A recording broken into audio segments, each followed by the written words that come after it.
We'll give you some of the detailed data here in a moment. Right now, from the Interactive Broker Studios, the Bloomberg.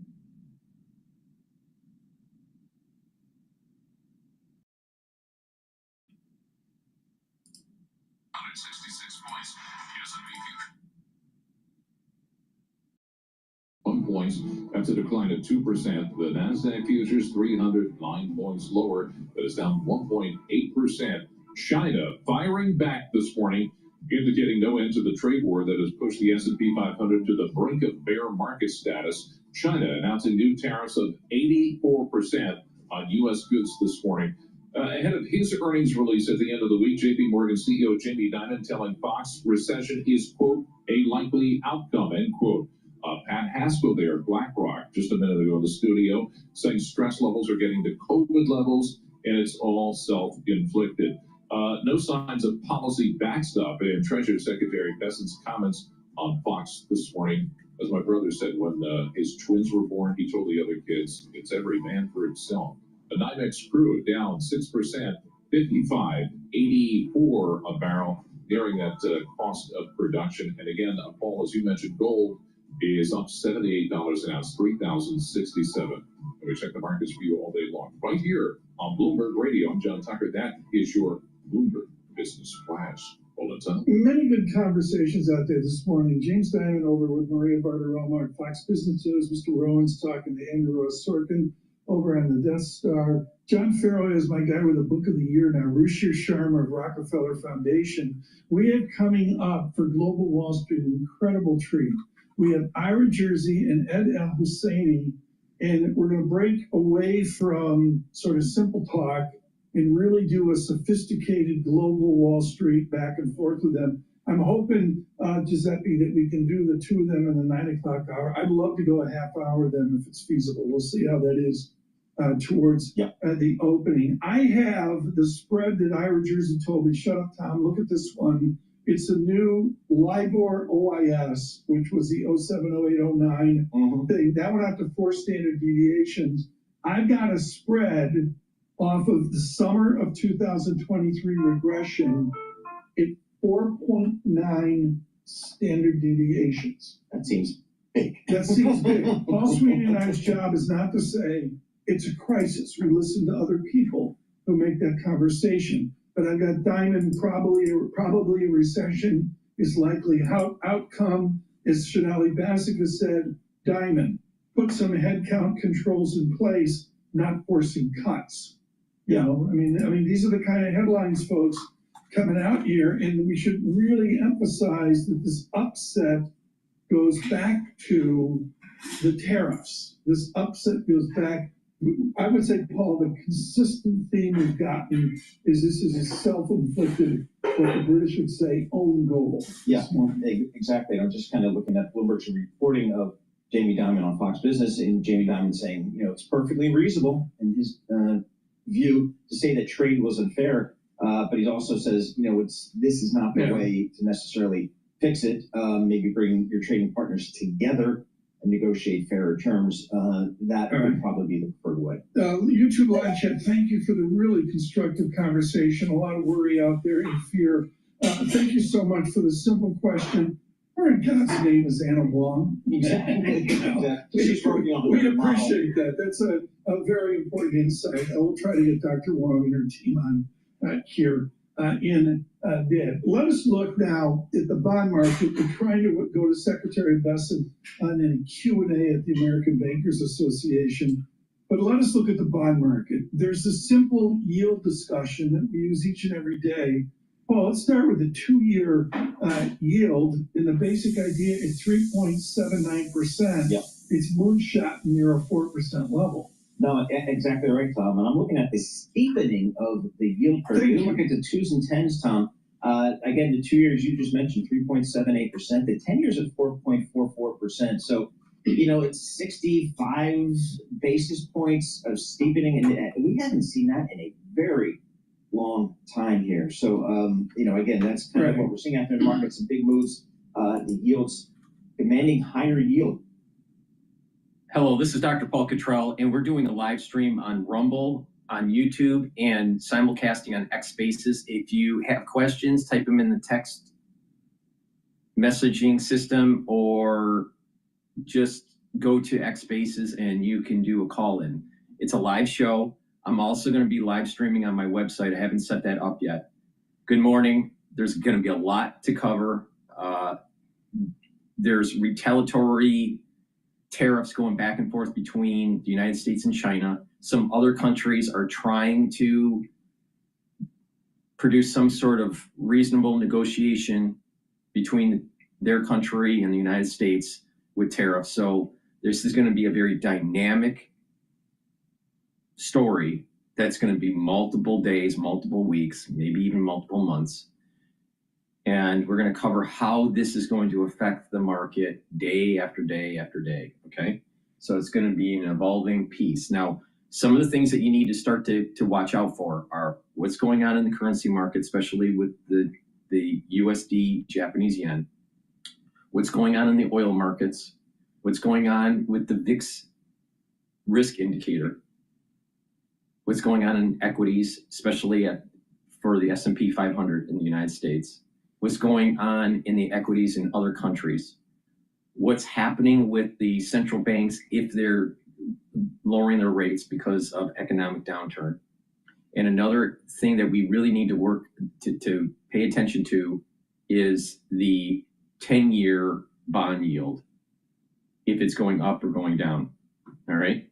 So we're gonna look at those indicators throughout these many days and perhaps many weeks and see how this is evolving, all right? Now, like I said, there is a support level, a major support level based on retracement percentages off of a fib sequence where you have 4,810 as a major support level for the S&P 500. It was tested on Monday and buyers came in. So it has been confirmed that it's a major support level. So right now, the S&P futures is trading at 4,940. So we're above that support level. Again, the support level is 4,810. If the 4,810 breaks, then the next structural support level is approximately 4,500. All right. The 4,750 is not a support level. That's a psychological support level. Psychological support levels usually they don't support. All right. So the next leg down, if 4,810 breaks with a close, if you close below that number for a trading day, then the next support level will be 4,500. So keep that in mind. All right. So the USD Japanese yen is trading at 144. If the Japanese yen breaks 140, it strengthens. If it goes below 140, that's a major problem with financial markets internationally. Okay? We're close to that. We used to be trading at 150. So the yen is strengthening relative to the USD. Another thing that is that you want to look at is oil. Oil is now trading at $56 a barrel. That's extremely suppressed. All right. Just a couple of weeks ago, it was trading in the 60s. So that's another stress indicator. The VIX is trading at 55. That's elevated. It's not coming back down. Normally it spikes up and then comes back down. Let's say it might go up to 40 and then come back down to 35 or 29 and then, and start continuing to go down. This is elevating. So risk is building up into the system. So there's going to be a bigger event that takes place here. You need to pay attention to me. I've navigated through many of these. You just got to listen. Don't be fearful. Do not be fearful. If you have cash on hand, buy slowly into the market. Don't put it all in. Don't be a hero. Also, stay away from individual stocks. If you're already invested in individual companies, don't pull out. Don't close your position. But don't add. look at this from a macroeconomic point of view, and you will weather the storm better, because certain companies, because of the idiosyncratic aspects to their company and their business, or maybe even their sector, it's going to perform differently relative to the broader index. And in these types of situations, you want to be exposed to the broader index, and it cushions the blow, versus putting your money in one or two individual stocks, and they can fall even farther. So it behooves you to be think of this in a macro sense, not micro sense. All right, that's my advice to you. You can do whatever you want, but most people will weather this kind of storm by just looking at this as a broad index and then slowly accumulate shares. And you will do way better in the next 6 months than where you're at right now. All right, so just stay calm. Don't bet against the United States. Okay, with that said, please help support my work by going and making sure you subscribe to the 7 channels I have. I have 4 channels on YouTube: Brighteon, Bitchute, and Rumble. You can be a paid member on Patreon. That will help to support all these videos that I do for free. I have thousands of videos for free telling you how to actually improve your health, my perspective of what's going on in international policy and news, and what's going on with the markets. In addition, ask your social media to help by subscribing and following me so I can reach a larger audience. I need your help. And you can donate at my website, the-studio-reykjavik.com. The link is in the description of this video and all my videos. And by donating, you can donate through Stripe, PayPal, or Buy Me a Coffee. It's a great way to help support my work, especially if you're international and can't purchase my products. Now, some of the products that I have on my store are ebooks, supplements, and course modules on pulmonology and immunology. So in terms of the supplements that I have and the health products I have, go to the store, the-studio-reykjavik.com. Use discount 5 and you get $5 off any order. If you spend $150 or more, you will get a free gift until supplies last. Some of the great products that I have are the structural nano silver soaps. You can get it in charcoal tea tree or lemongrass, and you can get it in peppermint and lavender.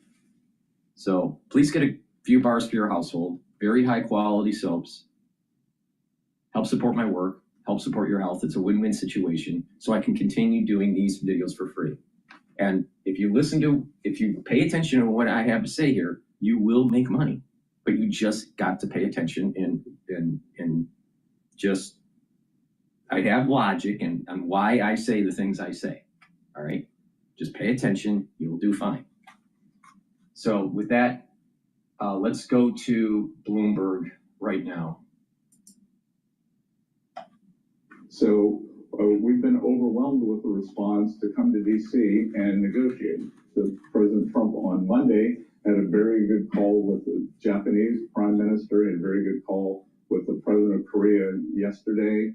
We're seeing a delegation from Vietnam. So I think we have about 70 negotiations lined up. I'm not planning on going anywhere for Easter. I believe that I had obviously been providing advice on the tariffs, working more on the tax bill that we'll talk about. Now I'm going to take a lead negotiating role in a lot of the tariffs, starting with the Japanese delegation. But in terms of escalation, unfortunately, the biggest offender in the global trading system is China. And they're the only country who's escalated. And I can tell the rest of the world that I'm not sure whether it was the Prime Minister or the Economic Minister in Spain made some comments this morning. Oh, well, maybe we should align ourselves more with China. That would be cutting your own throat, because I can tell you that these Chinese exports that the U.S. tariff wall is going to keep out, that China, for all of you who can remember that Disney movie of the brooms carrying the buckets of water, that is a Chinese business model. It never stops. they just keep producing and producing and dumping, and it's going somewhere. And, I think, Rob, at the end of the day, that we can probably reach the ideal with our allies, with the other countries. Okay, I want to Yeah, go and to then- Bloomberg's segment. They were talking about Treasury sell-off. This was printed, this was published about 60 minutes ago. Are substantially wider, but we're probably nowhere close to actually pricing in a recession. If you look at U.S. investment grade spreads on your Bloomberg index, we're around 120 basis points. That usually gets to 140, 150, even outside of recessions. If you're going to enter a recession, you're talking about 200 basis points. So the credit market is under pressure, but it's still nowhere close to discounting a proper recessionary environment. It's actually only over the last couple of days, for instance, that the markets began switching focus from pure tariff concerns, like autos, like you mentioned, pharmaceuticals earlier, and started to focus on the real cyclicals, including financials, for instance, and cyclicals have started to underperform only in the last couple of days. Victor, if we're going to see vulnerability in the credit markets, where do you think we'll see it first? Will it be in a short-term paper side, or will it be in longer-term issuance? If we do see some pain, where would you see it first? So the one thing that's different today compared to, let's say, 2022, which was the last time we had volatility and spread widening, is on the borrower side. So back then, high-yield companies had taken advantage of the easy funding conditions during the COVID stimulus and extended their bond maturity profiles.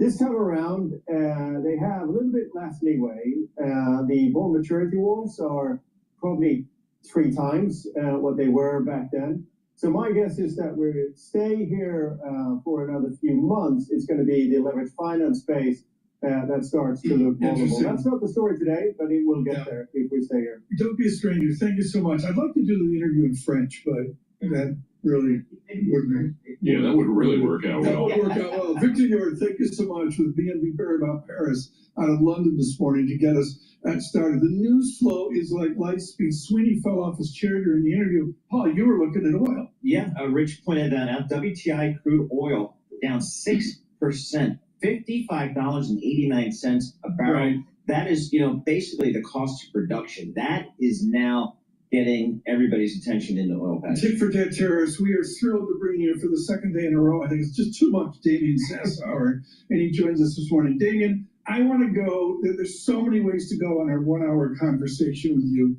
but let me start with this. Renminbi is CNY in Beijing, managed in that, and offshore is the Sassower pair, which is USD CNH, which is the offshore. The spread is, as well, Kaminsky had this today, and I agree with her, that the difference between the onshore managed renminbi and the offshore renminbi is the litmus paper of the Asian system now. What does it say about the Pacific Rim? Well, I mean, it's just one of many metrics. I mean, look, but you're absolutely right. CNH, CNY spreads are blowing out, but it's really about the spread from equities to intermediate credit spreads in the U.S. to funding money market spreads. So in the past, in COVID, we had central bank swap lines coming from the Fed to countries like Mexico, Brazil, Asia. I mean, that's not going to happen this time around if we have plumbing, if there's cracks in the system. Folks, this is an unfair question to Mr. Sassower, but I'm going there this morning. There is in the zeitgeist, not you, but the idea that the central bank will have to step in as they did in a health pandemic, COVID.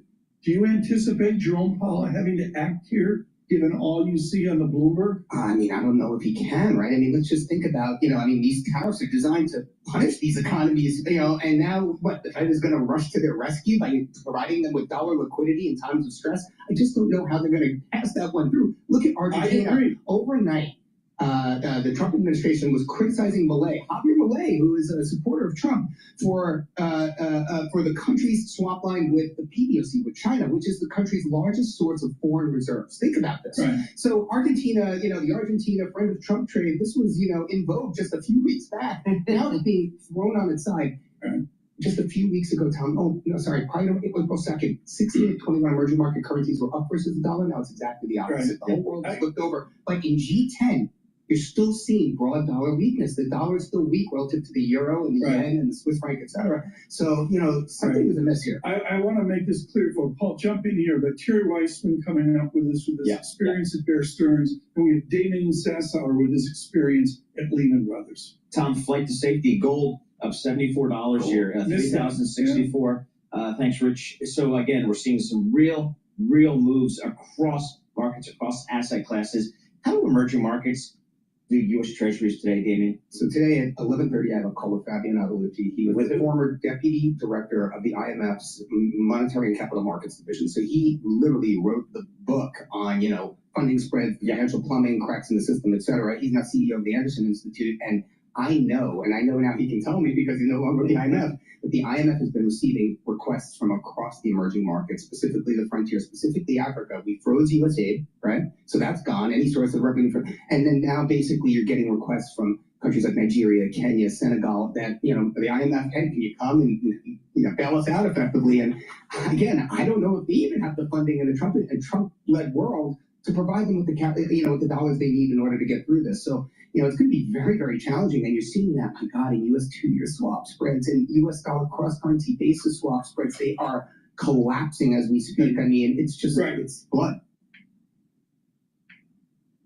At Wells Fargo, we get it. You started your business to spend time on the things you love, not banking. That's why we offer business checking, payments, and lending all in one place. You're good at business, we're good at business banking. Wells Fargo. All right. So let's go to Bloomberg. They're also talking about the high yield bonds.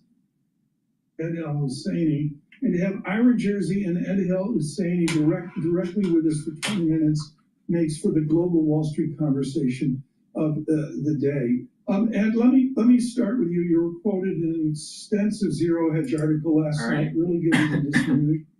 Bitcoin is trading at 76,000, almost 77,000. The Nikkei closed last night at just under 4%. And the S&P futures are trading about 0.7% down right now. The 50 basis point move we've had in the 30-year Treasury so far this week is quite concerning. The fact that it's affecting global bond markets is concerning. And I think the next step here is the market's looking for, I think, some assurance from the Treasury and the Federal Reserve that they're willing to deploy tools to solve this liquidity issue. Ira Jersey, what are those tools? I mean, you're the one that told me about the 10-year comparison to SOFR. SOFR is being the new LIBOR OIS. What percentage, Paul, of our audience do you think knows what LIBOR OIS is? I like LIBOR, but now they're the people that won in their bracket. Exactly. Ira Jersey, on a 10-year SOFR, I'm out over 4 standard deviations. How critical is it now, and do you expect the Fed to act? Well, I do think that there's some tools. Like, look, I think we have to go back to the reason why we're seeing this kind of lack of liquidity at this time when, you have potential sellers from overseas. There's certainly foreign investors that are involved in the sell-off. But I think that one of the bigger issues and the reason why these yellow flags are being set up, and I think that's probably a good way to say this, we're not red yet, we're not kind of orange yet, we're yellow. It's because we created all these financial regulations to make the large financial institutions safe and sound, but at the expense of potential liquidity. And so banks and dealers can't just expand their balance sheet on a whim like they might have prior to 2007 or 2008 in order to intermediate the markets. And that's one of the issues that's been going on. Look, I wrote this back in 2014 when we were creating all these articles, that liquidity would be fickle, that there would be this illusion that the Treasury market was super liquid, and then it'd be times that on a dime, you'd see it turn into this type of route that you have now. Now there is some real selling going on, that's certain, but it's being basically exacerbated by the fact that you don't have dealers that can just say, hey, I'm going to buy another $100 or $150 billion 30 year. Because of the financial regulations in large part. That's number one. Number two, and this is really quick, is dealers have been increasing their holdings of treasury securities. They're near the most that they've ever owned in terms of treasuries, over $400 billion in net longs of treasuries. So they went into this sell-off already full. And I think that that's another aspect of this that we have to keep in mind, is that some of this is positioning being very one way, and that was dealers being long, asset managers being long treasury futures. All of this is contributing to kind of a one-way trade that's now being unwound. And for years, Ira has told me I have to pay attention to these treasury auctions. I never do, to be honest with you. I let Ira do it. I let Lisa Braun I'm listen. in the Sweeney camp. They tell me if something's going on. But I feel like I got to pay attention a little bit today. Talk to us about yesterday's auction and today's auction, what that might signal to the market. I think you're totally right. In most environments, these auctions don't really send a very strong signal in terms of demand, in terms of the underlying dynamics of the market.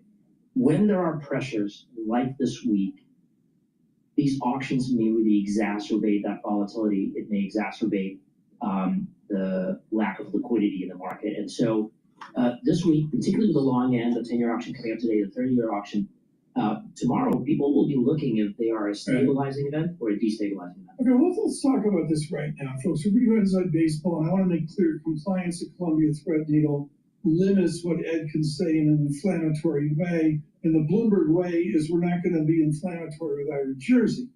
But the bottom line is we're back where we were in COVID. The Fed came in during a health pandemic and saved the day. Ed Hosseini, did they come in and save the day here? We'll help you file with minimal effort. And let billionaire hedge funds go on their way? Or is it like 1998 where Wall Street's going to have to save themselves? I think it's very likely that the Fed will use its balance sheet.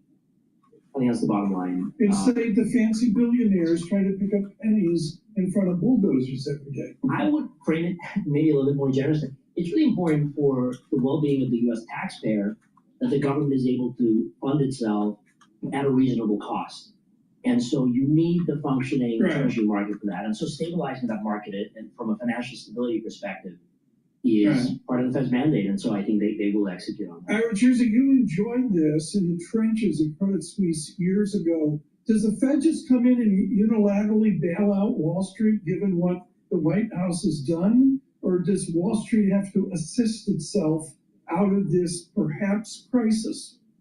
Well, I think the Federal Reserve has a job to do here, and it's more of a traditional job that we've kind of forgotten about over the last 17 or 18 years, and that's that they are the lender of last resort. And who are they going to lend to at this point? Well, they've created some liquidity programs that just haven't worked the way that they had hoped. So there's the standing repo facility that they thought would be able to replace the traditional open market operations, liquidity operations that they had done every day. They used to do these operations every single day prior to 2008. But it's not working because it has design flaws. And, that's probably too wonky for most of your listeners. But so all four bonds have been going up in yield. The 2-year, the 5-year, the 10-year, and the 30-year. The 30-year is at 4.87. The 10-year is at 4.42. Looks like the 10-year went up the most. That would be a beneficial outcome.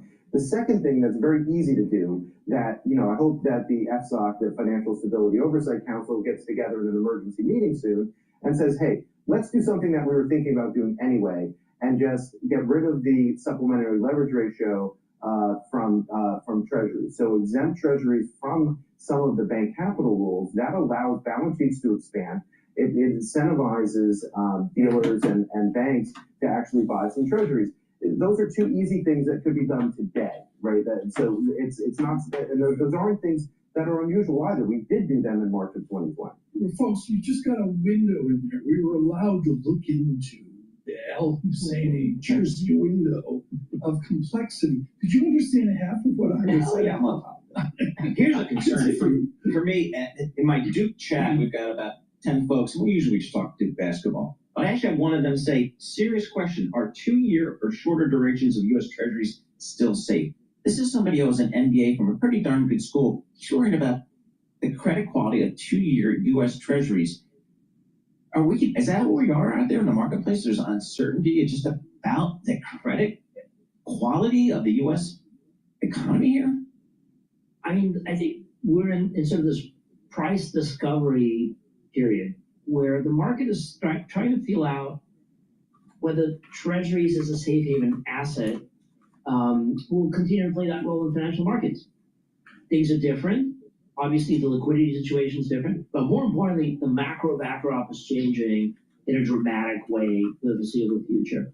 And that might mean a higher, what we call convenience yield to hold these treasuries. Good morning. On Bloomberg Surveillance, commercial free for you to get in this moment that we're in. We have an improved tape. I really want to emphasize that. We were negative 100 on futures, now negative 36. If it's 53.03. A special moment for Global Wall Street. Ira Jersey of Bloomberg Intelligence with us in joint conversation with Edward Al Husseini of Columbia Threadneedle, wonderfully expert on this. If he survived the winters of Colgate University, he could survive this financial crisis. Paul, I'm just going to parse this headline quickly here. The EU, they've approved tariffs to hit around 21 billion of U.S. goods in retaliation for the 25% duties President Trump imposed last month on the bloc steel and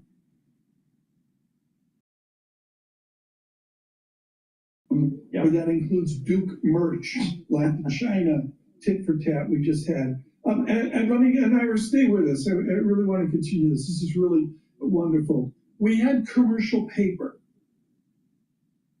Understand trust barometer.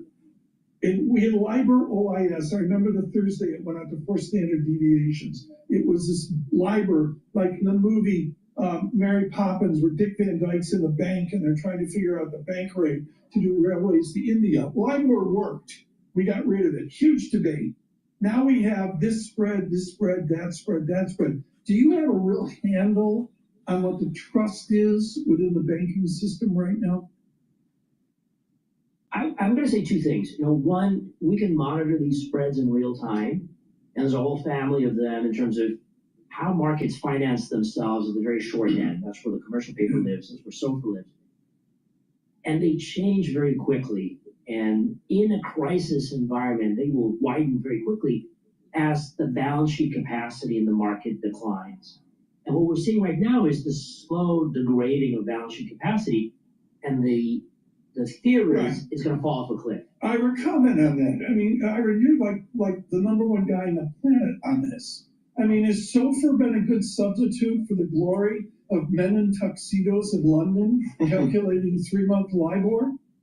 Well, it's much different, right? So yes. when the ARC, the Federal Reserve, like the Alternative Reference Rate Committee, that's what the ARC stands for. When they got together and they were looking for an alternative to LIBOR, one of the mandates was we need something that's going to be liquid, even in times of crisis, even when you have discontinuous markets in some places. And the repurchase agreement market was the one that everyone agreed was probably the most likely to be a continuous market, even in times of financial stress. And you're seeing that today. So certainly, repo markets are less liquid, but they have been continuous. You still have $2.6 trillion of repo that went through the SOFR in the last couple of days. But the rates have gone up a little bit. So it's not a perfect substitute for LIBOR because it doesn't take credit spreads into account because it is treasury repo. But it does give you a sense of the liquidity of the market. And I think that the fact that you've seen SOFR and repo go up a few basis points is a sign that, that's the yellow flag that we were talking about earlier. Email in if you understood 32% of what I said there. Folks, this is great. We rarely do this, but in a time of crisis, we have heavyweight pros with this morning. When it comes to modeling bond portfolios, especially multiple duration and different types of bonds, they're company bonds or sovereign bonds, it can be really complex. It's actually more complex to model a bond portfolio than a equity portfolio. Now, right now the yen is weakening a little bit intraday right now. So we're at 144.77 from the overnight low. The overnight low was 143.9. I just want to make sure the audience remembers, write this down. If the yen breaks 140 relative to the USD, if it strengthens and the USD to the Japanese yen breaks 140, and it's starting to trade 139, 138, 120s, whatever, that's a major sign of problems in the financial market. And you're already starting to hear that other weak countries in Africa need IMF bailout. Now, when there's going to be international stress, you're going to see other global markets selling off. That is a risk indicator, all right? That Japanese yen, if it breaks 140, big problems. And if the equity market in the United States for the S&P 500 breaks 4,810, then the next support level is going to be 4,500. Now, if trade negotiations stall or just blow up, all right, most likely we're going to be going down to levels like 4,100 on the S&P 500. If trade deals start to stabilize and there's some negotiations with major partners like Japan or India, right, or some partners in Europe or the UK, then we're probably going to consolidate at in between the 4,500 and the 4,810 mark. All right. But there's probably some other dominoes that will fall internationally because of this stress. And how that all plays out is hard to model. And that's why we're going to just do it day by day and take a look at what's the structure of the price curve that is starting to emerge and what the VIX risk indicator shows, what the currency trades are showing, what oil's showing. All right. But right now, there's a lot of stress in the market. The VIX right now is trading at 52. 52 is very high. You want VIX at around 16, 14, 12. When you're in the 50s, that's a big problem. All right.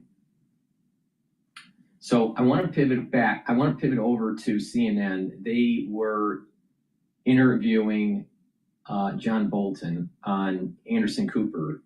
This is their take on the tariffs. Okay, so I want to show different perspectives on what's going on here. Okay.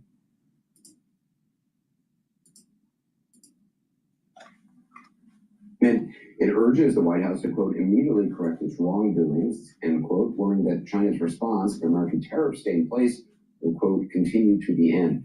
Perspective now from former UN Ambassador John Bolton, who served as National Security Advisor in the first Trump administration, Richard Quest, CNN business editor at large and anchor of Quest Means Business. So, Ambassador Bolton, I know you're an economist, but just from a strategic perspective, do you think China is going to blink and try to cut a deal with the White House? It certainly doesn't look like it, but what Trump is doing is a huge opportunity for China worldwide. These tariffs are a form of economic illiteracy. Trump has no idea really what he's talking about. He doesn't understand how tariffs works. He has said as recently as a few days ago, he views trade surpluses and deficits as like a profit and loss statement, which they certainly are not. So what he's doing has put us in a very vulnerable position and probably in the worst position possible to go after the real country problem in the international trading system, which is China. Instead of taking on the country that's stolen our intellectual property for decades, among other things, by gathering our allies together, all of whom also suffer from China's intellectual property theft, and engaging in concerted action, we're at war with our largest trading partners while we're about to go to war with China as well. It simply makes no sense, and it's just sad and depressing that more Republicans haven't stood up and said that. This is illiteracy. Richard, what does it look like for Americans if the price of everything imported from China effectively doubles overnight?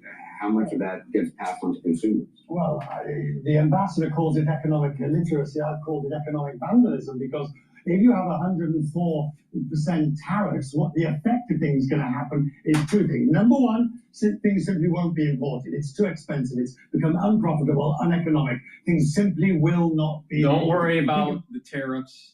Don't worry about the tariffs. That's not the big move that you got to worry about. The big move is the sell-off in the treasury market. You got to pay attention to that. That's huge, because I'll tell you, world wars are catalyzed because of stuff like this. Christmas toys that just won't arrive.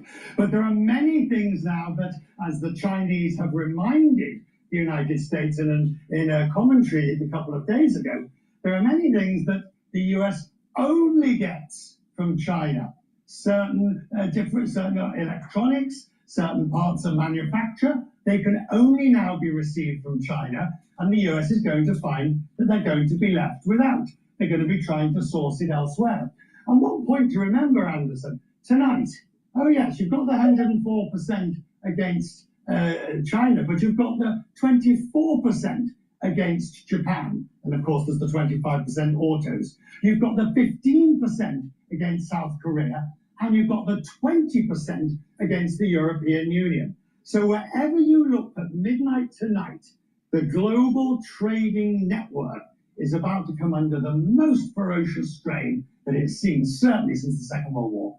Ambassador Bolton, I mean, the first Trump administration... And this is the reason why I said to make sure that you watch the Japanese yen. And if more stress starts to build up and more countries are starting to have economic problems, then that yen is going to blast through the 140 barrier, and it might even trade into the 120s or lower. Called madman theory, that when it comes to national security, the idea that adversaries won't challenge the president if they think he's unpredictable. Does it make any sense to you to apply that same philosophy to allied trading partnerships? No, look, the madman... Shenyun brings 5,000 years of culture to the world stage. No, look, the madman theory has a rationale behind it. When Richard Nixon recommended it to Henry Kissinger dealing with China, because Richard Nixon was well known as an anti-communist. He had made his political reputation on that. So when he told Kissinger to basically say Nixon might use nuclear weapons in the particular context they were talking about, use them against China, it made sense because Nixon believed he was a hardline anti-communist. Trump doesn't believe in anything. He's simply transactional, anecdotal, episodic, and that's what these tariff policies have looked like in their rollout. Richard, the New York Times described the market decline as on par with the early days of the COVID-19 pandemic. Anecdotal, episodic. The guy's been saying this since 1980 on Oprah of what we need to do, and he actually did it. Episodic? Really? The real world is the real word for Bolton is that Trump has been very forthright on what he has wanted to do for decades, like more than, since the 1980s. Literally, he was interviewed on Oprah in 1980, and he talks about these sorts of things that we need to do to bring America's manufacturing prowess back. Now, what is interesting is he was seeing this problem before NAFTA even came into fruition. NAFTA just supercharged it. So he's very consistent, not episodic. Wrong word, Bolton. Signal that investors view this policy decision by the president as equally volatile as a deadly new disease with no known treatment or cure sweeping across the globe? I think there's a similarity because in both cases we didn't know how it was going to turn out. The only difference being that in one particular case, in COVID, there was this massive effort towards sorting it out, and we had a vision of where we wanted to go. And everybody seemed to be moving in the same direction. In this particular case, because we don't know what the end game looks like. We don't know. You see, even if, just for argument's sake, let's say the tariffs all come down to zero. Just humor me. They all come down to zero. You've still got the non-tariff barriers which would prevent the US from getting into new export markets, and you've got the offensive behavior that the US has put on its allies. Elizabeth Warren was talking about it a second ago, and the ambassador knows. You can't just have a trade policy in isolation. Not when you've told Canada you regard them as the 51st state, and you've offended the EU talking about Denmark and Greenland. Eventually, all these strands come together so that you don't have allies. You have people wanting to do a deal. That's pure, unadulterated self-interest. But what you don't have is the commonality of view and value that will get you over the line. Ambassador, I mean, in the long term, Please help support my work by getting the great products that I offer. It's going to help your health. These are products that I use. It's part of the health protocol. I'll be talking about it throughout the show, and also how to trade in markets. But get these great deodorants. It's for males and females. You can get it in citrus or in peppermint, lavender, and tea tree. I partnered up with Rainbow Herbals, and what we did is we developed this dual-purpose bar. This dual-purpose deodorant bar. You use it as a deodorant every day, but it'll also help to detoxify your body. It's made from essential oils from the Himalayas, extremely high quality ingredients, no aluminum, no baking soda, all natural. Get a couple bars for your household, help support my work, and help support your health. It's a win-win situation. Use discount 5 and you get $5 off any order. If you spend $150 or more, you will get a free gift until supplies last. Please help support my work by going to my store, getting the great products, and stacking them the way I'm telling you to stack them. And what will happen is you're going to improve your overall health, slow down the aging process, and improve your immune system. So please go to my store, the-studio-reykjavik.com. The link is in the description of this video and all my videos. the breaking of relationships that have taken decades to form internationally? Is there a long-term cost on this, whatever the short-term impact is? I think we've incurred a lot of the cost already, not just because of Trump's tariff policy, but what he's done on Ukraine, what he's done to NATO, what he threatens to do to NATO. I can see all over the world, from Europe to the Far East, the decades of effort by many, many Americans in government and out of government to build up relationships of trust, of good faith, of reliance, of dependability, that the United States deserves to be the leader of the world to protect its own interests, not because of economic relations, but because people trust us. They don't trust us anymore, and it's going to be very hard to rebuild. This is the wide open gap that we have left for the Chinese to drive through, and I think they're moving along. Trump simply doesn't grasp any of that. He doesn't understand alliances as long-term propositions. He just sees them as one transaction after the other, and that's not the way they work. Starting off tonight, Senator Elizabeth Warren, Democrat of Massachusetts, who sits on the Finance Committee, is the ranking member on the Banking Committee. So with these tariffs about to go into effect in China overnight, around midnight, how much more economic pain are we all facing? Well, we're facing a lot of pain. And we just have to make our chatbot more agentic. Whoa, future John here. You're here too? Yeah, and thanks to CX1 Empower, things are going to get way less. Well, we're facing a lot of pain. And understand, we look at the Dow Jones and the S&P because those are easy numbers to track. But the reality is this is already being felt by families, partly because prices are going up. We already see the soft data showing us that there are a lot of companies out there saying, you know what, we can tell what's coming. We're just going to raise our prices now. And then if we need to raise them more later, we will do that. The head of the Fed said on Friday that this kind of across-the-board tariffs means prices will go up for families. We'll see more inflation. But the problem is that Elizabeth Warren doesn't say that for the last 35 years, we've destroyed our economic clustering because we've been shipping jobs overseas.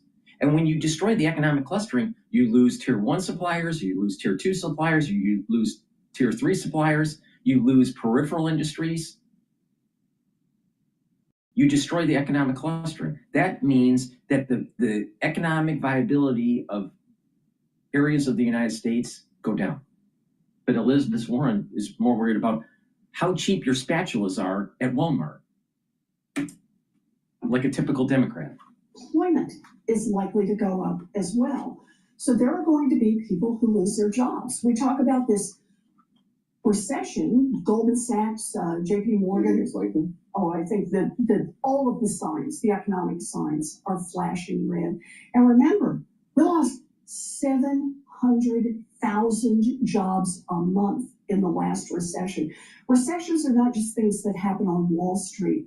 There are things that happen family by family by family. And there are people who never recover from it. Where were the tears for the last 35 years, Elizabeth Warren, on all those jobs that went overseas and all those small mom and pop shops that closed in those small towns?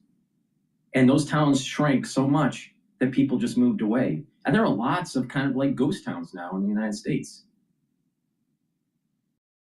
She didn't say anything about that, but she put money in multinational corporations that benefited from globalization by playing the arbitrage, going to a region that has less regulation, lower cost labor to ship cheaper goods to the United States. And she benefited, and she's a multimillionaire now. Long-term damage done to just the credibility, the confidence, the stability of the United States. Boy, you have put your finger on it. Yes. Donald Trump is demonstrating that so long as he is president, the United States is not a reliable trading partner, but also not a reliable ally. And domestically, think about what it is with Trump being president, he's saying globalization is being stabbed to death because it's only benefiting mostly to the well-heeled K Street lobbying group. These tariffs that are changing by the day. People are saying they're on, they're off, they're on, they're off, they're off, they're on, right? Who makes investments here? Who wants to say, I'm going to build a factory that'll take me 20 years to recover my costs without having some general sense of what it's going to be like and the ability to sell your goods overseas? You cannot plan. You cannot plan. And in fact, what often happens is people start laying off, hoarding their cash under these circumstances. That is the reason that it is now time for Congress to act. We have the power in the Senate and the House. No, they don't, because what they're going to do is they're going to try to create a bill, and then Trump's just going to veto it. But let's just see what she has to say. To roll back the authority that Donald Trump is using, it's a simple resolution. It will go to the floor. Senator Ron Wyden and I have introduced it, or will be introducing it next day in the Senate. You need how many Republicans? Well, we only need a simple majority to get it passed. We may need more than that if the president ultimately vetoes it. But you know, this is the moment for Republicans. Really? This is Let's get to brass tacks here, all right? Where the rubber meets the road. You think Trump is going to actually pass a bill from Congress that says you can't do the tariff war against China? Get fucking real. Get fucking real. You know why she's worried? Because she's got money positioned for globalization. And she's hurting. She's hurting. She may not be able to buy food. Right in front of them. Either they can continue to bend a knee to Donald Trump, or they can stand up for the people back home who are getting hurt by Donald Trump. I have a W-2 and a 1099, and I spoke with a TurboTax expert who helped me file with confidence. Doing these drawings is hard, but filing with TurboTax is easy. All right, so let's go back to Bloomberg here. You have to have a long-term view. It's tough to follow Gina because she was so scary on the previous segment. But I'm going to go to Fox News. They published 3 hours ago with Stephen Miller. We bring in White House Deputy Chief of Staff for Policy, Stephen Miller, who has just met with the president a short time ago, something that he does quite often. Stephen, good to have you with us today. Thank you for being here. So what is the reaction in the White House to the fact that this noon deadline for China to begin some sort of discussion came and went? Will we now see 104% tariff against China?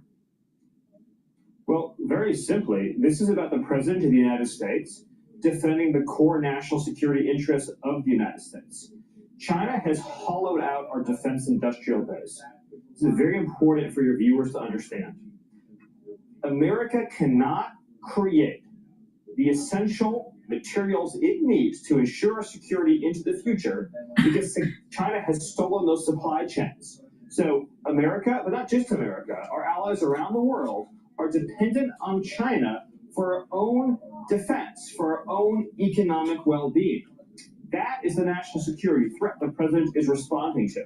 And he's going to take whatever actions are necessary to ensure that he can keep America safe and that we can live in a country in which American workers and American factories can supply all of the materials and needs for our national security and defense. Is there any indication that they are about to come Now to think the about table? this. Now think about Elizabeth Warren and Bloomberg. They don't really focus on some of the next steps of this. You know, the second and third degree separation of the tariffs. If the bond market starts to sell off, if countries around the world, especially in Asia and China specifically, starts to have economic hardship, President Xi is going to be worried about being overthrown by the PLA and the CCP.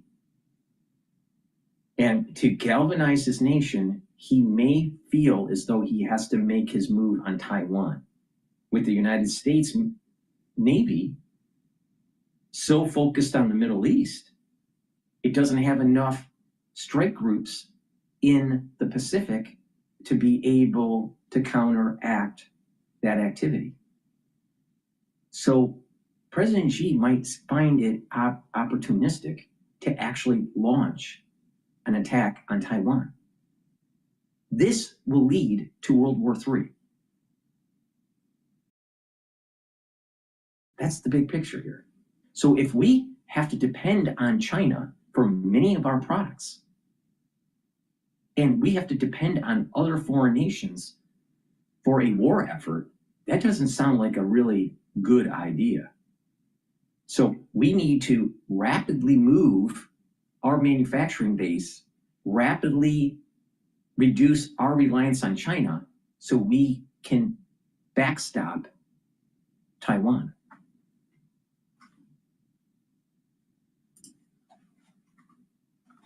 They dug into their public comments. I believe that China will be forced very soon to come to the table for the simple reason that China's economy is completely dependent on its exports to the United States and to the West.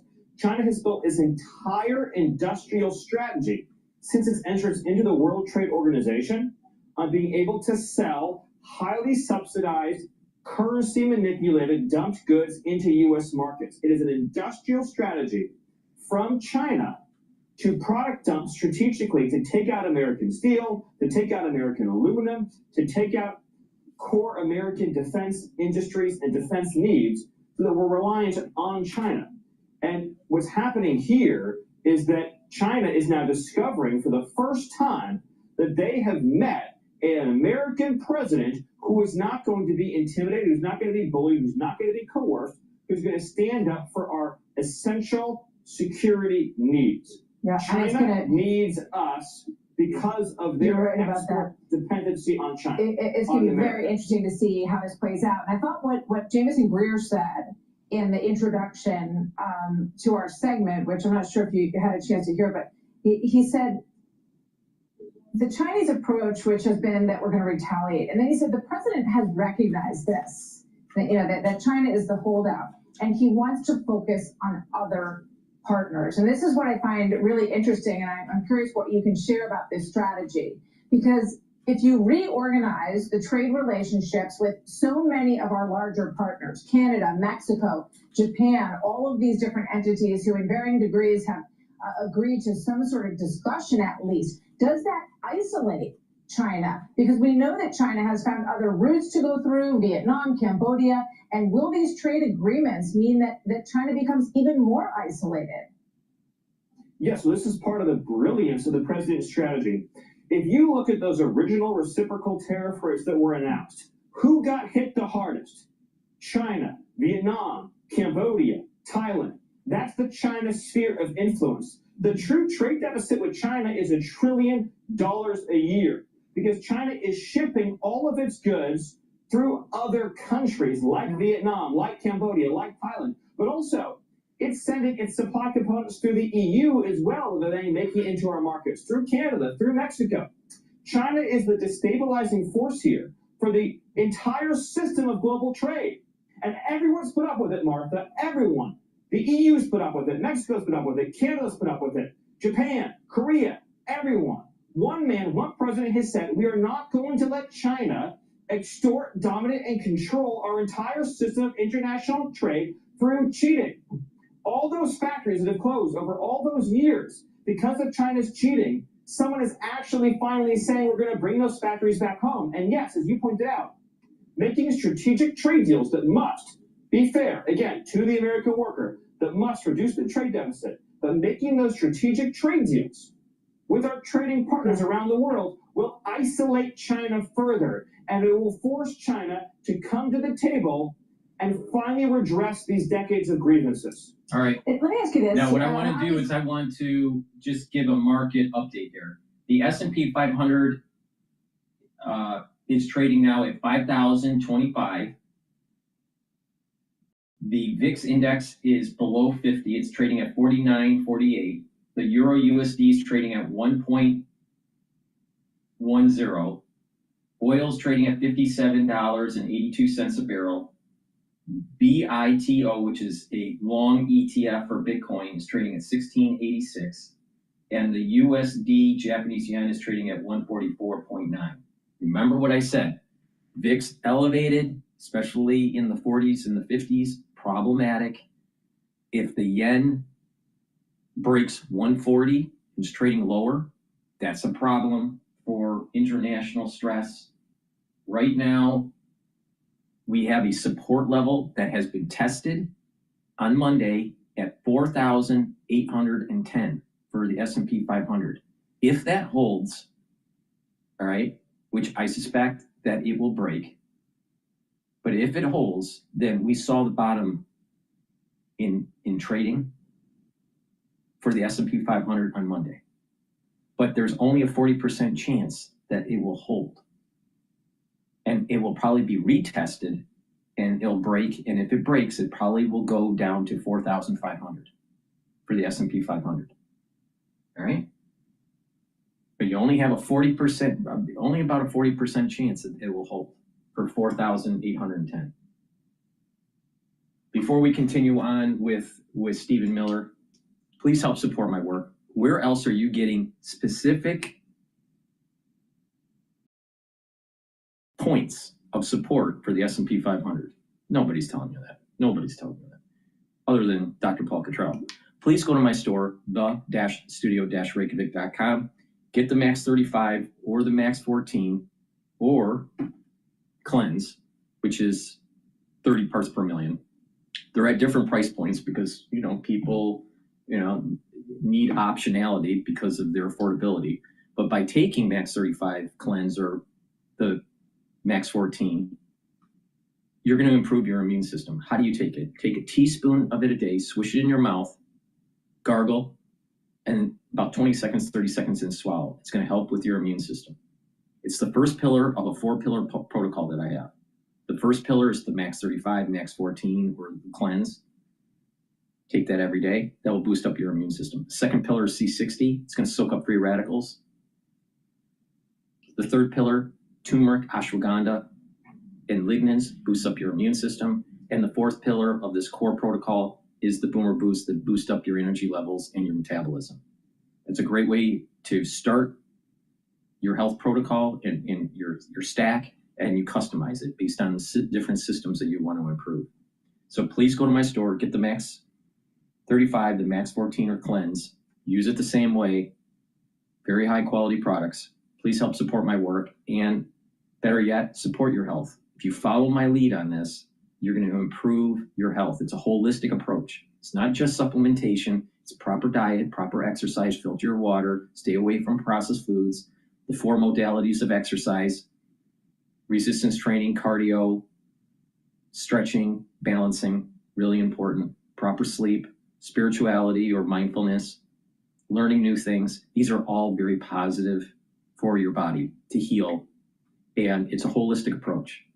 So please go to my store, the-studio-reykjavik.com. If you spend $150 or more, you do get a free gift until supplies last. Use discount 5 and you get $5 off. If you buy an anti-aging box or a longevity box, it has a built-in discount, and you can put the discount 5 on top of it. So it behooves you to actually buy an anti-aging box or a longevity box that's been curated in such a way to target certain systems, and it's cheaper for you. These products that I have on my store are very high quality, extremely high quality, and you stack it the way I tell you, you're going to get healthy. There's an interesting group of people, including Bill Ackman, who did not support President Trump in his first term, but really came to support him over the course of the last election. And they're making their feelings known a bit on social media about how they believe this should be navigated. Obviously, they're not the president of the United States, but this is from Bill Ackman talking about his support for President Trump and his advocacy for a pause. He says, "Some have misinterpreted my thoughts on tariffs. I'm totally supportive of President Trump using tariffs to eliminate tariffs and unfair trade practices for our trading partners and induce more investment and manufacturing in our country. I am advocating for a 30, 60, or 90-day pause before the tariffs are implemented tomorrow to enable negotiations to be completed without a major global economic disruption, which will harm those vulnerable countries, companies, and citizens." And he goes on to say more there. What is your response to that, Stephen? Well, my response to that in part is, why is it only described by some of our friends and Wall Street as a crisis when we correct and we answer a generation of systemic abuse against American workers? Martha, was it considered a crisis when all of our steel mills were shuttered? Was it considered a crisis when American automobile manufacturers went from dominating the entire global trade in autos to being shrunk to the point of barely having any exports around the globe at all?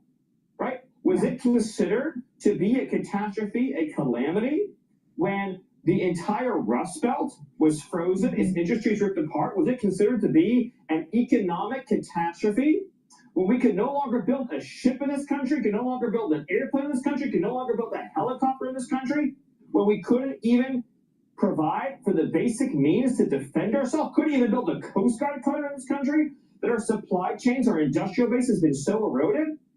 We have a president who is now actually taking the necessary action to bring back American industrial power and might so that we will have real hard deterrence in this country, real hard strength in this country, and the middle class workers, the families, can earn an income they can retire on. They can retire with dignity. I would imagine that you would like to hear their whole family. And not just that. Just look at the younger generation, all right? The boomers and Gen X had more opportunity when they came out of high school or college to be able to start their career, start a family, buy an affordable home. Maybe it's a starter home, but at least they started building up equity. And they had a decent job. That was all pre-NAFTA. When NAFTA came in, and it slowly eroded our manufacturing base, and in 2000 favored trade status with China, it further eroded our manufacturing base. So you had 35 years of this problem of breaking apart the economic clustering of the United States. And now you have millennials, you have Gen, Y, that when they get out of high school and college, they can't build families because they can't find good paying jobs.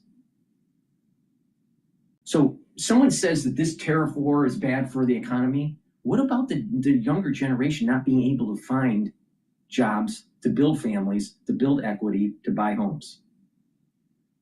The opportunities aren't there.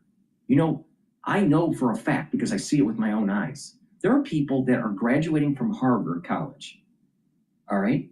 They're having a hard time finding jobs in New York. Harvard College, one of the best institutions that the United States has.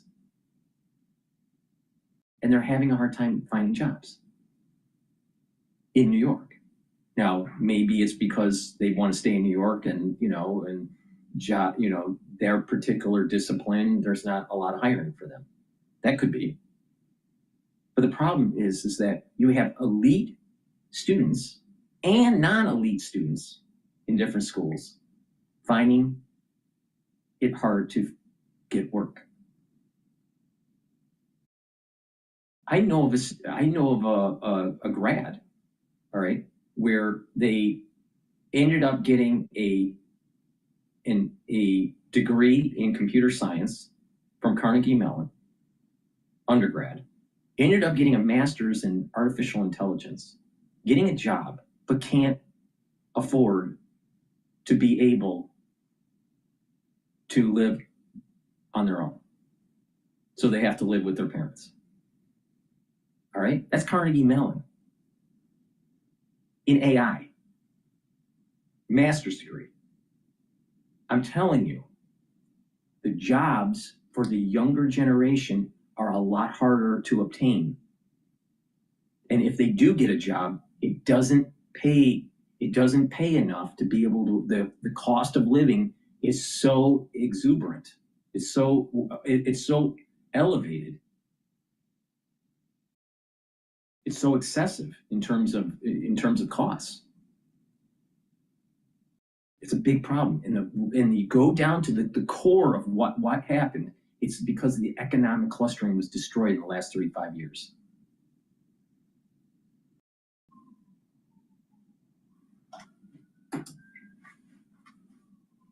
Maybe take a tone that thinks about some of those people a little bit more. Yes, can you think about what people have suffered over the last 20 or 30 years? Yeah, no.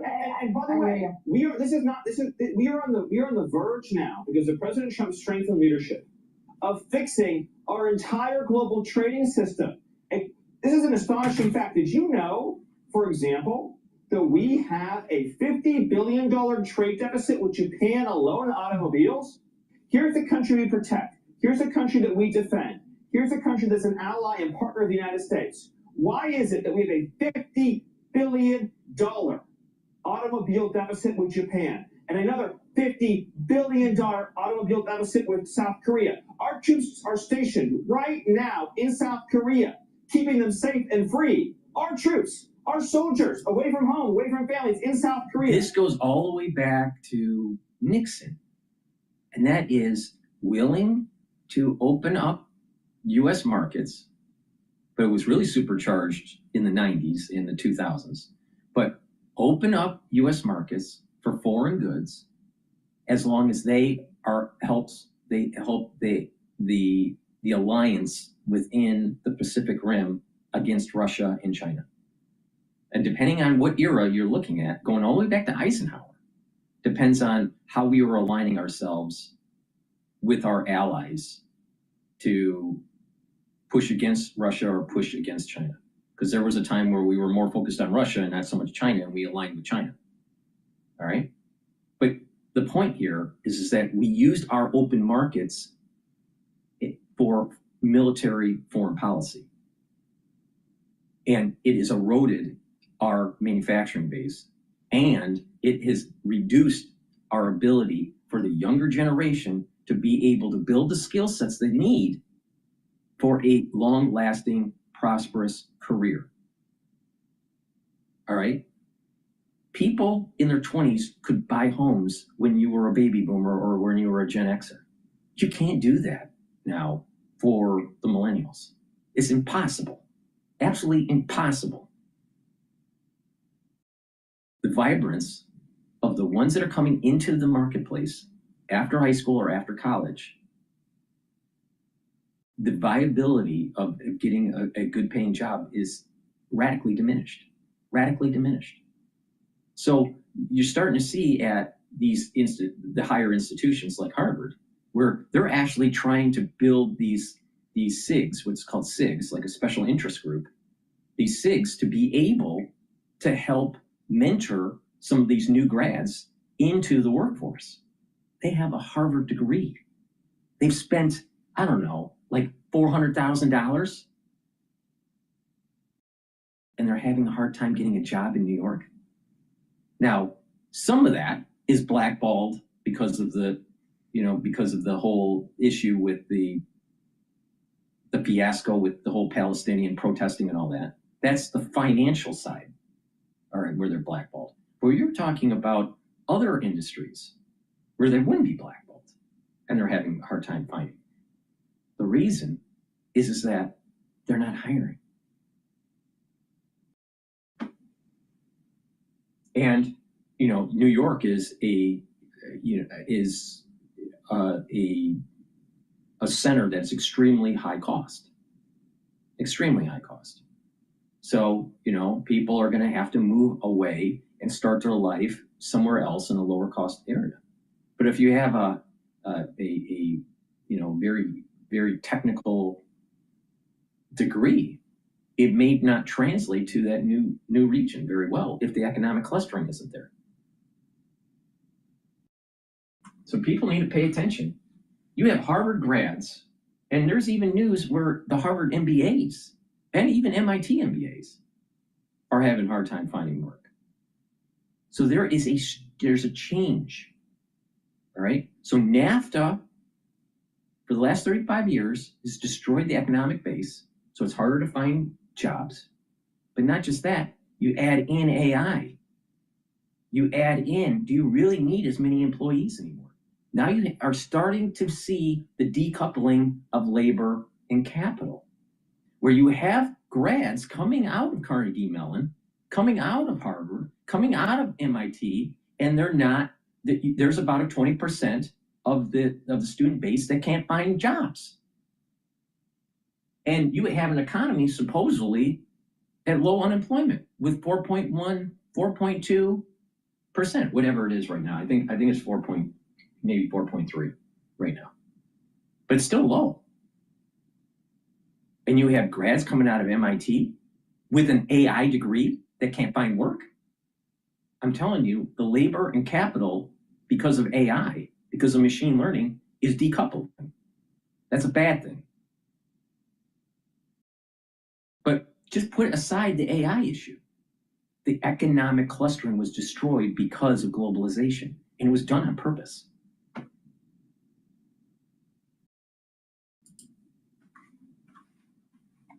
$50 billion automobile trade deficit with that one country alone. President Trump is going to fix our global trading relationships.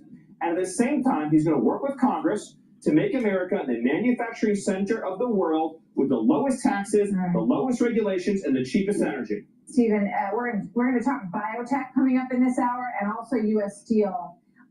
So, two big elements of the trade relationship with China and with other countries around the world where we want to be at a greater advantage. Stephen Miller, thank you. Always good to have you with us.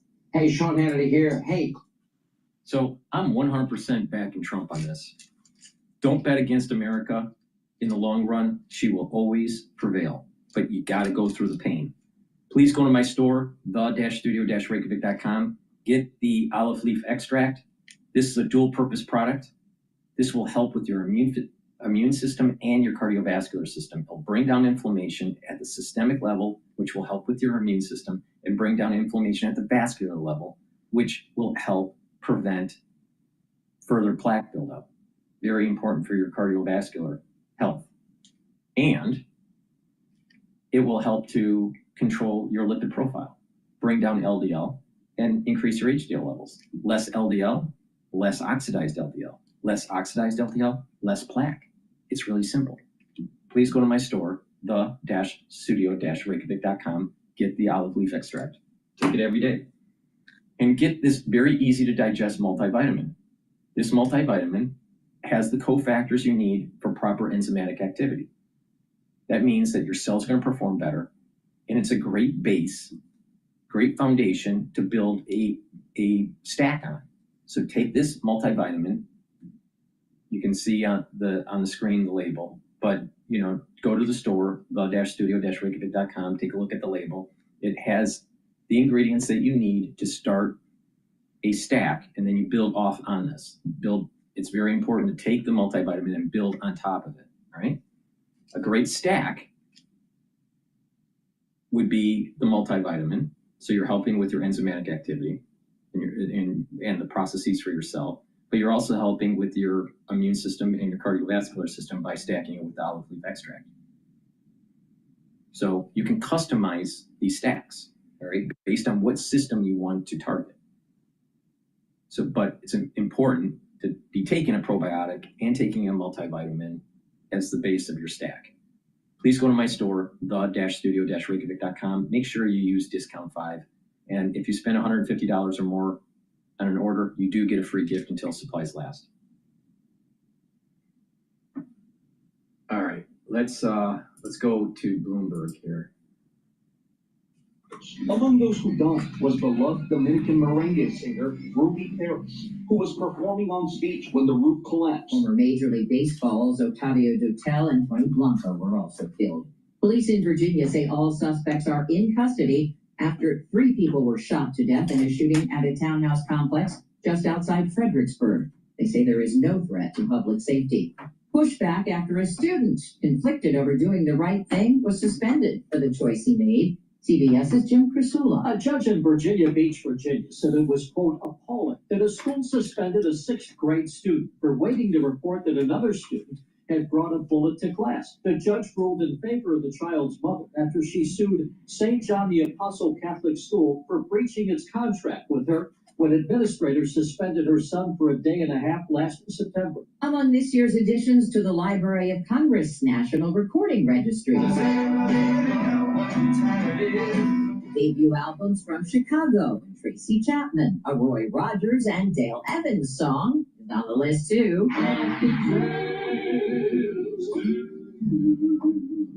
And the oldest entry among them,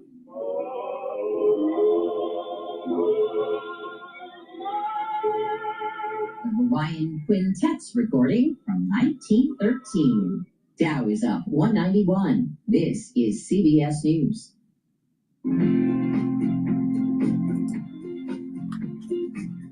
All right, what I want to do is now let's go to Fox News dealing with the trade war escalation.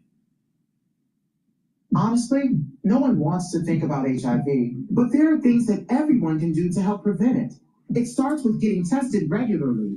This is a Fox News alert. New tariffs are going into effect just after midnight, including a 104% duty on China. That's 20% over fentanyl trafficking, 34% in reciprocal tariffs for last week, and an additional 50% added on Monday after Beijing announced a 34% counter tariff on U.S. goods. Yeah, right now it doesn't look like they're backing down, and the U.S. is also now enforcing reciprocal tariffs on imports from dozens of countries. The president says America is in the driver's seat, and the Japanese and South Korean officials are set to fly in to try to cut trade deals. By the way, I think Italy's coming in next week. And the president says that the U.S. is taking in $2 billion a day from the highly tailored reciprocal tariff deals. All right, senior White House correspondent, the highly tailored Peter Ducey joins us right now. From Very bespoke.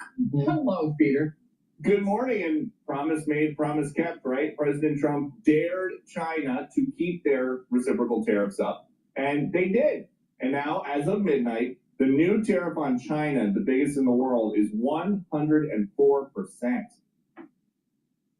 Additional tariffs on Chinese goods are in place effective midnight tonight at 104%. Until they make a deal with us, that's what it's going to be. I think they'll make a deal at some point. And don't let some of these politicians go around saying, because I'm telling you, these countries are calling us up, kissing my. They are dying to make a deal. Please, sir, make a deal. The president continues putting out the word that he and Xi of China have a good relationship, as the Chinese are still warning they'll fight this to the end. He believes China has to make a. Why did it shut off?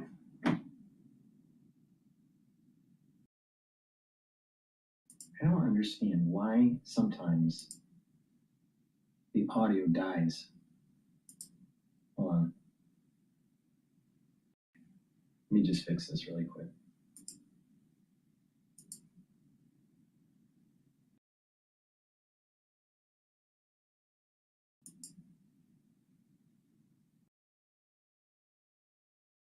President, when America is punched, he punches back harder. Vulnerable Republican lawmakers are worrying this is putting them in a tough spot, to the point that for the first time in U.S. history, in a congressional hearing, there have been threats made to the U.S. trade rep. Who's threat?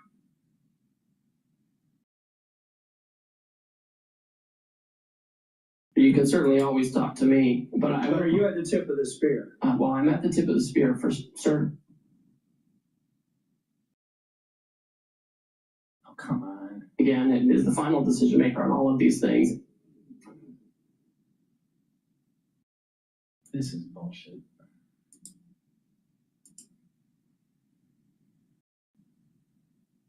About the markets in the meantime. Back to you. So, Peter, I saw the Secretary of Agriculture last night say, the deals are imminent. We see that from Besson.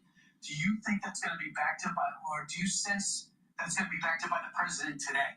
I mean, we got a few queued up, ready to go. Vietnam, we know Japan, we got one of the first to call was Cambodia.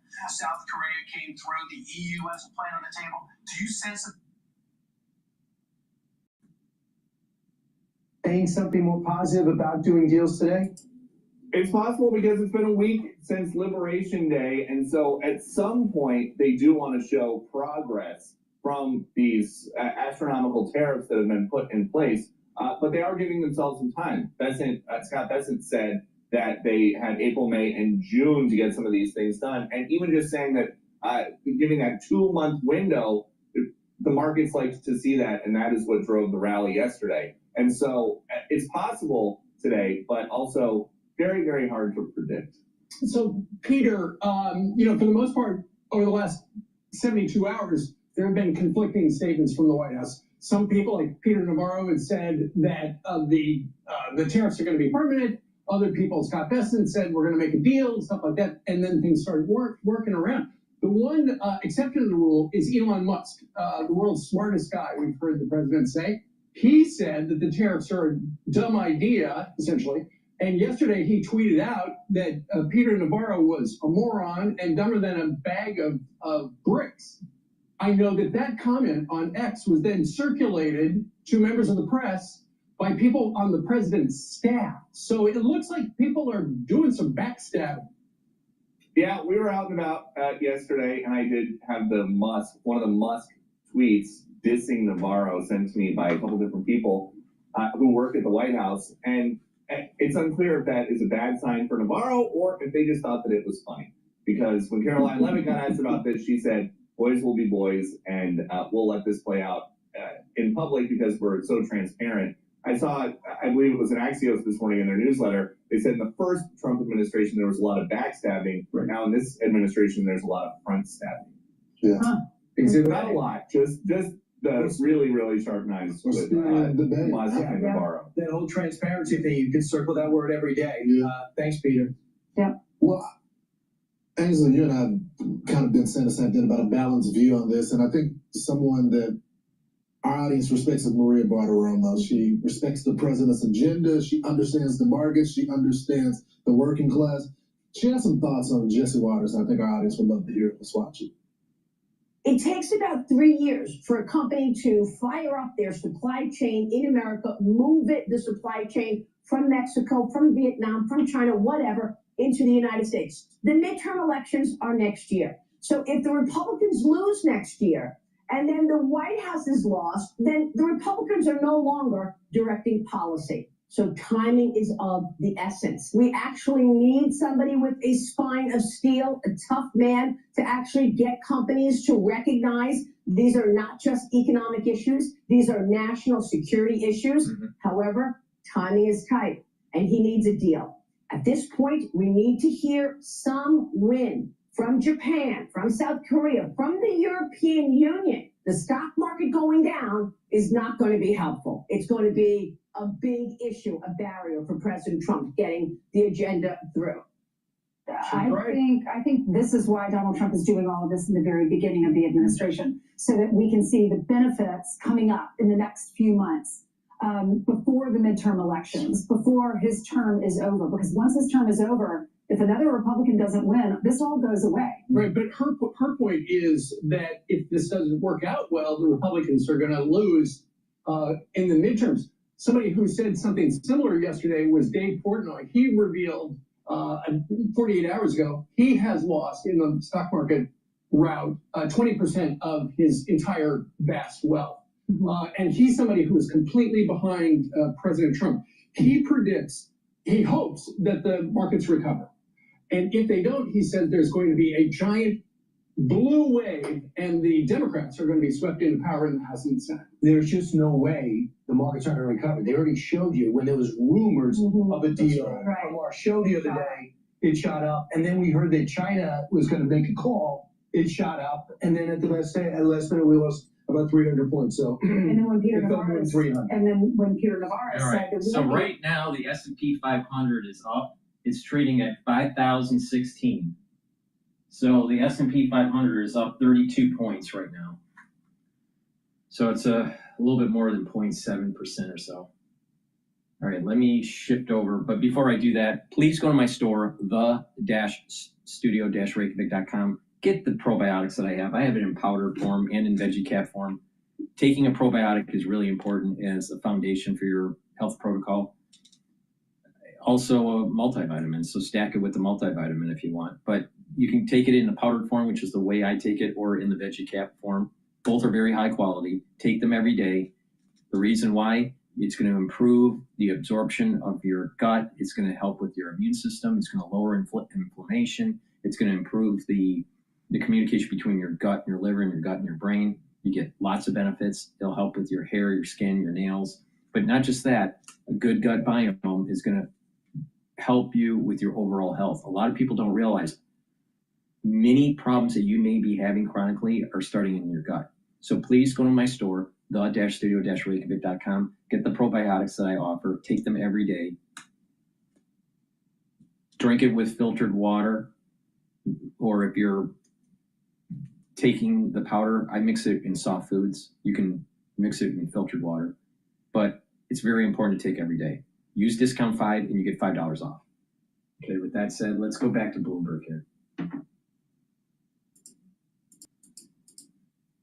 For the causes behind the increase in egg prices. Also, one thing I really like about this company, the ticker is COM, which is something we all need today.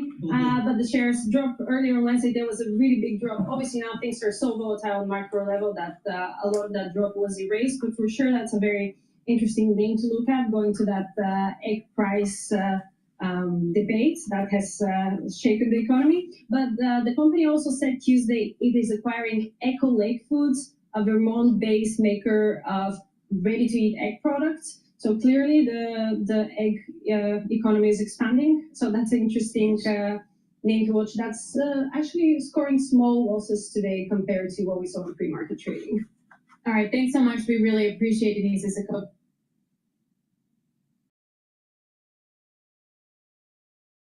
Okay. What's going on here?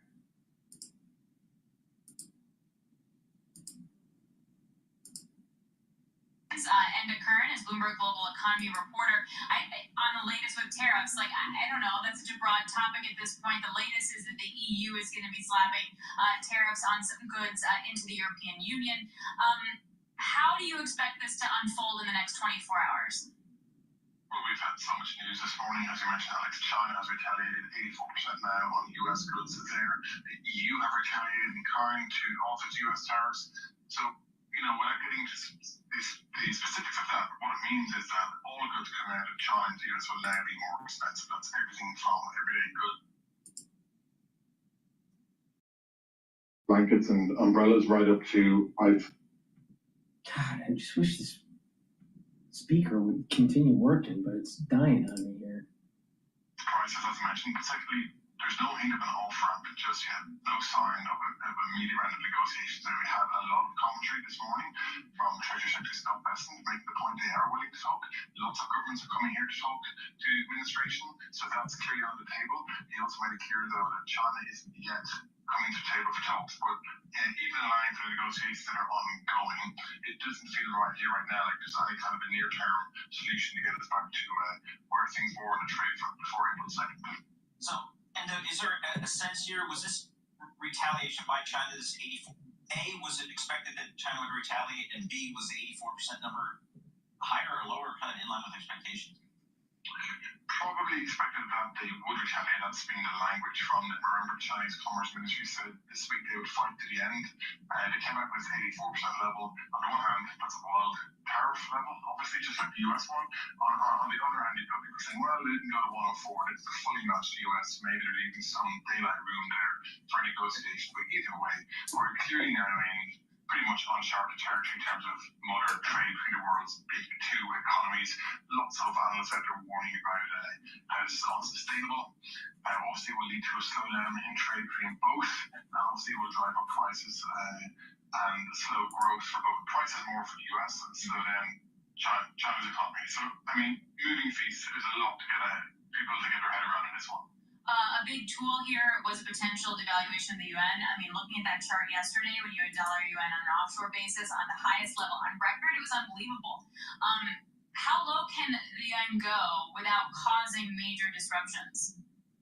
Well, that's right, Alex. It's a tricky one because they don't want a disorderly weakening either, as we wrote out of our colleagues in Hong Kong and Beijing this morning.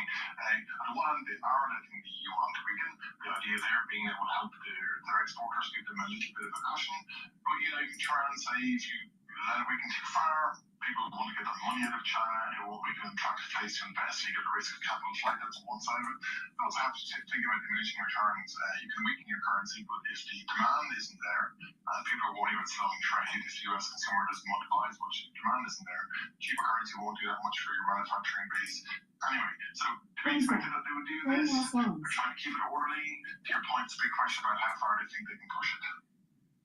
All right, and we really appreciate, thank you so very much, Enda Curran, Bloomberg, a global economy reporter, a very busy man right now, joining us. All right, coming up, Eric Edelberg is Bloomberg Intelligence Chief Mortgage-Backed Security Strategist. Remember when mortgage rates dropped for a second? Yes. Yeah. What happened? I don't know, but that's not going to work out very well. I'm Christina Huber, is Chief Global Market. He's one of the perfect people to talk to about the move that we see in the Treasury market. What is actually going on? And I'm really curious about the 10-year auction today, Paul. Will it fail? I know. Well, that is going to be, the Treasury market is going to be really important to watch. All right. For the ones that are watching the dashboard, I have a ticker in the watch list called TN, and that's the 10-year note. Treasury. That's in price, not in yield, and that's trading down by 1.020. All right, so it's trading at 112.3. Now, once I see on the screen the actual yield conversion of that conversion yield is probably around 4.3% or so. Now, the S&P 500 is trading at 5,000 right now. It looks like there's a little bit of a bounce off of the 5,000 mark. So 5,000 is a barrier for intraday. VIX is trading at 50, still elevated. The Euro USD is trading at 1.10. Oil is trading at $56.88 a barrel, and VITO is trading at 16.87, and the USD Japanese yen is trading at 144. I'm very concerned about the Japanese yen trading below 140. All right, Okay, let's go to Times Radio. They're talking about President Xi will dismiss any U.S. trade deal despite Chinese economic downturn. So this looks like a game of chicken between the United States and China.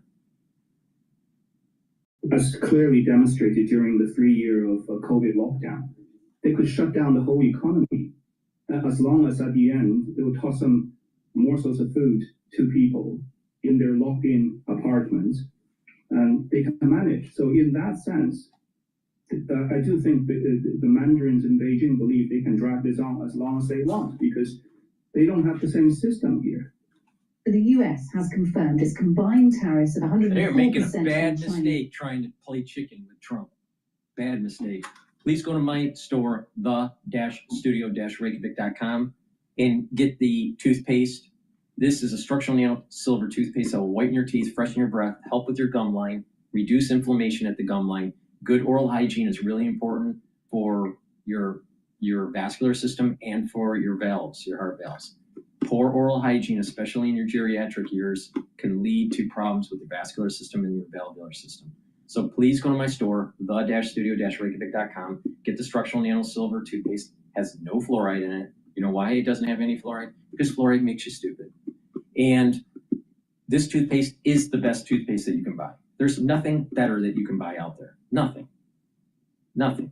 There is no toothpaste out there better than this. So please go to my store, the-studio-reykjavik.com, get a few tubes of this toothpaste, use it every day, help support my work, and also help support your oral hygiene.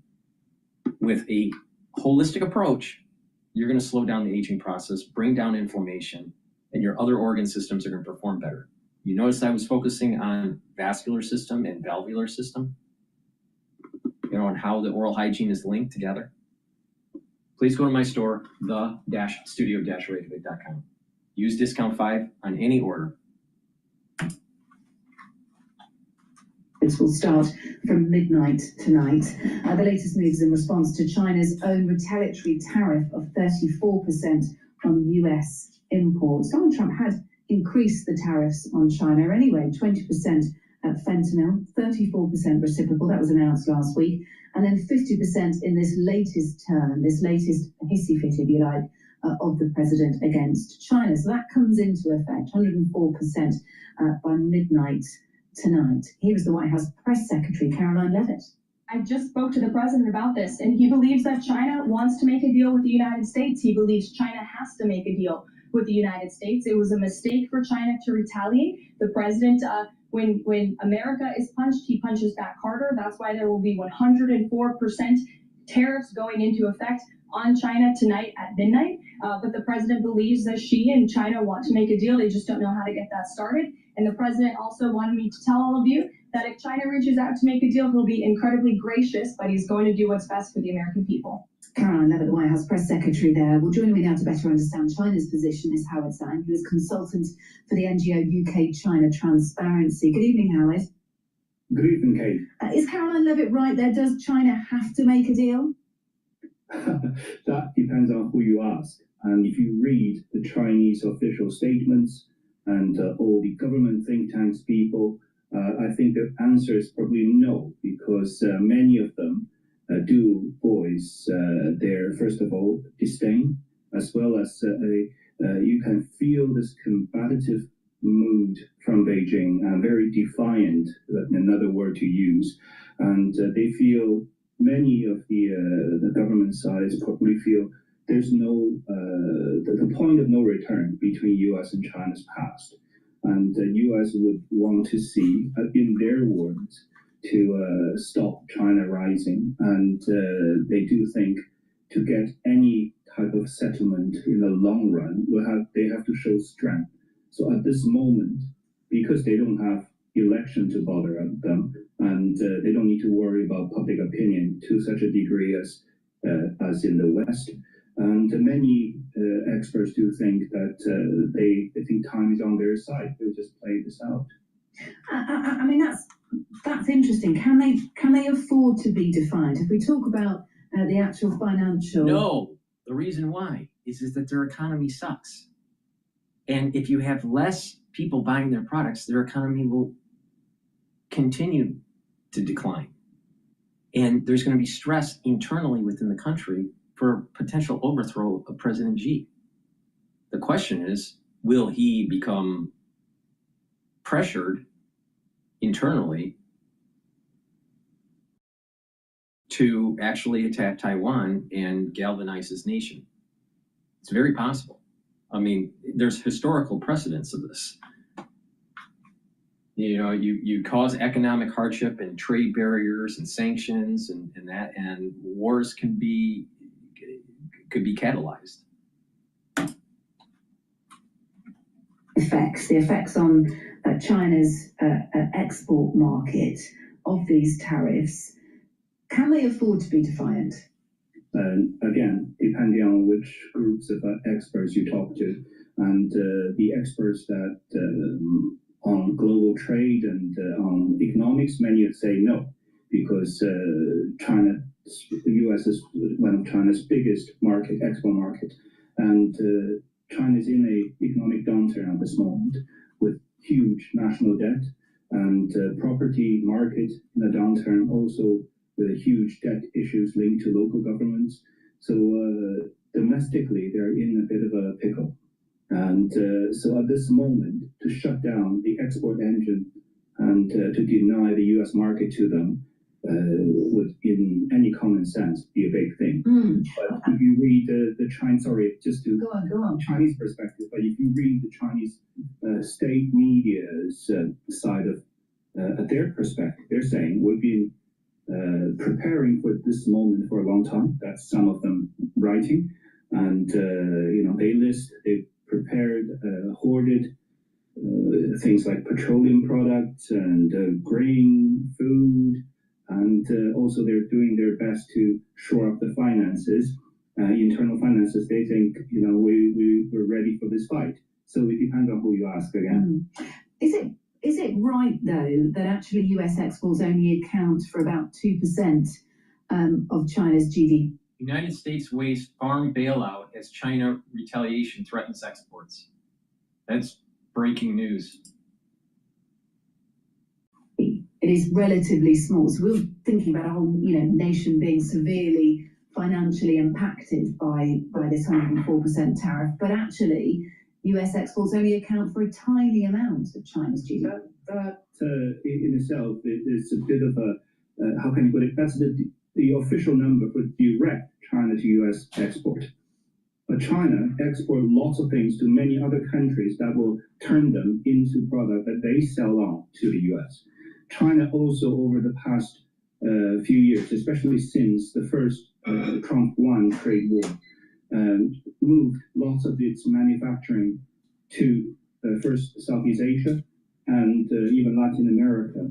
And that's one of the reasons experts pointed out why Trump started to slap tariff first on Canada and Mexico to stop Chinese goods from moving onshore to North America and then moving into the US. But then at least I suppose anything Canada have to pay to the United States will be much less than the 104% trade tariff of anything direct from China to the US. So it is. Well, that's why some argue the reason why Trump government had this almost universal tariff, and you have to individually negotiate with the White House to get a settlement.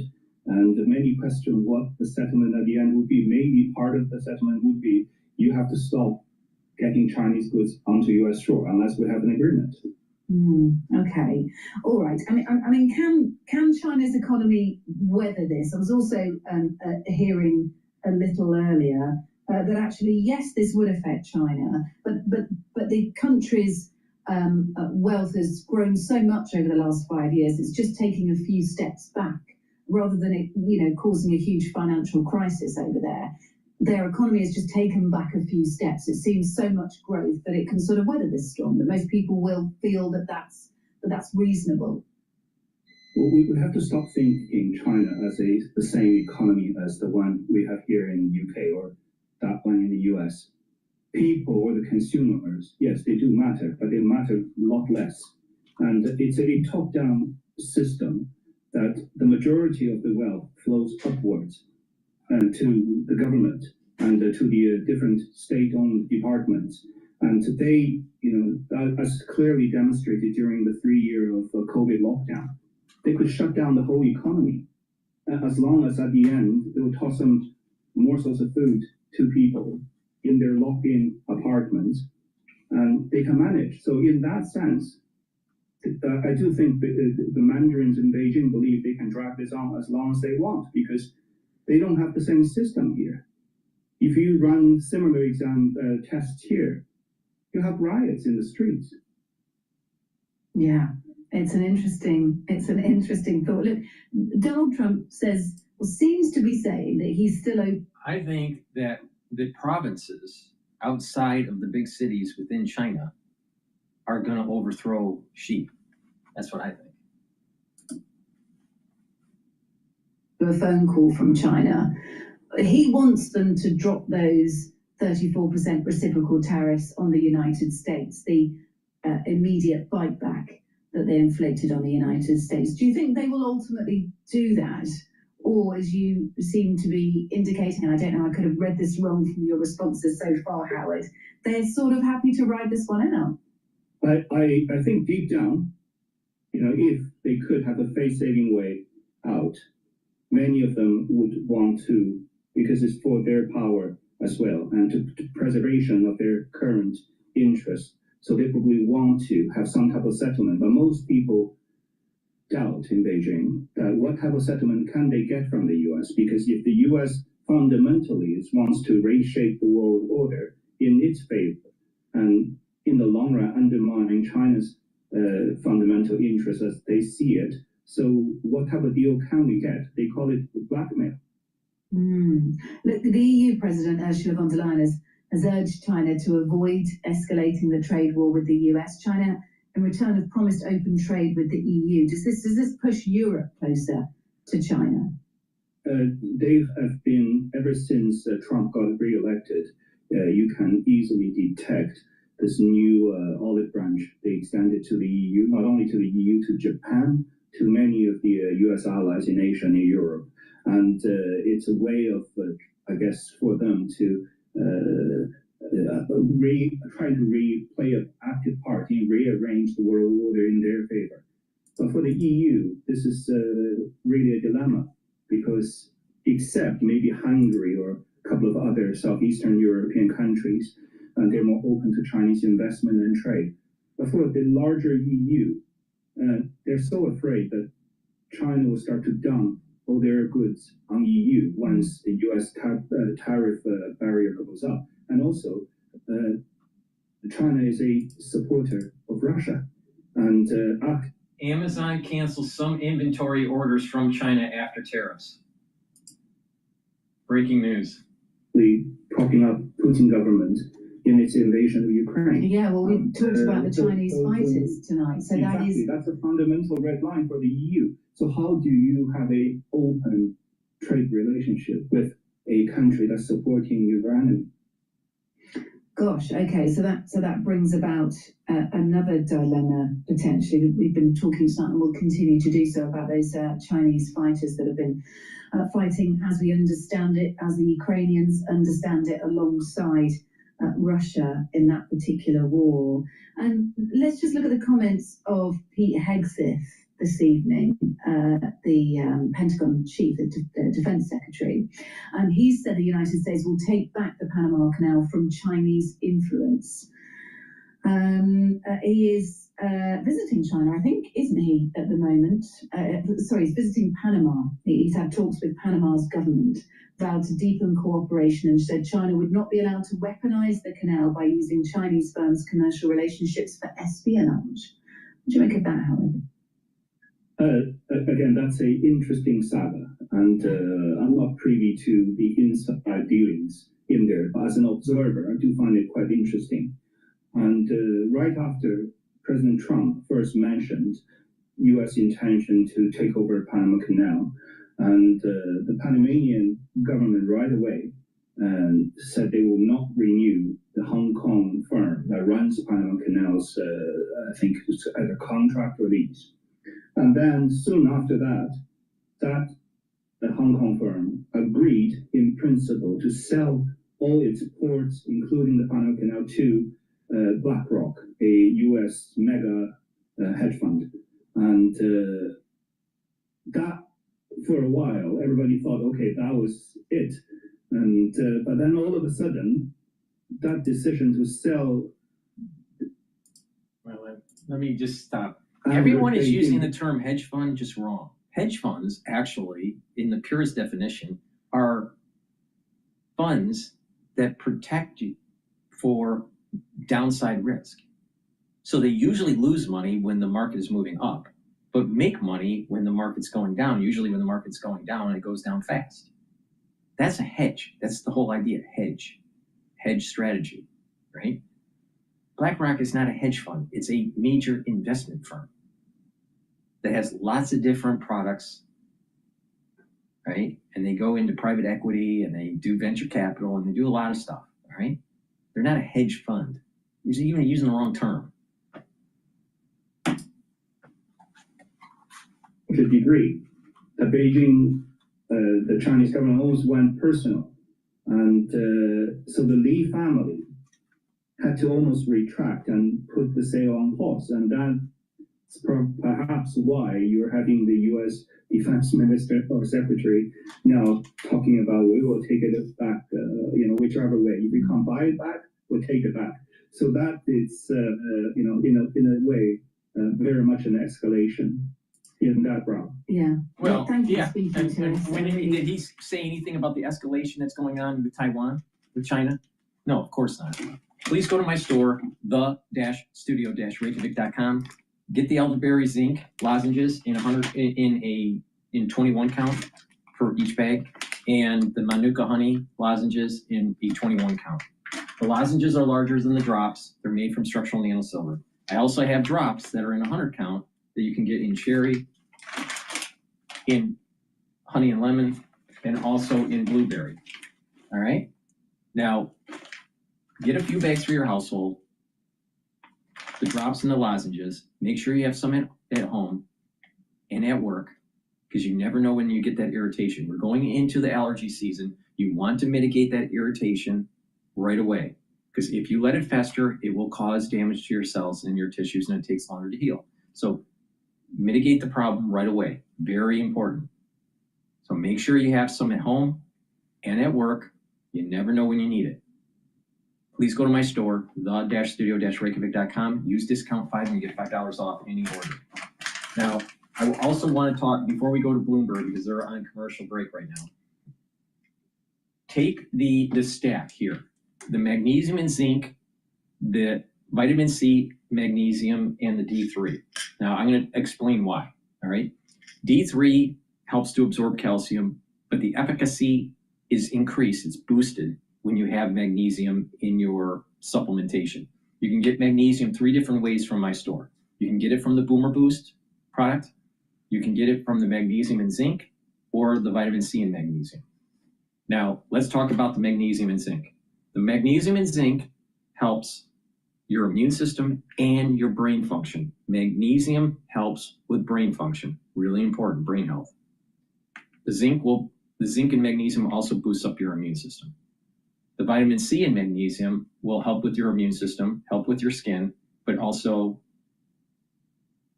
that magnesium will help with brain health, brain function. You can take the vitamin C, magnesium, and the magnesium and zinc together. For the highest amount of magnesium that I provide on my store, it's in the magnesium and zinc. All right, but you can take them together, and you get that larger dosage of magnesium for brain health. Really important. Plus, you boost up your immune system. So take the vitamin C and magnesium and the magnesium and zinc together for best effects. And for the highest efficacy with the D3, magnesium in your supplementation will improve the D3. So please go to my store, the-studio-reykjavik.com, get the vitamin C and magnesium and the magnesium and zinc, take them together, use discount 5, and you get $5 off any order. If you spend $150 or more, you do get a free gift until supplies last. All right. let's take a look at what's going on here. Let's go to live now while Bloomberg's still on break. U.S.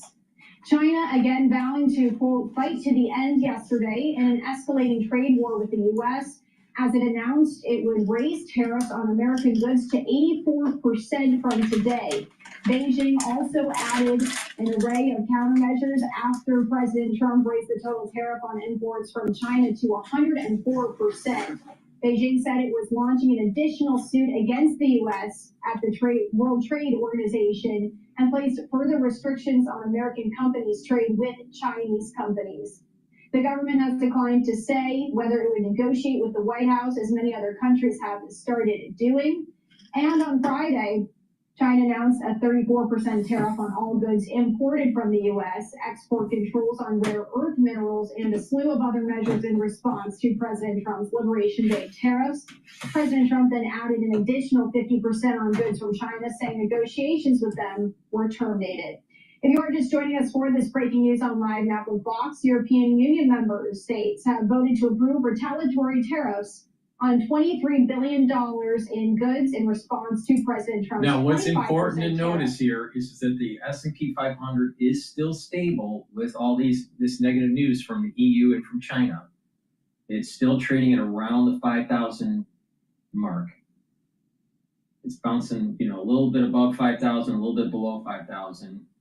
Now, there's going to be treasury bills that are going to be sold into the market, I believe at 2 o'clock, I think it is, maybe 1 o'clock. That may cause a perturbation in the markets. So let's go to Bloomberg here. The administration considering plans to offer assistance to farmers amid concerns about the trade war's impact on American agricultural producers.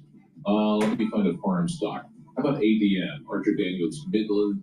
That's up right now about 0.6%. Yeah, Amazon. And here's my go-to. Deere, you can check Deere too. Now remember, ADM and other big ag companies. Remember what I said?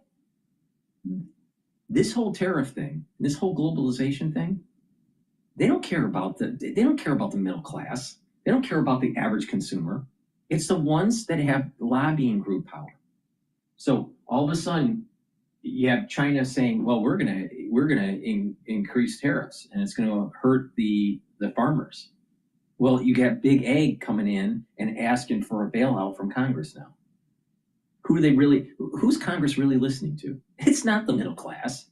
It's all about these multinational corporations that pushed globalization and destroyed the economic clustering to benefit their own industry or their own corporate business.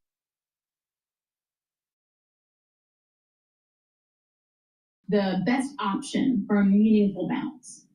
I mean, look, we'll just take a step back. As someone 25 years covering tech, I believe this is the scariest time that I've seen the markets, but specifically for U.S. tech, because it's really it's really an Armageddon that's come from a supply chain perspective, and that's why we've been so vocal. And I think it's been almost sad to see, because I think as these continue, these tariffs, it would set the U.S. tech industry back a decade.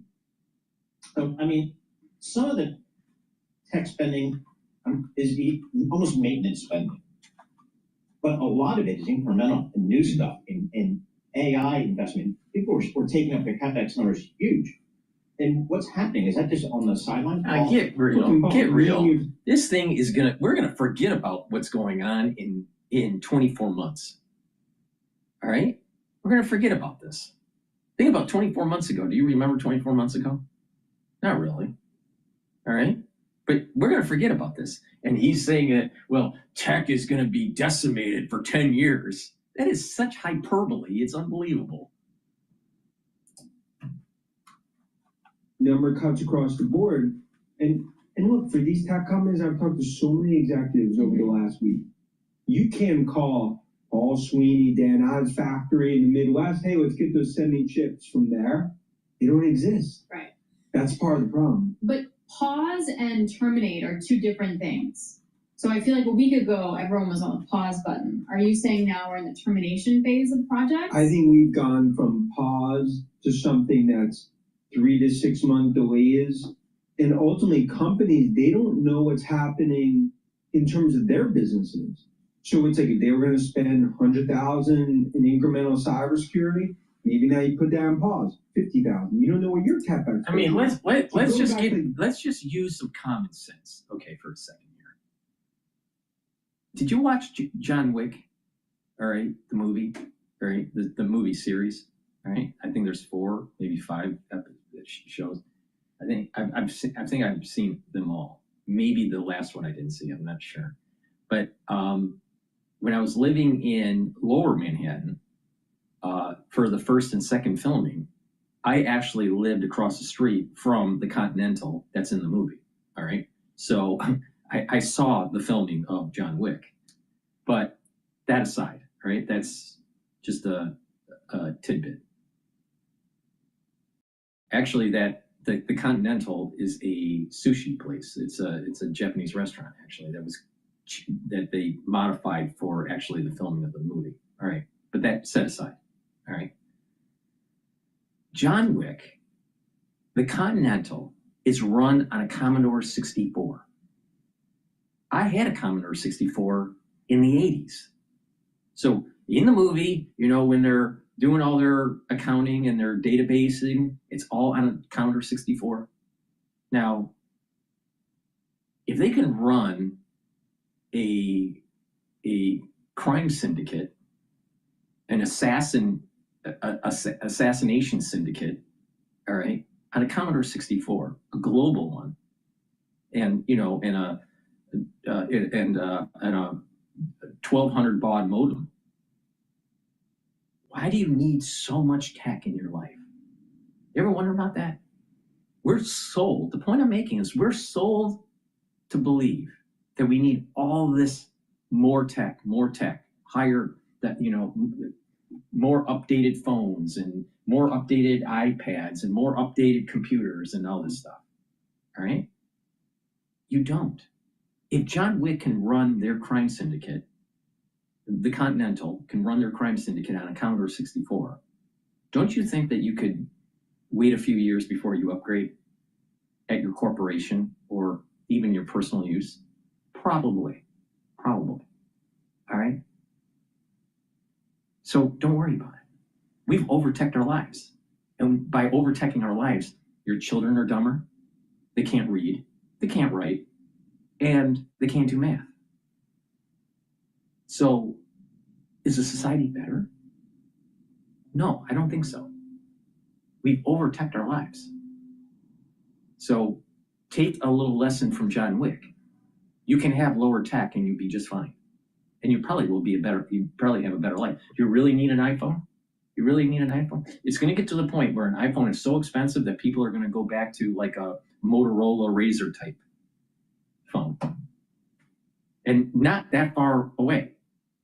It's not that far away. Just like how people cut the cord for cable to save money, you start having more time in your life. Something very similar is going to happen. Where people stop using, let's say, landlines, they cut that, and they start using cell phones. Well, you know what? You may actually not need a smartphone in the near future and save money.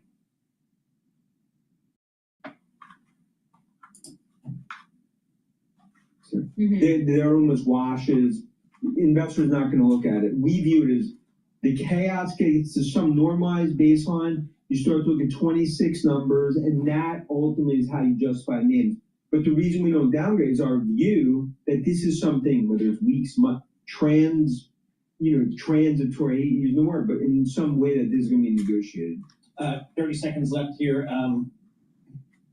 Does the U.S. risk losing its leading position in tech, the great Silicon Valley? I mean, I think this could take tech back a decade. Right. Yeah, and it's just a reality. It's the food chain, the supply chain is in Asia.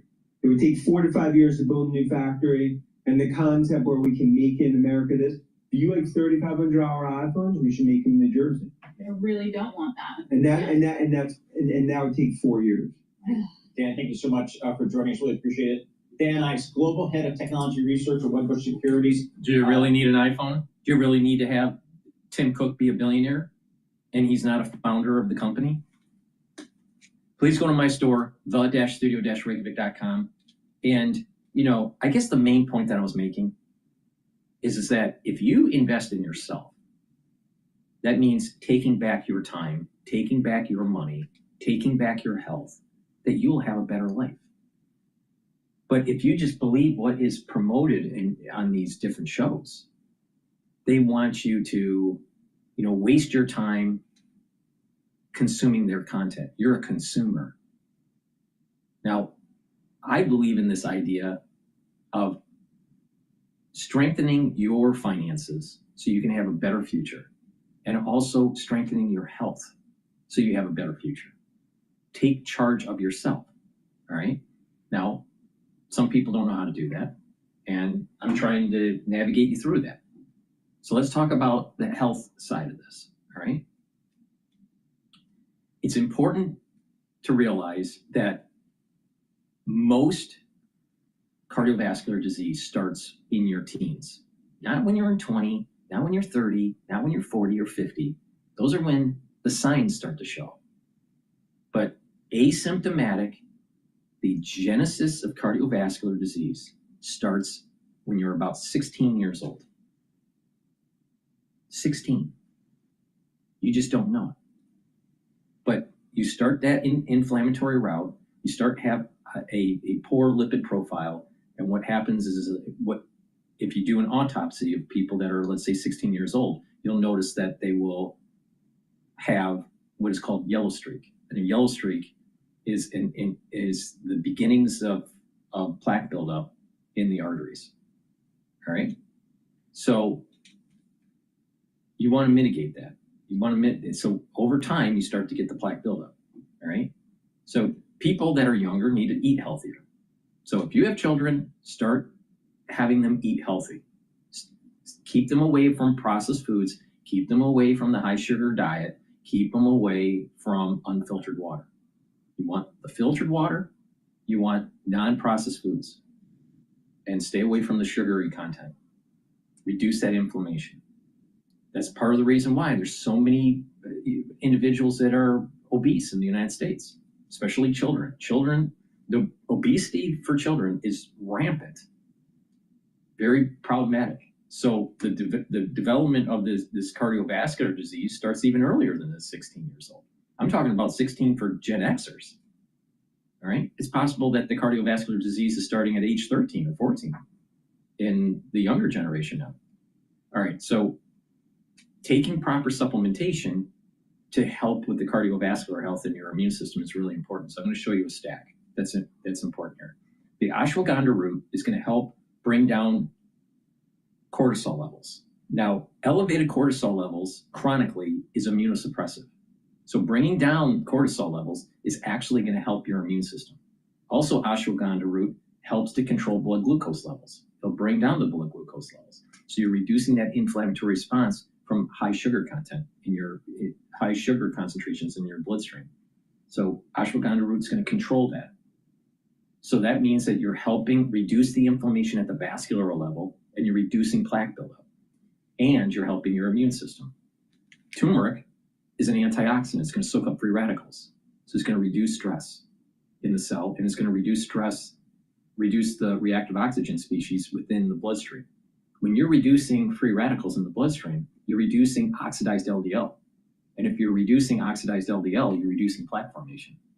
In addition, turmeric brings down systemic inflammation. So that's helping your immune system and your vascular system. You stack these together and you're boosting up your immune system and your vascular health. And you're reducing the chances of plaque buildup. Please go to my store, get the turmeric and the ashwagandha. I don't care what age you are, you should be taking this every day. Please go to my store, the-studio-reykjavik.com. Take this, mitigate the problem, and the facts are this. In your teens, you started cardiovascular disease. Fact. In the United States. Fact. mean, how does a farmer gonna see it here? I mean, are wholesalers not gonna buy their crop because the wholesalers know they don't wanna have to deal with the tariffs when they export it? How does that all work out? Well, that's the key thing, Paul. It's already started. The key thing that has been bad for farmers was that what was good was a massive pump in prices because of Russia's invasion of Ukraine to the peak in 2022. It's somewhat like World War I. It was great for U.S. farmers for a little while, but now it's gone away. But what it did do is it ran into this firewall of rapidly advancing technology where Brazil now is going to be exporting about 110 million metric tons of soybeans. That's double what the U.S. Used to export. And China's taking them, but they don't need as much anymore because they're adopting genetically modified seeds. So the overall picture for farmers was bad before the tariffs came in. The thing is, this is the heartland. This is the land where people voted for Trump. It's, they're less concerned about the stock market. Yeah, so he's going to do what he, like last time he wrote a blue checks. Now that helped, obviously, but people just don't like that. It's like if you can find a way to get corn to stay above $5 a bushel, yeah, we'll do that. And by the way, we'll create a lot of it, and that's the problem. Then we'll make it go lower. It's just the trend is creating more with less. Unless we get a drought, prices are going to probably get pretty cheap. Here's my insanely dumb question. Is there not enough demand to just sell all our stuff here in the U.S.? No, there's not. One of the biggest places we export our ethanol is to Canada. Well, that might not work out so well. We export 45% of our soybeans. It used to be 55%. That's going down. We've been dropping our wheat production for, or at least acreage, in 3 years because we don't use much. We really export most of it. We're basically the piggy bank for the world. And the corn, that's a unique market. We only export about 15% of it. A lot of it's used for motor fuel. And one thing I want to remind our listeners, before the introduction of internal combustion engines, a large portion of our land was used for transportation fuel for horses. Exactly. So, Mike, I'm going to front run Alex on this question here. All right, selling is starting to accelerate for the S&P 500. We're now trading at 4,961 as we're getting closer to the Treasury's auction. And I also think that the Federal Reserve is releasing minutes today. Bill texted me on Tuesday when I pointed out $40 a barrel, which I've been pointing out for 2 years. Mike, no, don't do that to us. And I'm sorry, but that looks like things will have to go. So the good news is we're right near the U.S. average cost of production, the largest producer of energy on the planet for crude oil.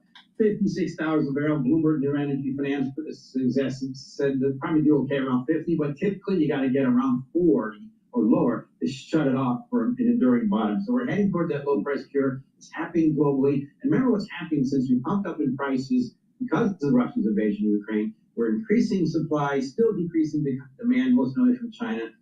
And unfortunately, prices have to go down to really shut off those excesses. It's just the way the cycle usually works. And so it needs some kind of shock for it not to happen. And what we're not going to get is a step in from Saudi Arabia because OPEC Plus announced kind of the same moment we got tariffs from the Trump administration that we were looking at more oil coming on from OPEC Plus because in essence, this is the theory, is the Saudis want to ding the overproducers like Kazakhstan, Iran. They want to get that compliance back, which means they will tolerate lower prices, which gives everyone anxiety back of 2020 and 2014 at the end of the day, Mike.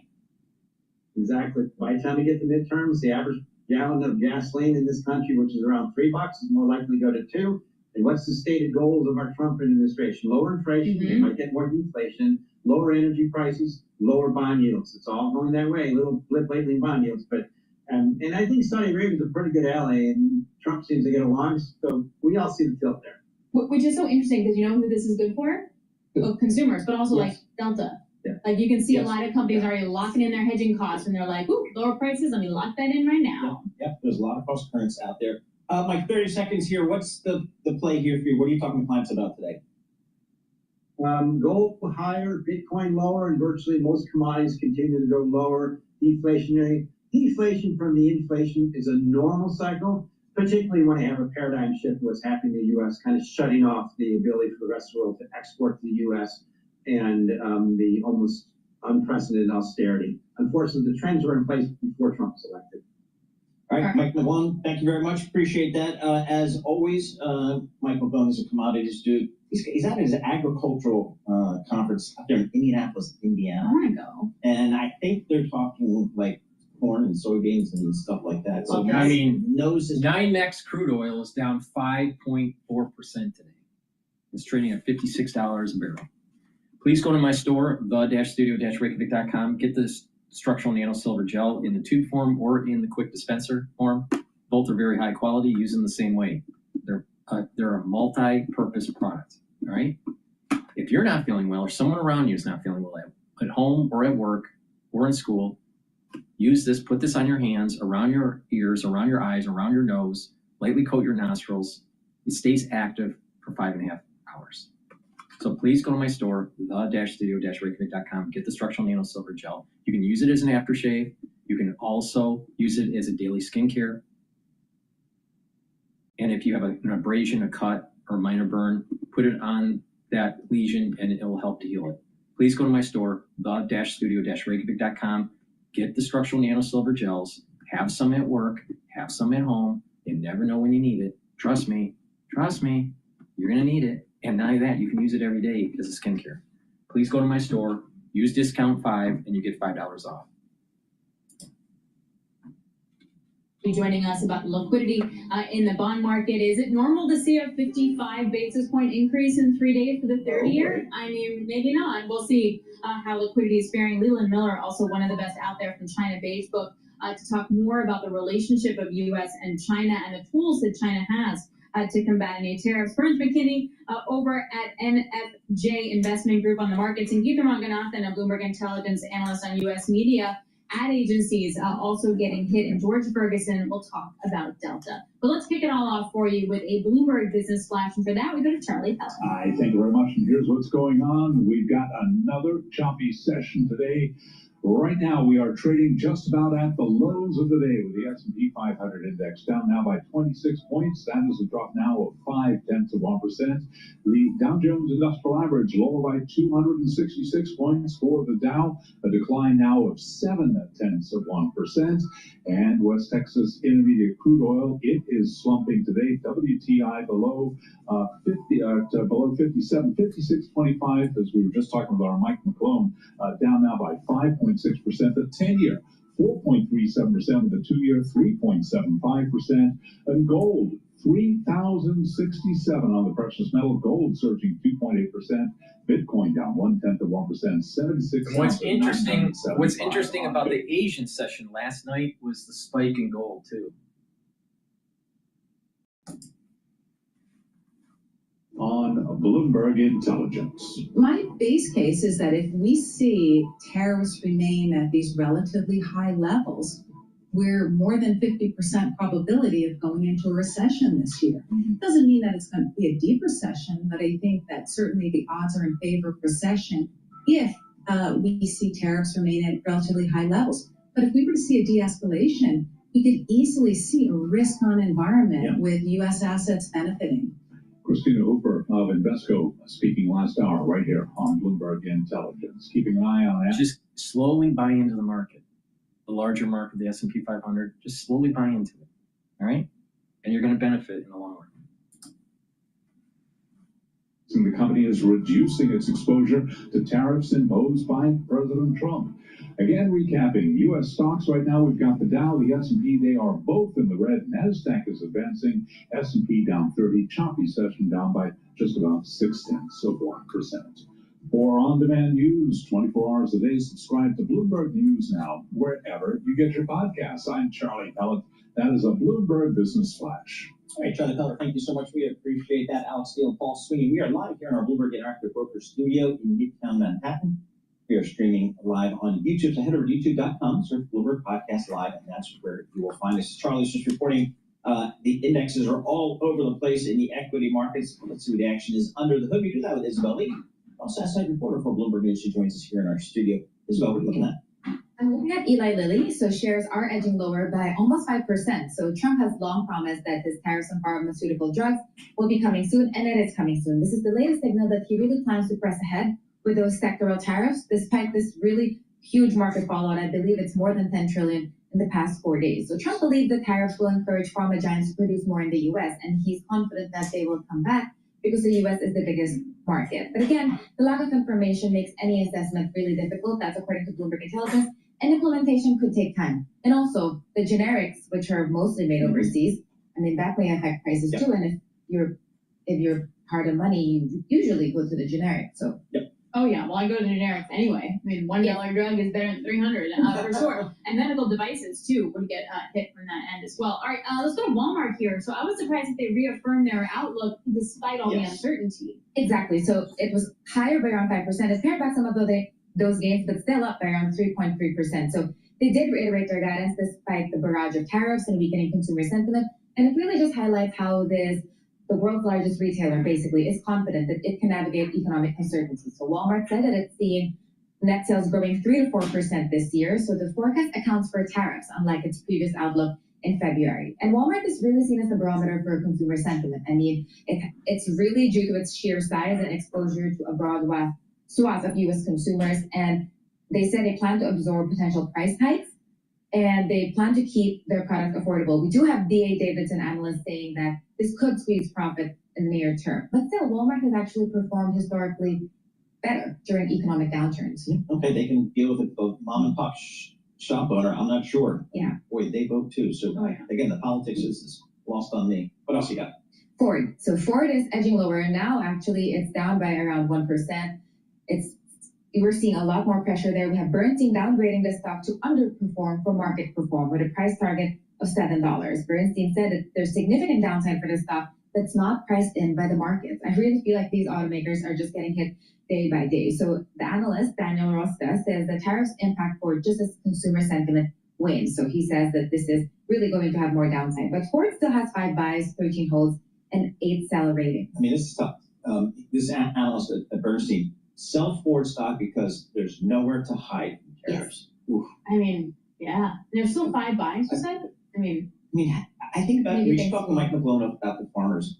If Walmart's okay, that means probably the smaller retailers not.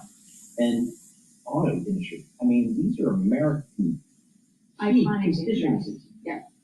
I don't get the politics. That's my thing. Politics. I understand the economics. I just don't understand the politics. You know what we get? We get the bond market. All right, Isabel, thanks a lot. Bloomberg's Isabel Lee joining us. For more conversations just like this, listen to our new Stock Movers podcast. Subscribe for 5-minute episodes on the biggest winners and losers in the stock market. And listen to Stock Movers on Apple, Spotify, or anywhere you get your podcast.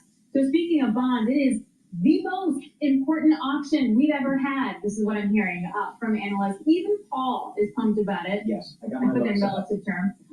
We get 10-year auction today at 1 p.m. And the big question is, what will the direct bidders be? That domestic demand. What is the real demand for treasuries right now in the middle of the sell-off that we've seen? Ira Jersey is Bloomberg Intelligence chief U.S. interest rate strategist, and he joins us now. We finally got Paul into the auctions, Ira. How are you going to be receiving and looking at the auction today? Yeah, so, well, we'll see where we are at 1 p.m. You know, earlier today, actually, when Paul and I talked this like an hour and a half ago or so, I was thinking, 10-year yields were up 14 basis points, 15 basis points today. It feels like dealers are trying to make room to absorb some of the supply coming out the next 2 days.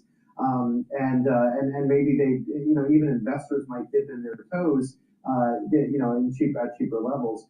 And now, of course, we've rallied now 7 or 8 basis points, so you've taken away some of that relative value.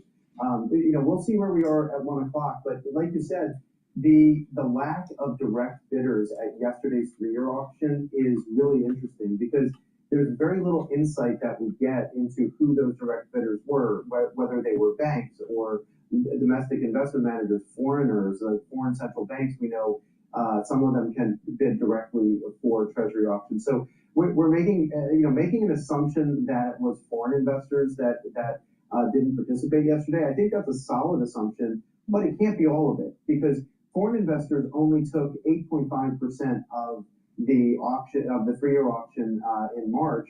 So how is it possible that for the 3-year auction in April, when you saw direct bidders go from 25% to 6%, it can't only be foreign investors. It has to be domestic investors as well.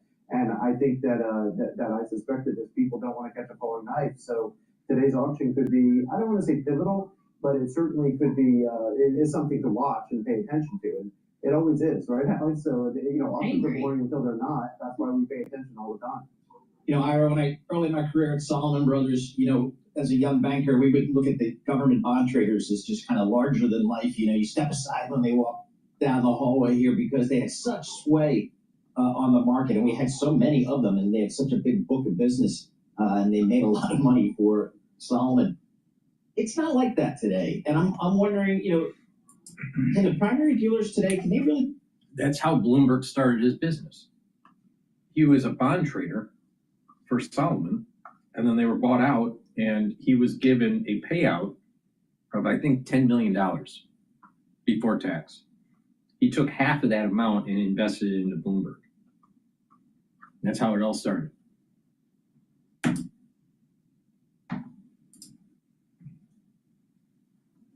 Dealers own more treasuries than they ever have. Now the market's bigger, that's true.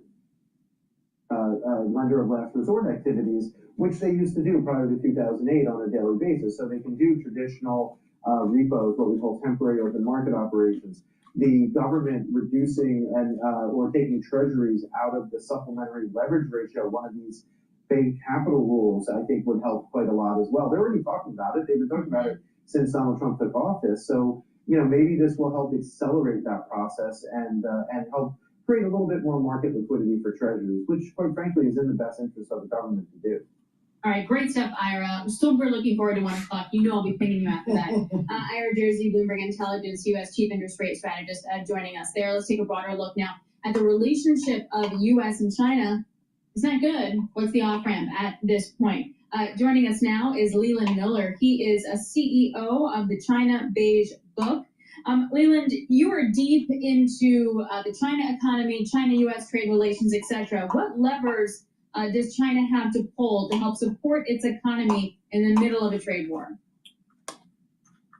Well, markets have been expecting there to be some sort of giant stimulus response for years, and they were always disappointed because it wasn't in Xi Jinping's interest to sort of rejuice the economy after they'd gone through maybe not the leveraging, but certainly a tightening of credit to areas of the economy outside of the priorities, like advanced manufacturing, et cetera. We're entering a very new era here. And so depending on how severe geopolitics and the trade wars get going forward, they're going to start looking at these levers more seriously.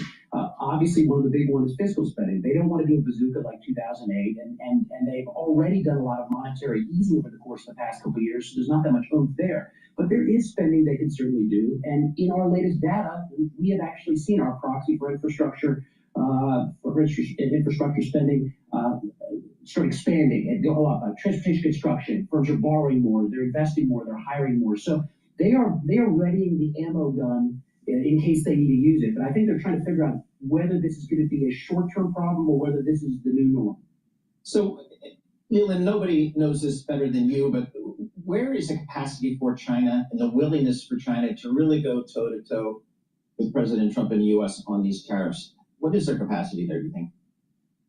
Well, their capacity and their willingness are two different things. I think their willingness is very high. I think we're already seeing there was a signaling before it happened, and then now that it's happened, you see, there was the message was always, if you do something to us, we're gonna respond. You do something else to us again, we're gonna respond. And the problem here is that China doesn't have the capacity to go one-on-one in the trade field with the United States, simply because the United States is a massive importer and China is a very weak importer by comparison. So if you're just talking about trade, the U.S. has much more leverage and put much more pain on China. This is why once you get to a certain point, and to the extent that Beijing is willing to risk an escalation, you're going to see things expand outside the purely trade realm. It's not going to be just a conversation about tariffs. Already, we're moving outside of it, but you can expand it more dramatically to other areas and even punishing U.S. firms on the ground in China. I mean, yeah, we already heard the headline that China's, telling students that want to study in the U.S., think twice, for example, before you do that. In terms of levers it can pull, I know you mentioned helping domestic capacity and sort of pumping money into the system for consumers might not be the best. But in terms of the UN devaluation, for example, how orderly can China keep that? I think they can keep it pretty orderly because they want to keep it orderly. It seems like every time there's any kind of geopolitical tension to the U.S. and China, any trade tension, there's anything going on in terms of just a weak Chinese economy, there's people screaming to the sky, the yuan, devalue it.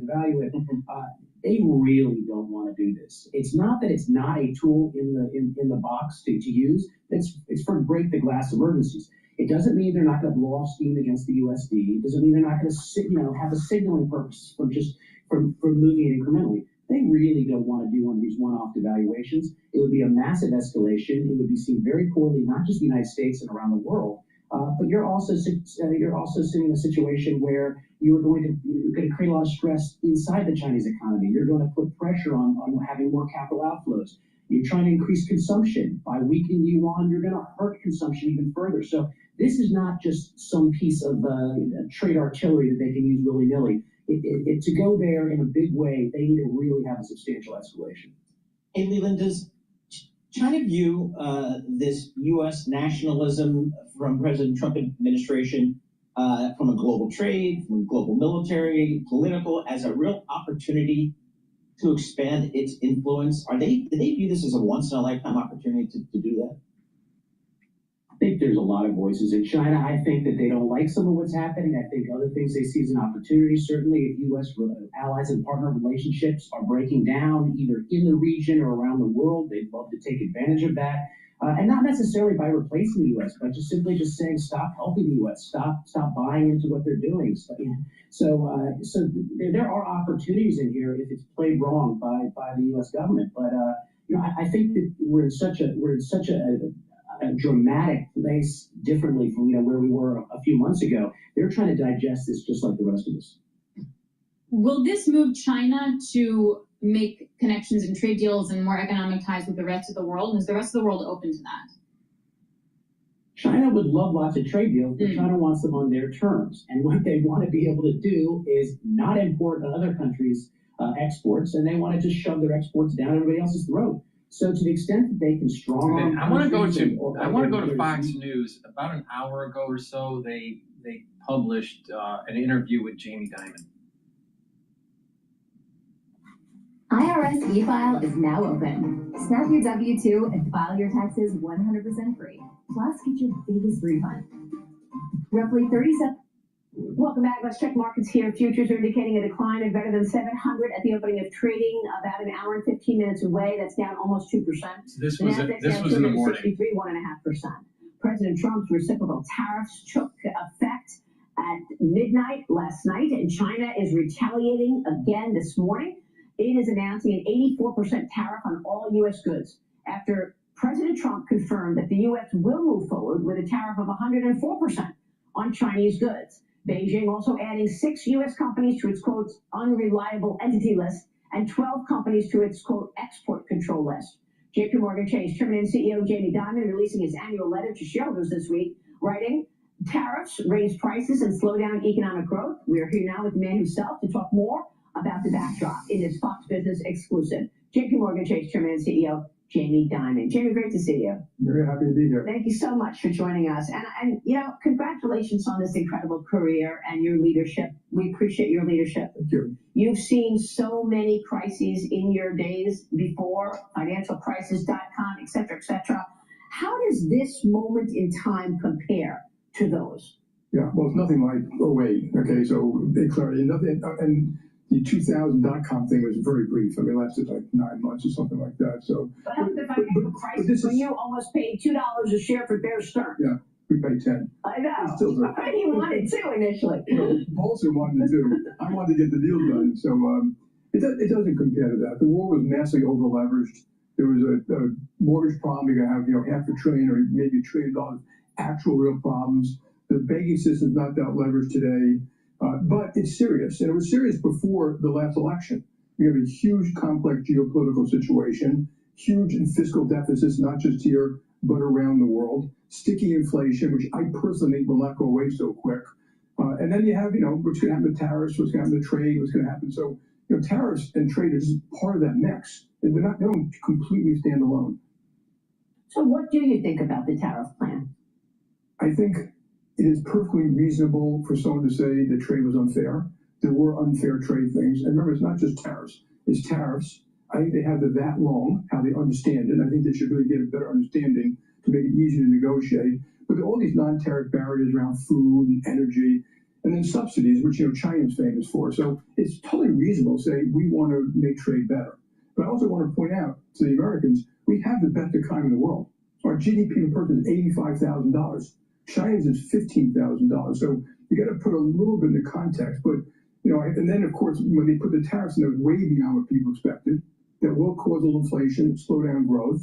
But I hope what they really do is let Scott Bessent, when he's a professional, negotiate. I know Japan, I gather Korea, Vietnam have called, and then eventually Europe, get those things done quickly. If you want to calm down the markets, show progress in those things, and let Scott take the time. Trade deals are very large and very complex. They can't be done overnight, but you really have to have teams working them to get them right. It sounds like you're taking a calm head in the face of all of this, despite the fact that we've seen $6 trillion in market value wiped out in about a week. Yeah, I'm taking a calm view, but I think it could get worse if we don't make some progress here.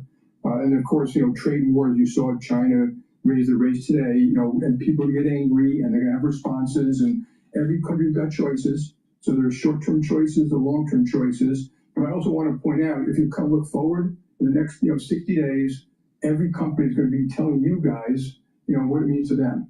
I think today I saw Delta remove their guidance, and things like that will affect stock price again. So it's not over yet. And then you're seeing tremendous moves in swap prices, asset prices, treasury prices. There's a 10-year treasury auction today and how they go. So yeah, let them settle down, take a deep breath, negotiate some trade deals. That's the best thing they can do. I want to get back to what you just mentioned, the earnings season, in a moment, because I spoke with a number of CEOs just last night, and they said, I'm cutting expenses, I'm cutting my CapEx, so I want to get your take on how that plays out. But look at the 10-year this morning, Jamie. It's up almost 17 basis points. Yeah. And I just spoke with the Treasury Secretary, Scott Bessent, and asked him if part of this is China selling treasuries. Here's my conversation, a snippet of it with Scott Bessent. Watch this. There's one of these deleveraging convulsions that's going on right now in the markets, and I think it's in the fixed income market. There's some very large leverage players who are experiencing losses. They're having to deleverage. I believe that there is nothing systemic about this. I think that it is an uncomfortable but normal deleveraging that's going on in the bond market. And I expect that as we see the leverage come down, the risk managers tapping people on the shoulders, telling them to bring their books down, which is what happens every couple of years as leverage builds up, then the market will calm down. Is China jumping treasuries to try to put pressure on this market? Yeah, I think it works against their purposes if they are dumping treasuries, because if they're dumping treasuries, then they have to buy something else. If they sell dollars, then they strengthen their currency. And as I said earlier, they've actually been weakening their currency, which is a loser for everyone. Right. And again, when I hear all these stories, the dollar is no longer going to be the reserve currency. If you end up with the Chinese who are willing to use their currency as a trade tool, that doesn't seem like a very good reserve asset to me. Yeah. Jamie, your reaction? Well, he's exactly right. You have a lot of deleveraging hedge funds and players out there, which he obviously is quite experienced in things like that. And that is the initial effect. There will be other effects, and we still own the reserve currency, which will be true for a long time. But a very important point, China and Russia have made it clear they want to kind of dismantle the post-World War II system. And I think the goal of all this trade stuff should be to make Europe and our trading partners, Japan, Korea, Philippines, stronger, not weaker, bring them closer as we build up our military. And any trade that protects military, that we should definitely do. I mean, we made a lot of mistakes about, as you know, pharmaceuticals, We just have to make our chatbot more agentic. Whoa, future John here. You're here too? Yeah, and thanks to CX1 Empower, things are going to get way less awkward.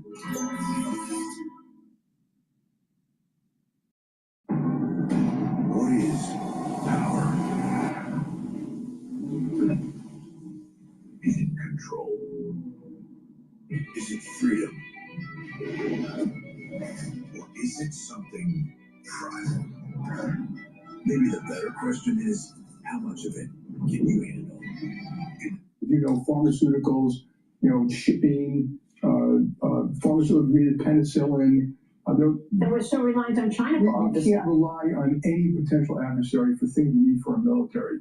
And so, there I'm quite sympathetic. That we should do, that's absolutely paramount. And you wrote about this in your annual letter to shareholders this week, and you talked about national security being the #1 priority here. But it takes time to get the supply chains to America. So in terms of getting this done fast, I mean, how much faster can this happen? And was there another way to get corporations to move supply chains here other than forcing them to it? Because we've been talking about this for a long time. You can't really force them, but I guess there are tons of ways that people manipulate trade, but and as subsidies, and as land grants, and as guarantees. We need to do that for rare earths, pharmaceutical devices, semiconductor chips. We should do it right. I mean, we shouldn't do it in a way that wastes a lot of money and lets corporations feed that great tax trough or something like that. And it could be done, but it will take years. But we need to start right away. And even some of the other supply chains, a lot of companies are too reliant on one country. It'll take them to move. But I think you got to separate, making sneakers from making guns. One is like really important. One is, it's not as big a deal. So, Great point. But the point about national security is economic security, national security are almost directly related in the long run. Hopefully when these wars get resolved, and I hope in the interest of Ukraine, where they have sovereignty when it's over, and the interest of Israel without being constantly attacked by terrorists on 3 sides, you need to keep the economic alliance together. I think it would be in Russia's and North Korea's, Iran's, and China's interest to fragment the Western world. And I think that would be the biggest long-term mistake. I'm talking about over 30 or 40 years. But I don't want to read the book about how the West was lost. Yeah, but at the same time, timing is of the essence, right? I mean, you just mentioned a moment ago that we're headed into the earnings series. You're obviously reporting earnings on Friday, so we're sensitive to that. But is there anything you can tell us about the environment right now in terms of loan demand, in terms of defaults? Because while all of this is happening, you've got, for example, your economics team predicting a recession this year, and you've got corporations saying, I'm cutting back on spending and investing right now.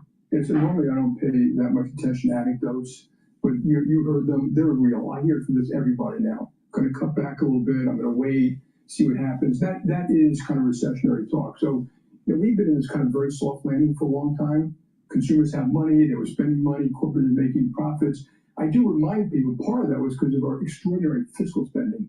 We borrowed and spent $11 trillion since COVID. And that obviously drives a lot of growth. It drives corporate profits. So I think what we're going to see now is corporations making announcement after announcement about, don't expect my guidance to be true. I'm going to hold back here a little bit. These are long-term decisions they have to make. They may want to see the tax bill, which hopefully they get done in July. So yeah, I think you're going to see a slowdown. I think the economists are probably right to say that you should expect that. Well, how significant is a slowdown? I mean, are you seeing defaults? Not yet, but I expect them.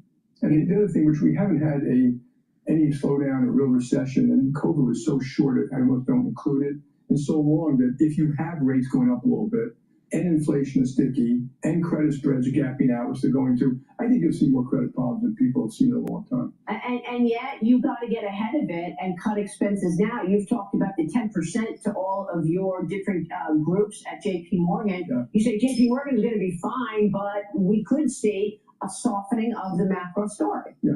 So JP, I did say to the JP Morgan people that 10%. I think we just got a little sloppy the last 5 years. I'm kind of mad at myself. I remind people, kills companies is complacency, arrogance, bureaucracy. And the little speech I gave, I was talking about Sears and AMP and Eastman Kodak. And it's amazing to me that these companies, they just get too lax in what they do.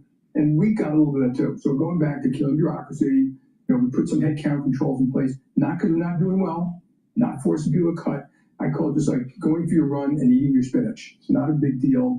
We can handle that, and we'll become a better company. People are having a lot of fun, by the way, raising their hand and saying, why are we doing this? Why can we cut this out?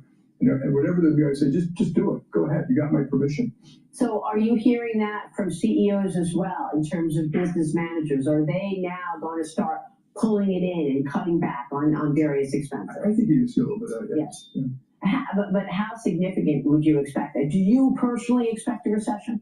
I am going to defer to my economist at this point, but I think probably that's a likely outcome. Because markets, I mean, when you see a 2,000 point decline, it sort of feeds on itself, doesn't it? Because it makes you feel like you're losing money in your 401k, you're losing money in your pension. You got to cut back. Yeah. I always remind you, markets aren't always right, but sometimes they are right. I think this time they are right because they're just pricing uncertainty at the macro level and uncertainty at the micro level. Look on dollar.com to get our lowest rates. Why are you in my house? What's going on here? Have you seen their detection time and their MTTR is to die for?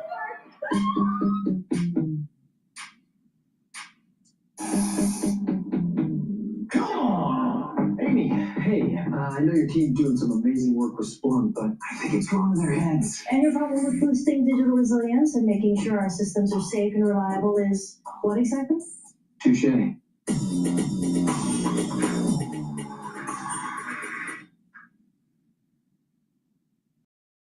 Level and uncertainty at the micro level, at the actual company level, and then how it affects consumer sentiment. It's hard to tell. Consumers still have jobs, wages are going up the low end, which I think is a good thing. But if companies start cutting back, the consumer sentiment changes and business sentiment changes. I think you've already seen business sentiment change a little bit. Hopefully, no one's wishing for that, but hopefully if there is one, it'll be short. But I do think fixing these tariff issues and trade should be a good thing to do. That will get one major uncertainty behind us. We have the strongest economy in the world. It'd be good not to add to the uncertainty out there. How long would you wait to see these fixes take place? I don't know. I mean, I would, whatever they can do, like I said, trade is really complicated. I mean, these trade agreements are thousands of pages long. It is product by product and area by area, non-trade barriers, subsidies. There's tons of food. If you spend time on just food alone, you'd be shocked how many different food agreements there are, and disagreements and protection of local farmers, which almost every country does. So the sooner, the better. Well, in terms of they should get at it. In terms of the capital markets business, you got to believe that trading is going to do well in the first quarter. But we've sat here with various CEOs who said, "I'm not going to do my IPO right now. Right. I'm not going to do my deal in terms of M&A." We spoke with Ken Leon from CFRA, and he says that the first quarter was very weak for those kinds of capital markets businesses. Yeah. So, without giving anything away, because you're reporting earnings. Yeah, so I always say the volatile markets generally are good for a capital market trading business, but they're generally not good for equity, debt issuance, stuff like that. So, I mean, at a certain point, JP Morgan's going to be in fine shape, but almost no matter what happens, we always run the company so we can serve people in good times and bad times, just like we did during the great financial crisis. But I do expect the bad part of these volatile markets isn't what it does to a JP Morgan, it's what it does to the capital markets and the ability of companies to raise money. So IPOs are being canceled, a couple of hung deals out there in the high yield land and bridge loans, and that just slows everything down. And so that's the bad part of these volatile markets. It's not that it's bad for us. It's bad for small businesses, middle-sized companies. Large companies can usually get the funding they need. President Trump has been trying to put America first. Is he doing that while also alienating foreigners to America? Somebody told me last night, look, I'm trying to do a deal in Canada. They said, we don't want to buy American in any way right now. Do you see any anti-American sentiment? Yeah, we've lost a couple of bond deals already because they're not mean. They simply say that, look, we'd rather do this with a local bank than with a U.S. bank. Look, we could overcome that. That's why part of me thinks that don't let this go on too long because it's causing cumulative damage, including huge anger in the United States. Like I said, if my goal would be keep the allies together, get them together, keep work on that, and you fix the trade. If there's unfair trade, fix it. Doesn't matter, ally or not, it should be fixed. And I think there are legitimate complaints about military spending. They need to spend more in the military. So I hope what you saw, like for Europe, is a wake-up call.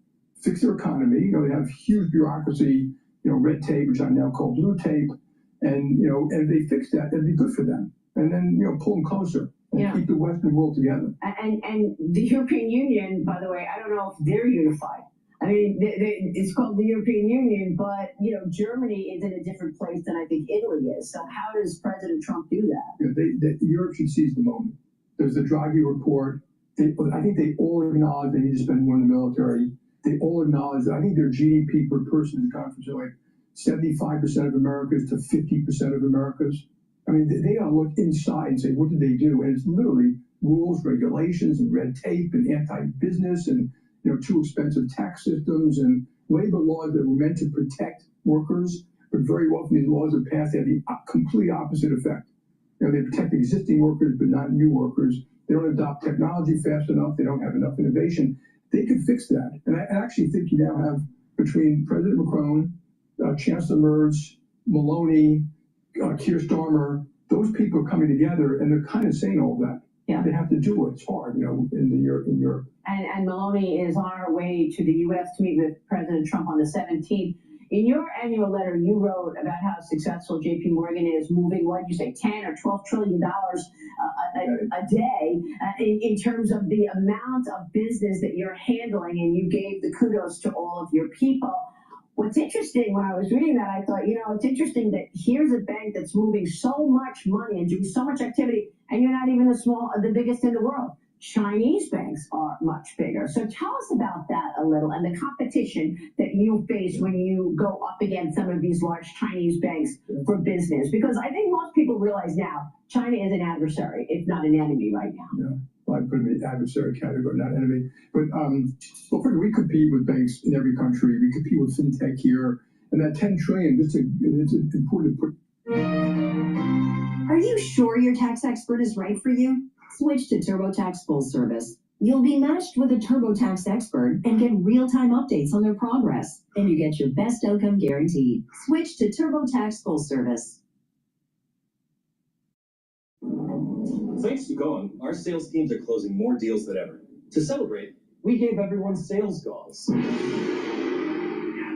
At 10 trillion, it's important to put in context, $10 trillion of money being moved, 3 trillion securities being bought, but it's also representative of the enormous flows around the world. So when people can estimate, they predict the effect of global flows of capital, it's hard to do.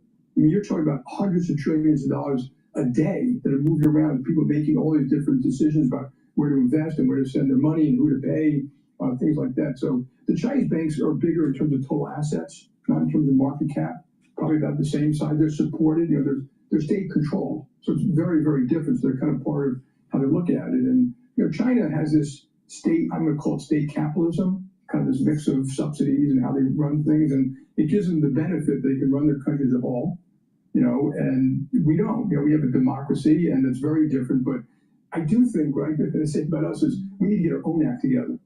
We need to get, if you want to have America be very strong, our own health care, our own infrastructure, our own immigration, our own regulations, our own red tape, our own affordable housing, we could be growing at 3% a year. And I think we should be striving to that. And have we done that the last 20 years? Our GDP per person would be $15,000 more. So, to me, China isn't, if you look at us, 85,000 GDP, theirs is 15. We have all the food, water, and energy we need. They import 10 million barrels of oil a day. They're surrounded. They have a very complex geopolitical neighborhood. Philippines, Korea, Japan, Indonesia, Vietnam, Pakistan, India, Russia. And they're kind of angry, some of those folks too, because of what they're doing in the South China Sea. We don't. We have peace in the Atlantic and the Pacific. We have peace with Mexico and Canada.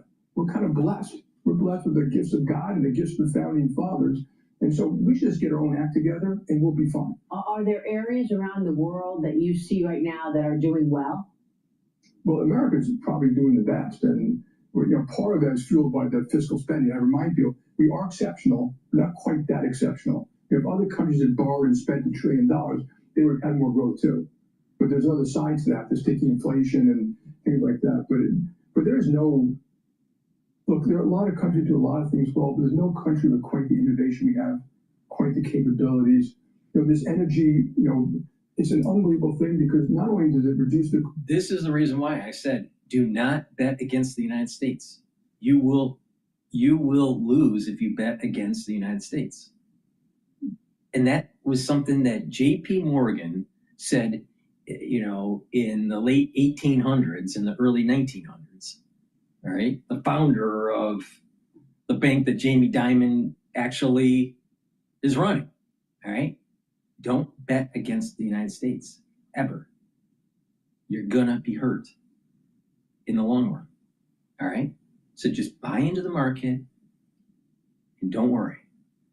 You'll be much better off in 12 months from now. You'll probably see it better off by the end of the year.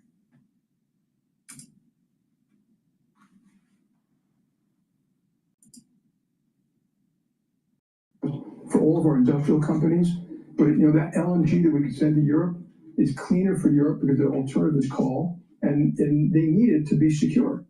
So to me, we have this unbelievable position, and it's unbelievable. Our financial services, we have the best financial markets in the world. I'm talking about all of it: capital markets, hedge funds, private equity, investors, and it is part of the flywheel. And you have Democrats that want to erode that promise.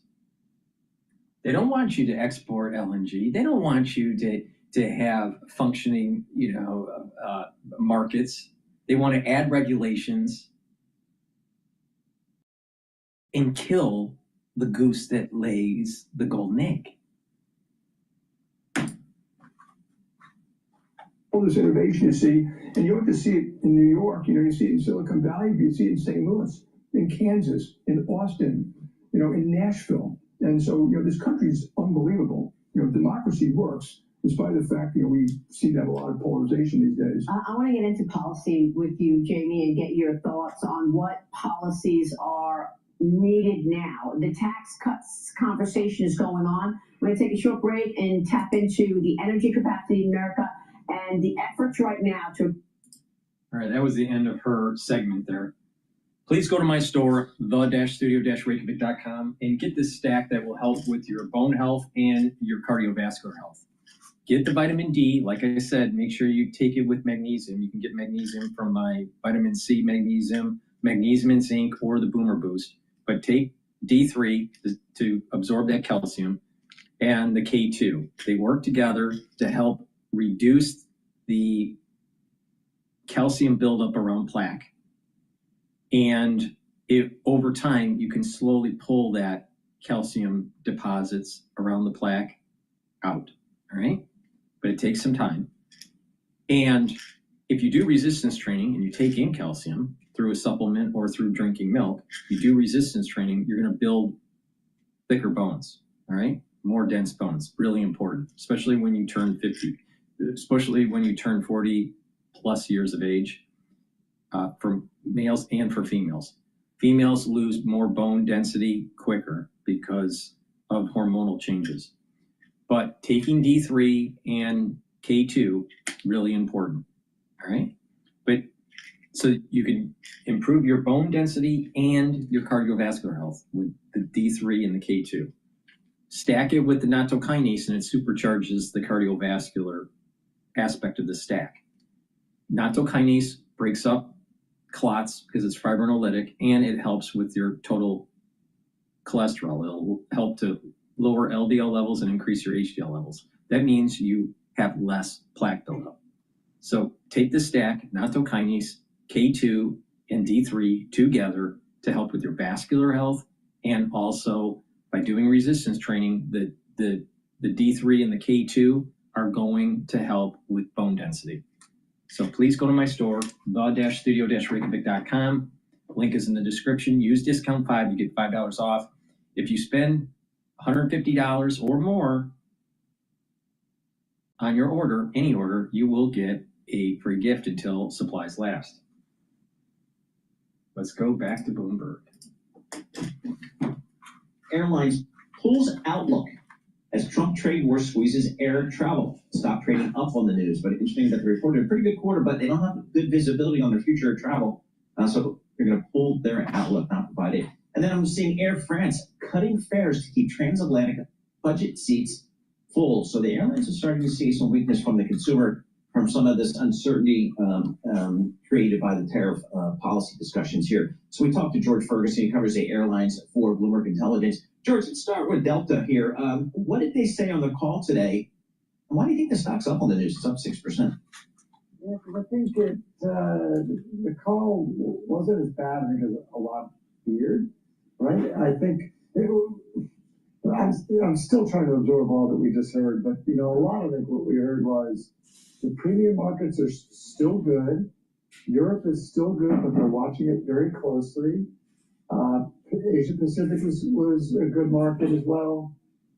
Non-premium, back of the airplane travel in the domestic market is poor. And because of all that, they're going to flatline capacity, no growth for the second half of the year. So it sounded like things are okay, maybe they're okay, but we're watching things very close. But I remember that Delta and the other U.S. carriers probably several weeks ago cut their guidance. This was before, I think, an investor conference. So they've already cut guidance once here. Agreed. So where are we there? I mean, do you feel like street estimates need to come down here? Agreed. Well, so when I looked at the preliminary guidance for 2Q, it did seem like street estimates for 2Q had to come down, right? Because Delta gave some pretty broad ranges, but it looks like capacity is going to rise 5% when I look at schedules for them in the second quarter. And they said revenue could be up 2 to down 2. And if I did my math right, that means that either way, fares are softening. But the market seems to think things have gone too far. And Delta stock price, and they're rallying, right? So again, it's we're definitely working off lower expectations after they cut earnings, expectations after the JP Morgan conference. But so seas are choppy here. So George, I know every year you take a boondoggle over to Europe, either to London or Paris for these air shows, and this is where these big airlines place big orders with the airplane suppliers, Boeing and Airbus principally. Are we going to get to a period, George, where if they even allow you to go to Paris, if the French let you in, will European carriers buy Boeing planes and vice versa? Will European carriers buy, or Airbus? I think they will. I think they will because the queues for airplanes are so long. You're not going to get out of the queue you're in and go to someone else's queue and wait longer. You'd have to wait 7 to 8 years for an A320 out of Airbus, I think, as near as we can tell from the backlog they show.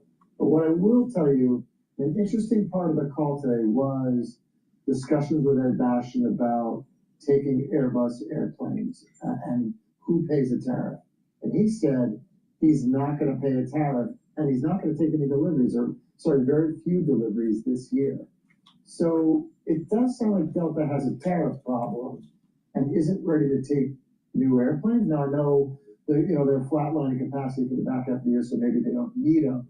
But if the market was growing significantly right now, I think he'd have a problem. And so it's interesting, right? Because in a call previous, he said he had ways to manage tariffs, but we didn't hear that this call. It's going to be an issue. The question is how long does this tariff problem stick around? How long does the administration continue to push it?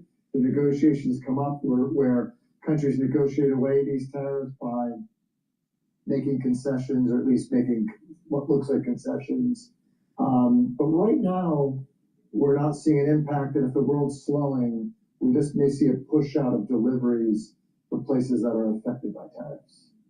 Again, a lot of changes right now. Yeah. So you mentioned kind of the weakness Delta was calling out in the back of the plane, maybe some of the more economy prices and seats. So does that mean the discount airlines, they're really going to face some trouble?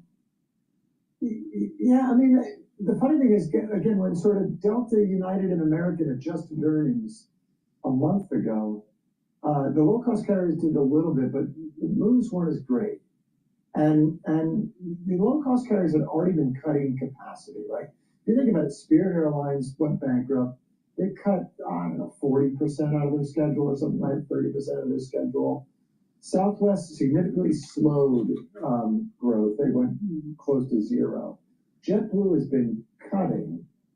And now Delta came in today and said, look, we're going to cut the back half of the year to flat. So I feel like the full service have to make up ground here because they had been growing a little bit too fast. We'd seen that at the end of the year. We're going to see an earnings season whether or not maybe low cost got ahead of the curve here. Mm-hmm. I still can't believe that Delta can deliver a seat as cheap as a low cost carrier. So I personally think the low cost carriers still have a valid business here and they'll fill airplanes and do okay. But when you get into times of trouble in this industry, trouble is big in this industry, right? There's a lot of operating leverage. And so we're going to see, right? Hey, jet fuel prices are coming down. I mean, they are. That's a thing. 30 seconds. Top airline to manage all this right now. What do you think? I'd go with balance sheets, right? That's going to be companies like Southwest and Delta that have strong balance sheets can weather storms. All right, fair enough. Thank you so much, George. George Ferguson, Bloomberg Intelligence, Senior Aerospace Defense and Airlines Analyst, taking a look at. Please go to my store, the-studio-reykjavik.com. Get the NAD+. NAD+ supplement will help to boost up your NAD+ levels. That will help to boost up your energy, and NAD+ helps to repair DNA damage, cellular DNA and mitochondrial DNA. NAD+ also protects your neurons. Extremely important to take this supplement if you're 40 years of age or older. Ubiquinol, the most bioavailable form of CoQ10 that you can buy. Ubiquinol helps to soak up free radicals because it's an antioxidant. It helps to boost up energy levels. Your ATP helps to improve the health of your mitochondria, and ubiquinol helps to protect neurons. Extremely important if you're 40 years of age or older. Stack these together, NAD+ supplement and the ubiquinol, take them together to protect your neurons. Now, what you also want to do to help with your neurons is learn new things. The more you read, the more you write, the more you talk to people in the real world, that will add to your neurons firing, all right? In addition, mindfulness is really important because through mindfulness, you're calming your body down, but not just that, you're reducing the chances of depression. And if you are depressed, there is research out there that suggests that depression actually reduces the connection of your neurons. So that's a bad thing, all right? So you want to keep those neurons healthy. The more neural connections you have, the faster you think, the better your sleep will be, the better your memory will be, and that will carry you into your geriatric years. If you have poor neuroplasticity, if you have negative neuroplasticity in your 50s, don't you think when you get in your 60s or 70s that it's going to be pretty bad for you? So please take my advice, protect your neurons. Another thing that you need to do is do exercising in all 4 modalities. You need to do cardio to get that blood flow into the brain. Very important for nutrients and just proper blood flow. And the other 3 more modalities are resistance training. When you're actually building muscle and you're contracting the muscle, you're using your neurons, you're firing neurons to actually contract muscle. If you're doing stretching and balancing, you are activating different types of neurons and activating the cerebellum, which is really important.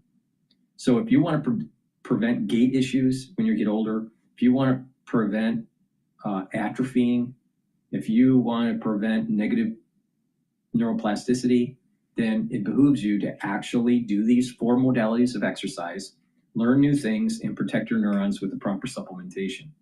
And taking ubiquinol and NAD+ together is going to help you protect those neurons. So please take my advice. It's a holistic approach, and it's a lifestyle. It's a lifestyle change so you can have more vitality throughout your years as you do age, all right? So please go to my store, the-studio-reykjavik.com. Use discount 5, and you get $5 off any order.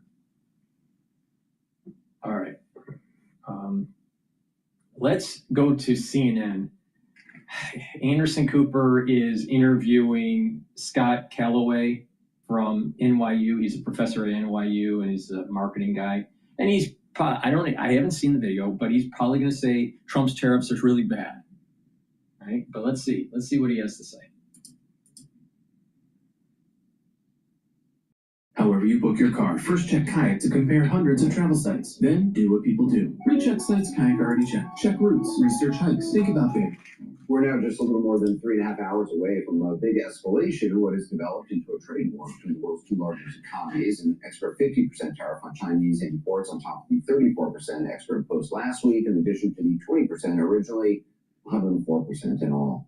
Perspective now from Scott Galloway. Oh, hey, Mr. Yale. Intern at the CIA, working for CIA, Anderson Cooper,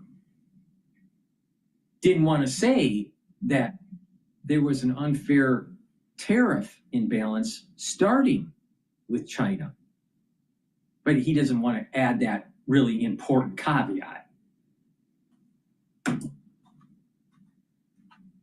Podcast and co-host with Tara Swisher, the Pivot podcast. So, Scott, do the president's tariffs make any sense to you or any more sense to you now than they did before? I mean, and what is the end game here? Do you see this as a route to some negotiation country by country? It would be difficult to think of a more elegant way to reduce prosperity globally than these levels of tariffs. These are more than 10x the levels of tariffs in the first administration. On a gross level, they're actually greater than the tariffs levied in Smoot-Hawley. It led us into depression, where we lost a third of our GDP and unemployment was at 25%. If we're looking to alienate the largest trading partners in the world and shove them into the hands. Yeah, let's use comparisons that are pre-World War II. Let's use comparisons that are pre the computer age. Let's use all these different Guess what? Things are different right now, all right, in terms of the way to, attack this problem with trade, all right? So using historical precedents or historical guidance may not be prudent, Professor Callaway.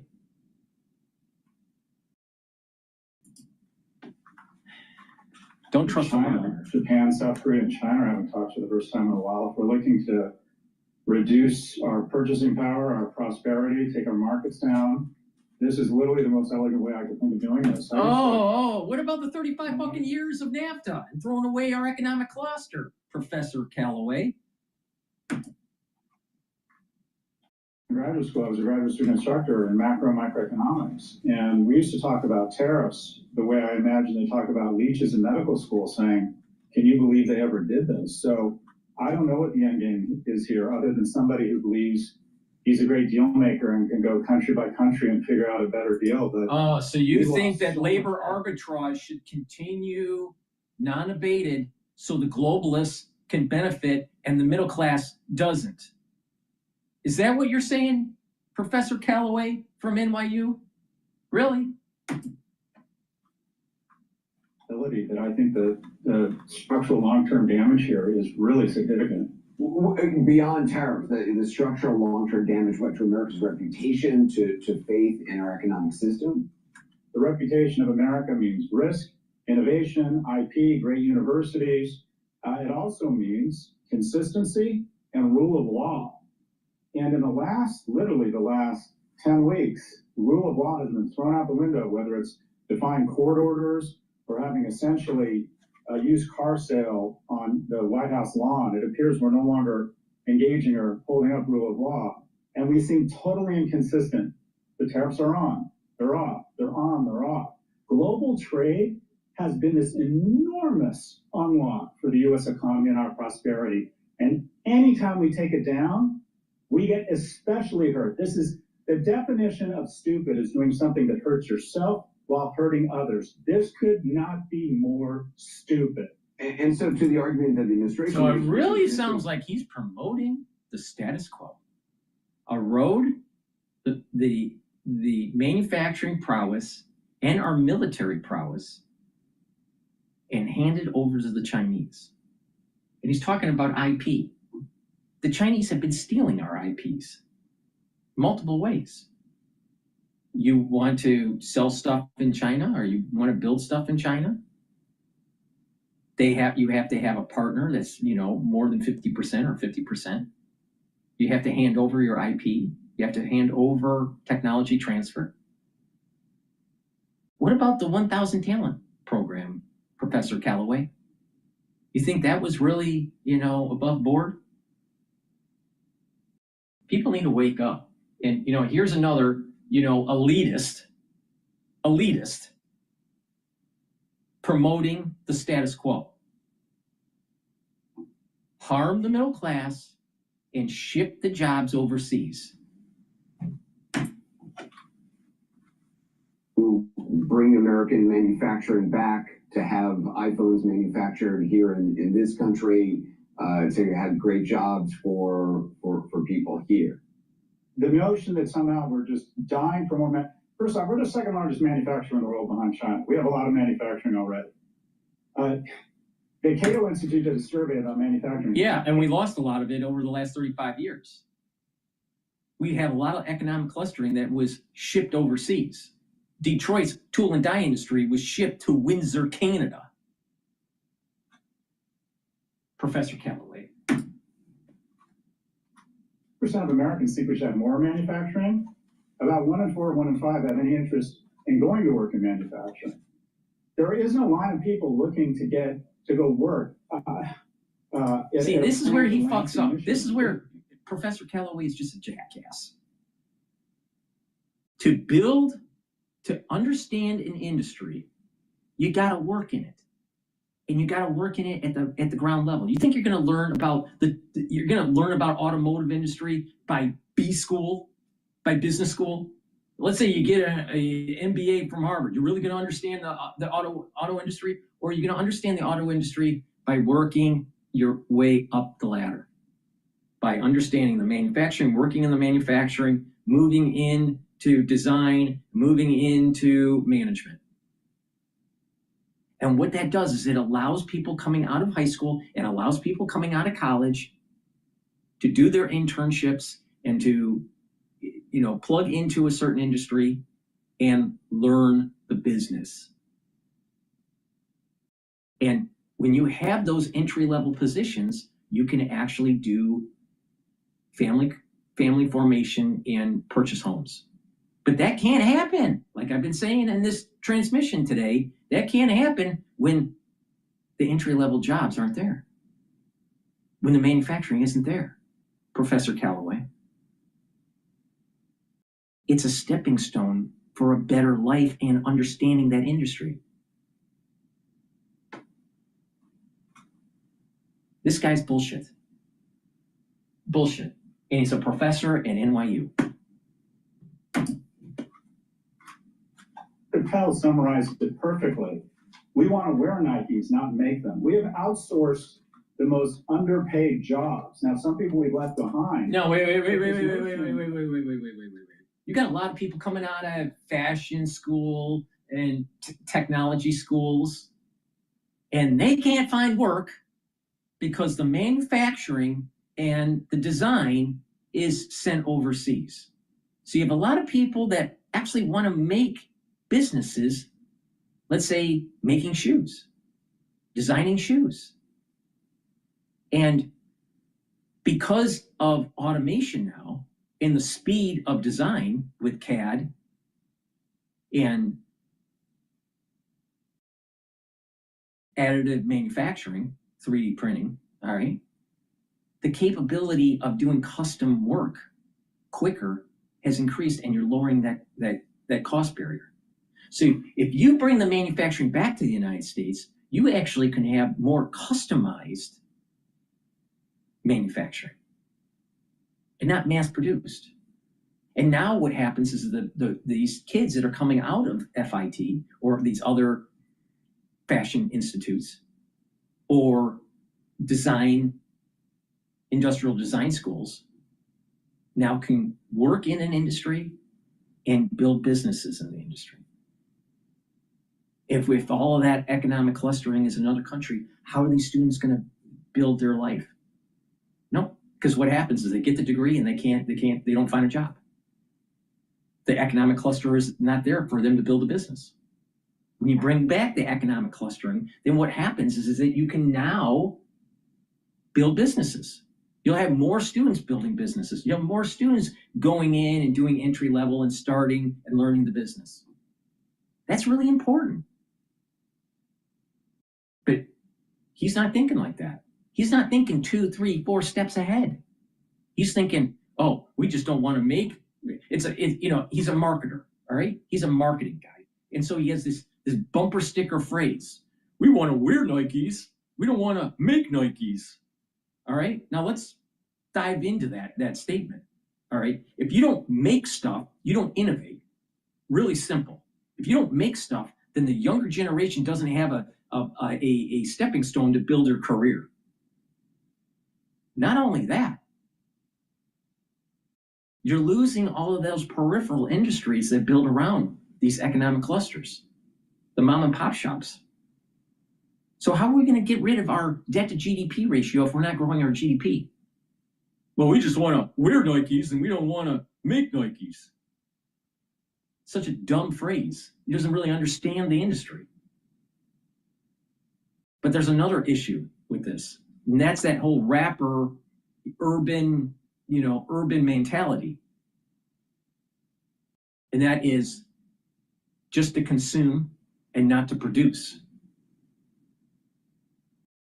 Not to really put effort into something, you're just a consumer. But eventually, that breaks. That system breaks. If you're not making stuff, you don't have a vibrant economy. You don't have the economic clustering. You think that you're going to have economic clustering by just consuming? No, of course not. Of course not. And there are a lot of people that are coming out of design and engineering schools, and they can't find work because the economic clustering isn't there. You have fashion institutes now that are designed, that have programs where you actually, a course or courses where you're actually learning on how to design shoes using different fabrics, different materials, additive manufacturing, how to do prototypes. And these students getting out are ready to set up a business, but they don't have the economic clustering to do it, nor do they have the money to fund it. But if there were more businesses that they could plug into and learn the trade, they can build businesses later down the road. And that's how America was built before NAFTA. So I am completely in disagreement with Callaway on this. Professor Callaway is 100% wrong on this. No, we just want to, it's that bumper sticker phrase, we just want to wear Nikes, we don't want to make Nikes. No, that's not the case. Really? Why are these so many students that are going into FIT and in design in industrial design? Where are they going to do this work if it's overseas? So they pay $60,000, $80,000, $100,000 for a undergrad degree, maybe even a master's degree in design. Where are they going to work? Where are they going to work, Callaway? No, they do want to make the Nikes. Not only do they want to make the Nikes, they want to make their own brand. And that is that spark or that flame of freedom, of self-determination, life, liberty, and the pursuit of happiness. You can't do that if you destroy the manufacturing cluster. Professor Callaway, that teaches at NYU. An idiot. Secretary Lutnick said that there are millions of people looking to drill in these screws in iPhones. If these tariffs go through, your iPhone's about to go from $1,300 to $2,100. To produce. Okay. So it's going from $1,300 to $2,100. Okay. Do you really need this fucking iPhone? You really need to make Tim Cook more of a billionaire? Or maybe you can use a Motorola flip phone. Maybe this is the point in time where we de-tech our over-teched life.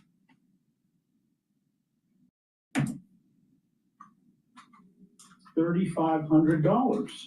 So we're not going to bring back iPhone manufacturing. These companies produce products on average 50 to 80% less expensively than we do, and we invest that prosperity in higher value add products. We import energy from Canada, we refine it, we add value to it, and we sell it at 3 times the price. So the notion that all these great jobs are going to come. So wait, Professor Callaway, then why is it that the younger generation can't find entry-level positions?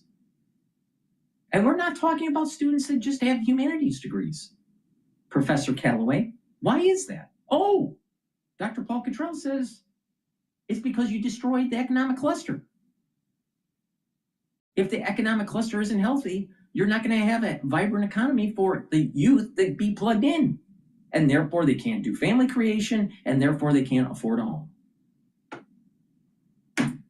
His thesis sucks. Is nonsense. America doesn't want these low-paying manufacturing jobs. The basis of trade is that you do a great job of producing something for a lot less money than we do. We do another great job of producing things at a lower cost than you can. It tends to be our products are high value add, very high margin. NVIDIA chips have 50, 60 points of profit margin. Mercedes operates at 8% profit margin. So for every dollar we make, we effectively get a maximum exponential shampoo effect or echo effect of much greater value. Global trade has been the unbelievable unlock. All right, then why are the millennials still living at mama's and daddy's home in the basement after they get their $100, $120, $150,000 education in college? Non-humanities degree. Professor Calloway, I'm waiting. I'm waiting for the answer. Crickets.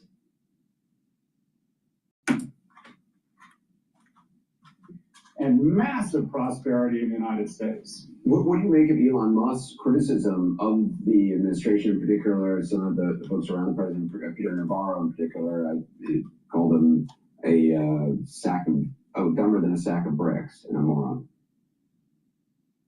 With the help of Xero's small business accounting software, I've got the right information at my fingertips. So business is a breeze. And I know second plan. Search Xero with an X.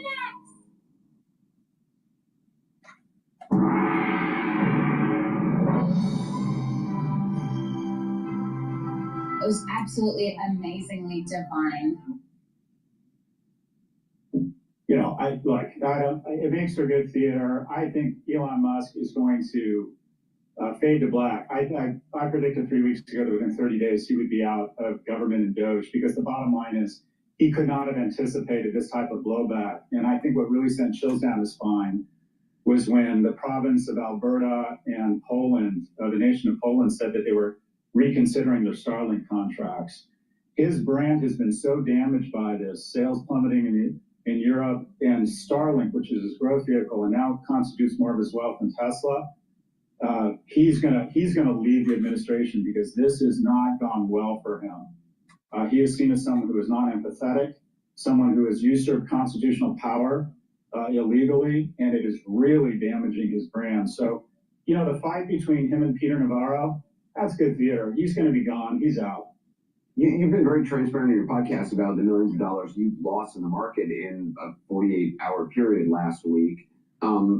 Obviously, you know, you're able to take a hit. Luckily, there's a lot of people who are depending on the retirement savings to make ends meet right now, thinking about retiring, or now thinking, well, I can't retire. And what are they supposed to do right now?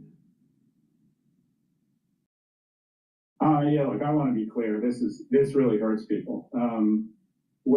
In terms of financial advice, and I've got a lot of emails saying, what should I do? My advice for anybody right now is to do the following: nothing. You don't make decisions when you lose someone you love, when you have a financial catastrophe or something really bad happens to you. I don't think you make decisions in the moment because you're not thinking straight. And also, this guy's so unpredictable, he could announce tomorrow that the tariffs are off and stocks could go up, the Dow could go up 2,000 points tomorrow, and then you really hate yourself. What I would consider doing is the following, Anderson, and that is, if you think you're just diversified because you're in an S&P index fund, you're not. You need to be geographically diversified.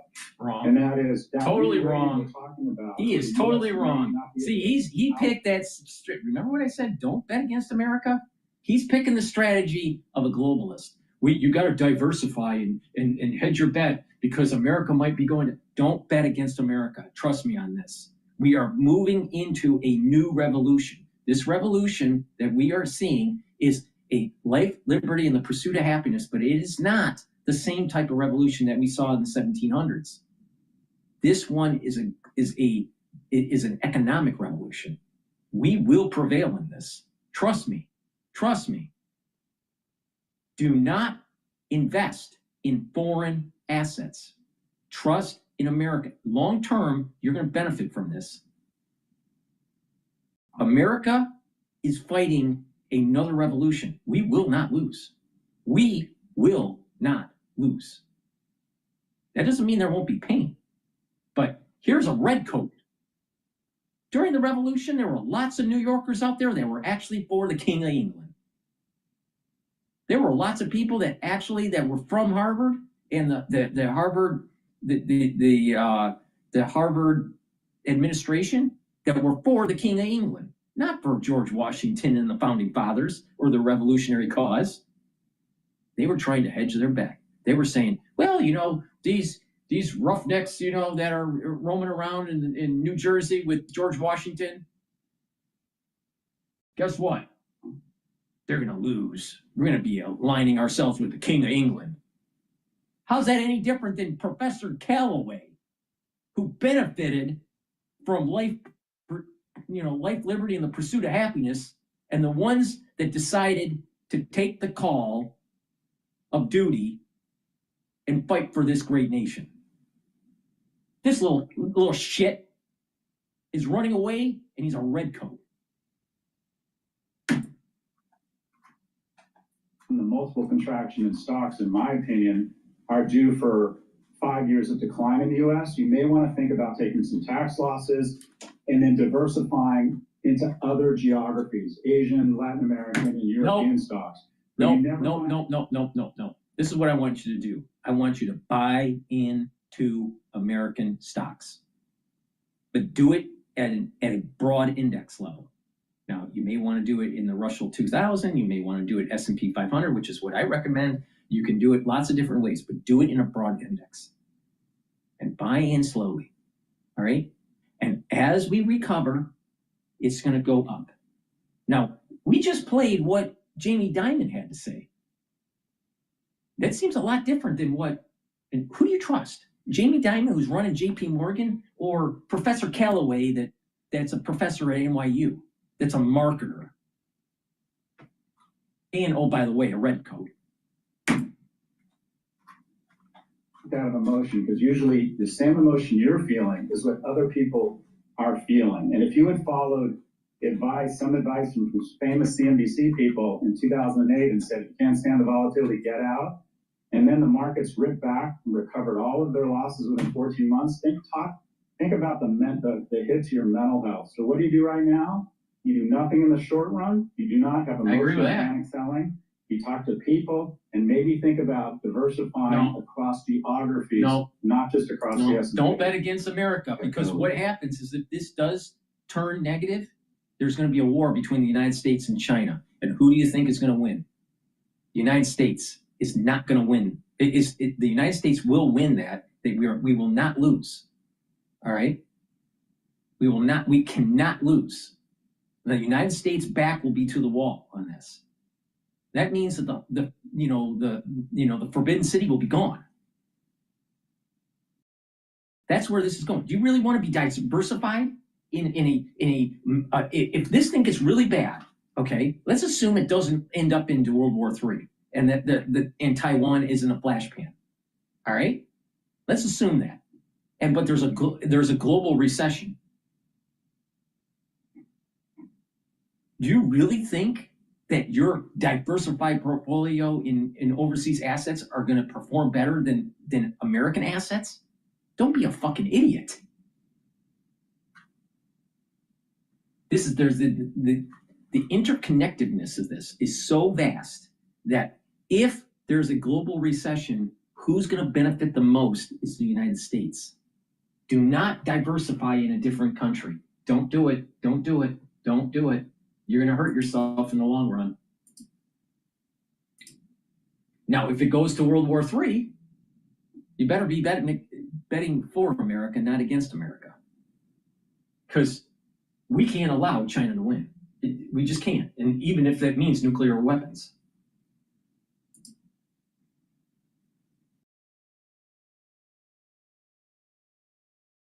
It's amazing. It's just amazing how many people are willing to try to sell America down the river.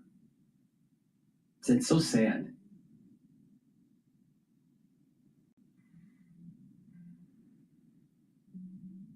All right. Bloomberg is on break right now. So let me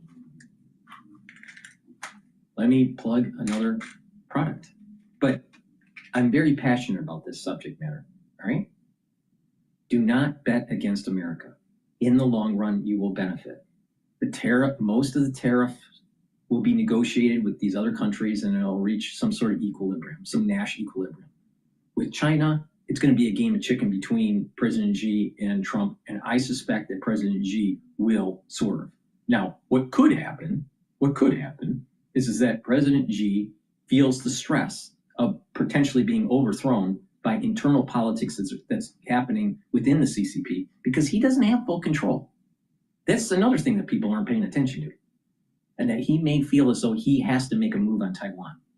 So this could lead to a major escalation that leads to military conflict. That's what this can mean. That's the bigger issue here. Now, when you don't have a manufacturing base to build for your war effort, especially for the Navy, don't you think you're going to have a problem? Voila. And this is why Professor Callaway is a fucking idiot. Please go to my store, the-studio-reykjavik.com. Get the clarity factor. This will help to remove that brain fog. And believe me, Professor Callaway has a lot of brain fog. He just obviously cannot see through the fog that's in his brain on how important it is to stay the course and don't bet against America. Now, clarity factor will reduce that brain fog. And also, clarity factor will help to support your memory. You're going to have better neuroplasticity. You're going to have those neurons firing. And when those neurons are firing better, you're going to have that better connection. When you have better neural connection, you're going to think faster and you're going to have better memory. And you'll also notice that you're sleeping better. But besides that, when you are learning new things, you're going to improve that memory. You're going to improve that neuroplasticity. Get some blood flow going with cardio. You're going to get those nutrients that you need for helping with that neuroplasticity. And you're changing that lifestyle. You're slowing down the atrophying of those neural connections, and you're improving the connections. And that means that you'll have more vitality when you're older. So please go to my store, get the clarity factor, and buy a few bottles and send it to Professor Callaway, because obviously he has a lot of brain fog. He's telling you to diversify into international markets. Really? If you're going to have a global recession, do you really think you want to do that? I mean, come on.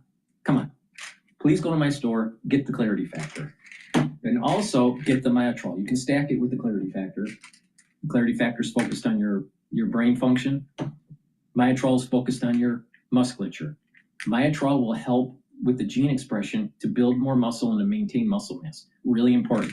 Once you turn about to age 40, you start to atrophy with your musculature for males and females. So it's important to take this every day. Do resistance training.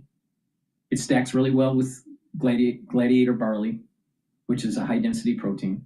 And Myotrol has flavonoids, polyphenols, and lignans to help with that gene expression and also improve your mitochondrial health. And so you'll have more ATP. You need lots of ATP to maintain those muscles. If you notice with people that get older, the health of their mitochondria starts to go down and their ATP starts to go down. And when that ATP starts to go down, you lose muscle mass, you're not as active, and the cells don't perform as well, and then all of a sudden other things start to decline. You start building up free radicals, and you get further decline. Your immune system starts to weaken. Your endocrine system starts to weaken. Your bodily systems don't function as well. But you can reverse that by increasing the health of the mitochondria, by doing resistance training, building up energy levels, speeding up your metabolism. And when you're doing that, you're reversing the effects of that atrophy that is associated with age. All right? So please go to my store, the-studio-reykjavik.com, get the Myotrol. Do that resistance training, build that muscle. Stack it with the clarity factor to also help with your brain health. All right? You don't want to be a Professor Callaway. That's a red coat. All right? Don't bet against America. It won't turn out very well for you.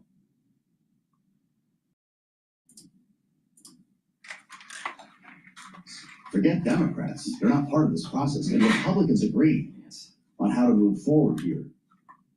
With news on tariffs, this came initially from Punchbowl, since codified by Congressman Don Beyer and others on Capitol Hill talking about this. Republicans are using the rule for the budget resolution here to turn off privilege for any resolution dealing with the April 2nd trade emergency that the administration is using to justify these tariffs. It shuts down Democrats for the rest of the fiscal year till September 30. Interesting moment as we wait for a rules vote and a floor vote, with headlines on the terminal that you might not have envisioned even a couple of weeks ago. China raises tariffs on U.S. goods to 84%.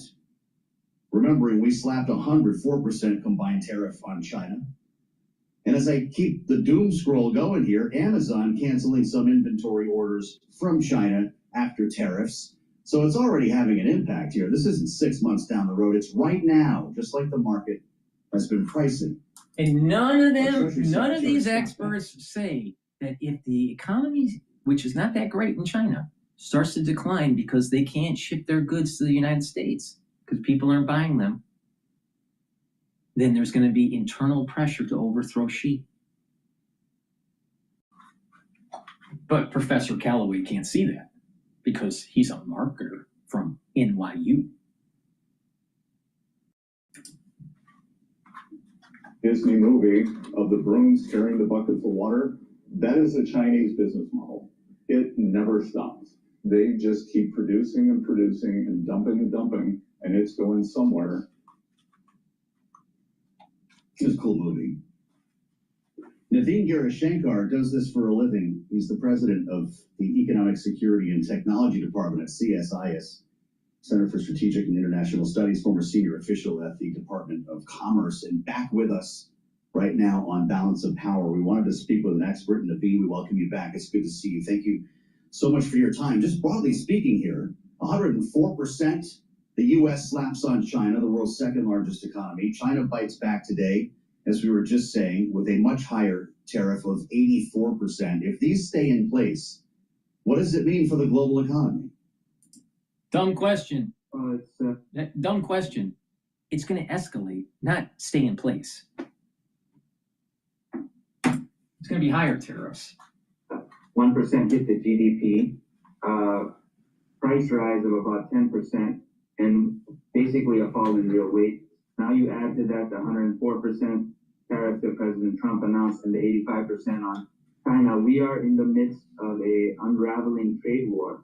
And remember, it's a multi-front trade war. It's not just the Chinese, although they've taken the headlines today.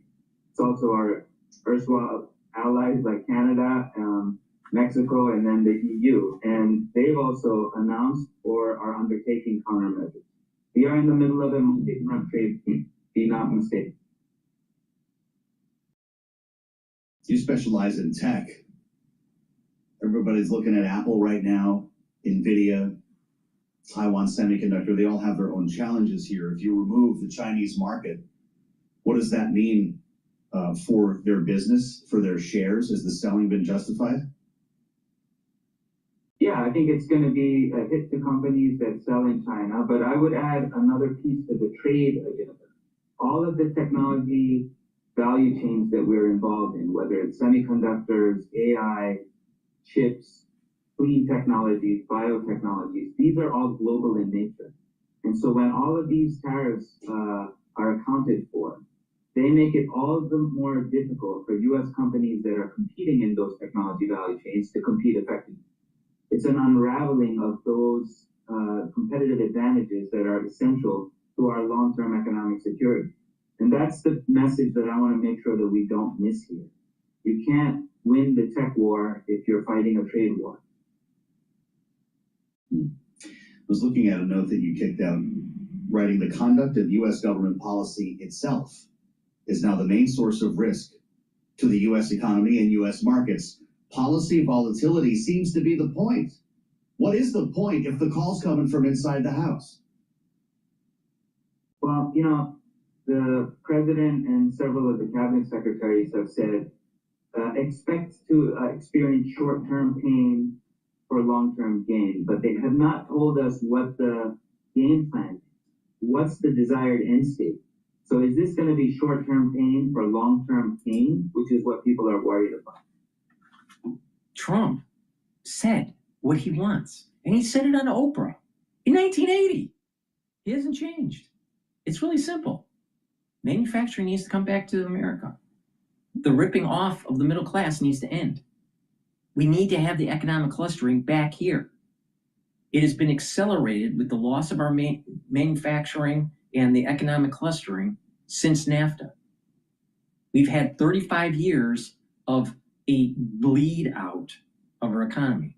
And they just want you to become a consumer. They don't want you to be a producer. They want you to just consume. Bread and circus.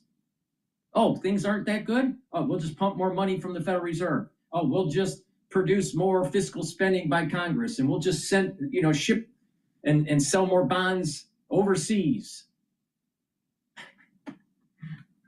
Meanwhile, the younger generation can't find a good paying job when they get out of high school or college. And therefore they can't buy a home, and therefore they're living in the basement, and therefore the society goes to shit.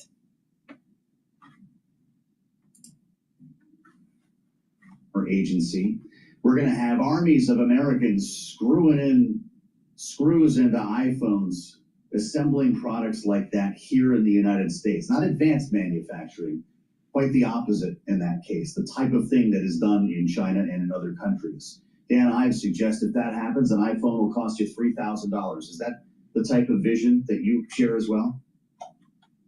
Certainly not. I think that there's a problem with trying to go backwards to a world like the 1950s or 60s or even earlier, when you have manufacturing in the U.S., but it's not competitive and it's labor intensive. Can we compete? We can't even compete on that basis.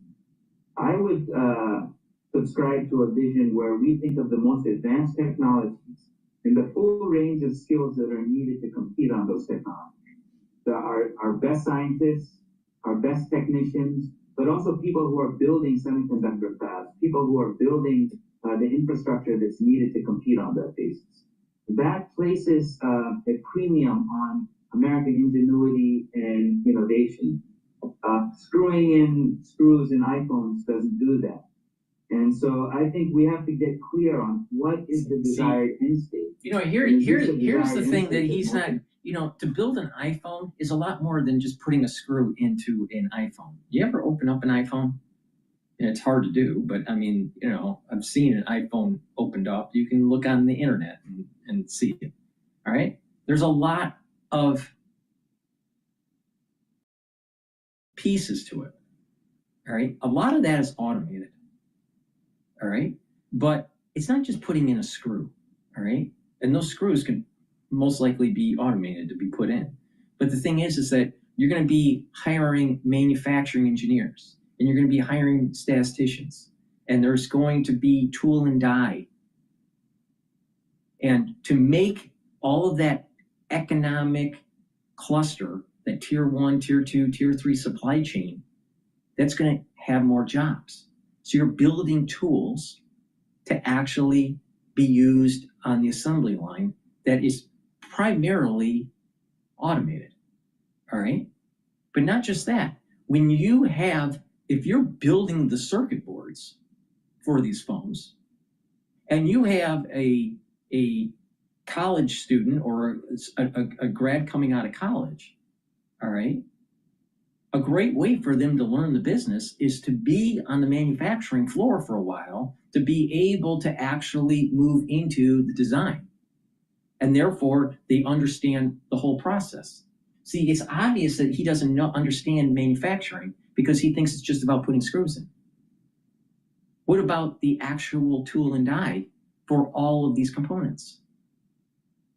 A lot of people don't know this. You may have 4 different clusters, or let's say a 10 cluster housing for the iPhone. The dimensions of that iPhone are slightly variable, but if they're so tight, what it does is that they have scanners that scans the dimensions of the housing and looks for a piece of glass that will best fit for those dimensions. All right. So they have another scanner that knows the full dimension of the glass, and it will pick which one will be the best fit. All right.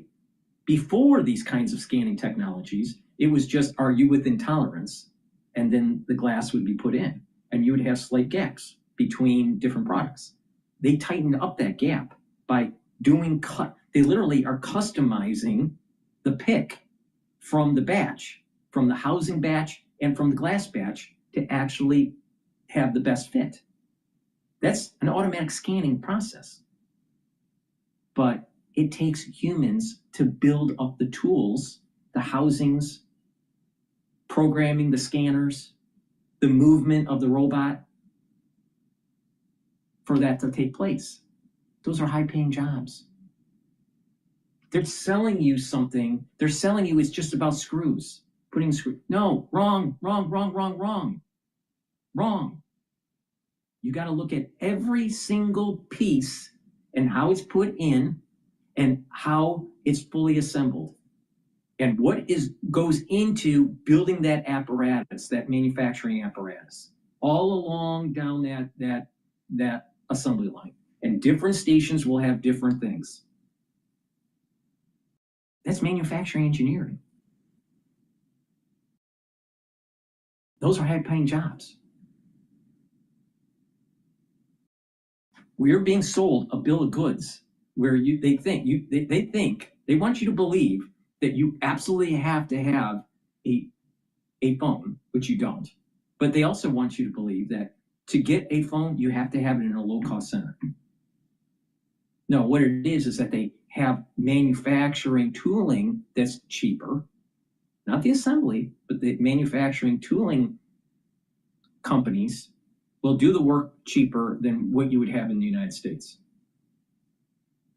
But the thing is that once you do the manufacturing design and you set that all up, then you're producing so many pieces that the actual cost per item has gone down drastically because you're talking millions of these, not 10,000, millions.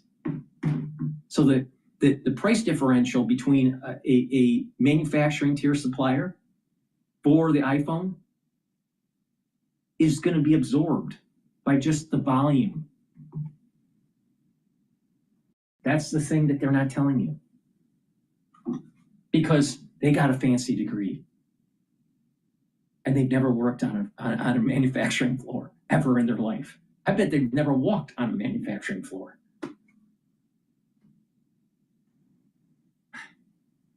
I mean, it's ridiculous. All right, so Bloomberg's on a commercial break. Let me just plug another product here. Please help support my work. I do these videos for free, all right? I guess they're entertaining. Maybe they're not. I don't know. But I really want you to get the products on my store, the-studio-reykjavik.com. It helps support the work that I do, but also I want you to get healthy, all right? It is in your power to get healthy. And it's about taking charge of yourself, and it's a holistic approach, all right? One great supplement that I have is resveratrol. Resveratrol I've been taking for decades. It's an antioxidant, so it's going to soak up free radicals. It'll help with the health of the mitochondria, boost up those energy levels. With good healthy mitochondria, you're going to have higher ATP levels. It will help with youthful gene expression, get rid of cells that are in senescence. So please go to my store, the-studio-reykjavik.com. This stacks really well with NAD+, ubiquinol, and C60. So use discount 5, you get $5 off. If you spend $150 or more, you get a free gift until supplies last. Make sure that you take a look at the anti-aging boxes or the longevity boxes. They're at a discount. They have a built-in discount compared to purchasing the items individually. They're at different price points, and they're focusing on different areas of the body, so you can customize this to what you're looking for, all right? And you can use discount 5 on top of it. I have done everything in my power to be able to get the prices to a reasonable level so you can get these products in your hands, you use them, and you get healthy. This stuff works. You stack it the way I tell you to, and you're going to get healthy, but it's a holistic approach. It's not just taking supplements. It's also a proper diet, proper exercise, proper supplementation and sleep and mindfulness and learning new things. They are all important. If someone says, just take resveratrol and you're going to be healthy, wrong. If someone says, just pray to Buddha, you're going to be healthy, wrong. If someone says, all you need is just proper sleep, wrong. If someone says, just eat your vegetables and everything will be fine, just be a vegetarian, wrong. It's a holistic approach. Please go to my store, the-studio-reykjavik.com. I am the most comprehensive on this. All right. What is going on with Bloomberg here?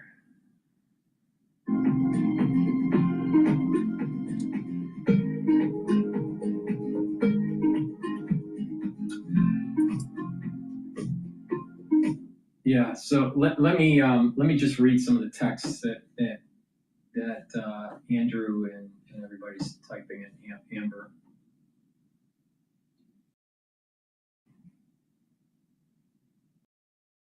All right, let's go back to Bloomberg here. Discussion on Wall Street that the Fed may need to step in to stabilize the Treasury market if the rout that briefly propelled long-term U.S. borrowing costs above 5% continues. We've got stocks trading higher right now with the Dow, the S&P, NASDAQ all in the green. S&P right now up 33. That is an advance of 0.7%. The Dow up 185 now. Let me do my market update here. So on my dashboard, the S&P 500 is trading at 5,011. Like I said, there is a support level, a very strong support level at 4,810. If that breaks, the next support level is 4,500. Now, so we're okay. We got a little bit of buffer. VIX is a little elevated at 49. Don't like that. We need it lower. The Euro USD is trading at 1.10. Oil is trading lower at 57.38 compared to yesterday. And BITO, which is a Bitcoin ETF, is trading at 16.92. So there's pressure on Bitcoin. Obviously, there's a correlation between Bitcoin price and equities. So as equities are selling off, same thing is happening to Bitcoin. The USD and Japanese yen is a great stress indicator to look for. It's trading just below 145. Like I said, I'm concerned if the USD Japanese yen starts trading below 140, that is a big problem. It's showing a lot of stress internationally, and there's going to be further potential financial market contagion, right? So going back to what Professor Callaway, who's an idiot, said, he said, well, you should diversify. If you're going to buy into the market, don't buy into the United States, buy into other nations. Well, if the Japanese yen breaks 140, there's going to be financial contagion around the world. And those diversified assets that you put into international markets that Professor Callaway said to do would tank. That's why you don't want to do that, all right? There is stress building up in the international system. Just look at the USD Japanese yen. Watch. If it breaks 140, you got a problem. Now, right now it hasn't. It was just a week ago, a week or a week and a half ago, it was trading at 150. Now it's trading at 144. Guess what? We're not that far away from breaking 140. So up there with the wife, they put the helmet on a table there. President spoke for a while. That's going to be the job today. That starts a little over an hour from now. While on the other end of Pennsylvania Avenue, Republicans are knocking their heads together over what to do with the president's agenda that will lead to reconciliation. The budget resolution that we've talked a lot about. Yeah, one big, beautiful bill. Well, it's got to get out of the Rules Committee before it gets to the floor, which is Speaker Mike Johnson's plan at the moment. Maybe it's a hope, maybe a dream, because they're running out of time here. He's got basically 48 hours to get everybody on board. They need pretty much the whole Republican conference to make this happen. No Democrats are going to be part of this because they've got to get this done before Easter. Everyone's going to be leaving for a couple of weeks. Next couple of days are going to be critical. Republicans like Chip Roy could make this very difficult for Mike Johnson to get done. As Donald Trump said last evening, speaking here in Washington, close your eyes and get there, he said. It's a phenomenal bill. Stop grandstanding. Speaking to members of his own party, presumably will be picking up the phone at some point if he needs to. That's where we start with our political panel today. Rick Davis, partner at Stone Court Capital, our Republican strategist, alongside Jeannie Shanzano, Democratic analyst, senior. Now, Rick Davis, Stone Cold Capital, where the hell he is. All right? Nice, fancy leather seats in the background. And he's on Bloomberg all the time. We've been covering this for months, and he's always on Bloomberg. And guess what? Would you want to give Rick Davis your investment money when he spends so much time on Bloomberg and not watching the markets? Literally, this little community that we have here, where you're watching live on Rumble, on YouTube, on my website, and simulcasting on X Spaces, we watch the markets even closer than Rick Davis does, and he professionally trades his shit. This guy is dumber than a box of bricks. Stone Court Capital, LP. And he'll tell you everything wrong about Trump.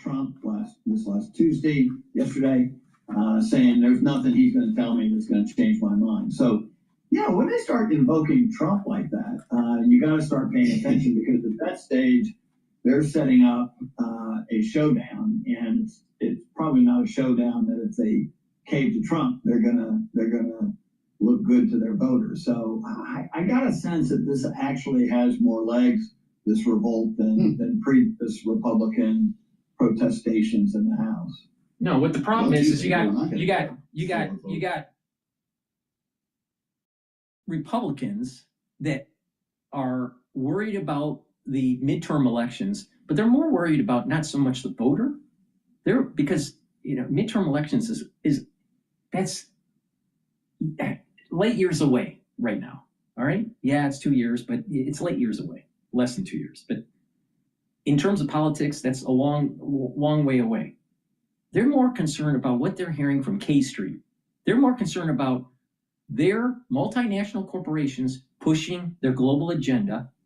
All right, and they're yelling in the ear of the senators and the representatives, saying, "How dare you let Trump do this? Blah blah blah blah blah. We're losing. Blah blah blah blah." That's what's happening. And so you have a lot of Republican representatives that are not really caring about middle America. They're caring about their golden parachute with their insider trading, and it's tanking right now, and their alignment with K Street. Another genius from the Center for the Study of Presidency and Congress, who seems to always get it wrong. Genie. Did he make a strategic mistake? We don't know yet. But imagine had he waited for Liberation Day, got this reconciliation bill done, and then done it. It might be an easier path, but now it is just fraught for these Republicans. Well, Jeannie went there, Rick. This is something House Republicans using a rule. Let's go back to history, Bloomberg.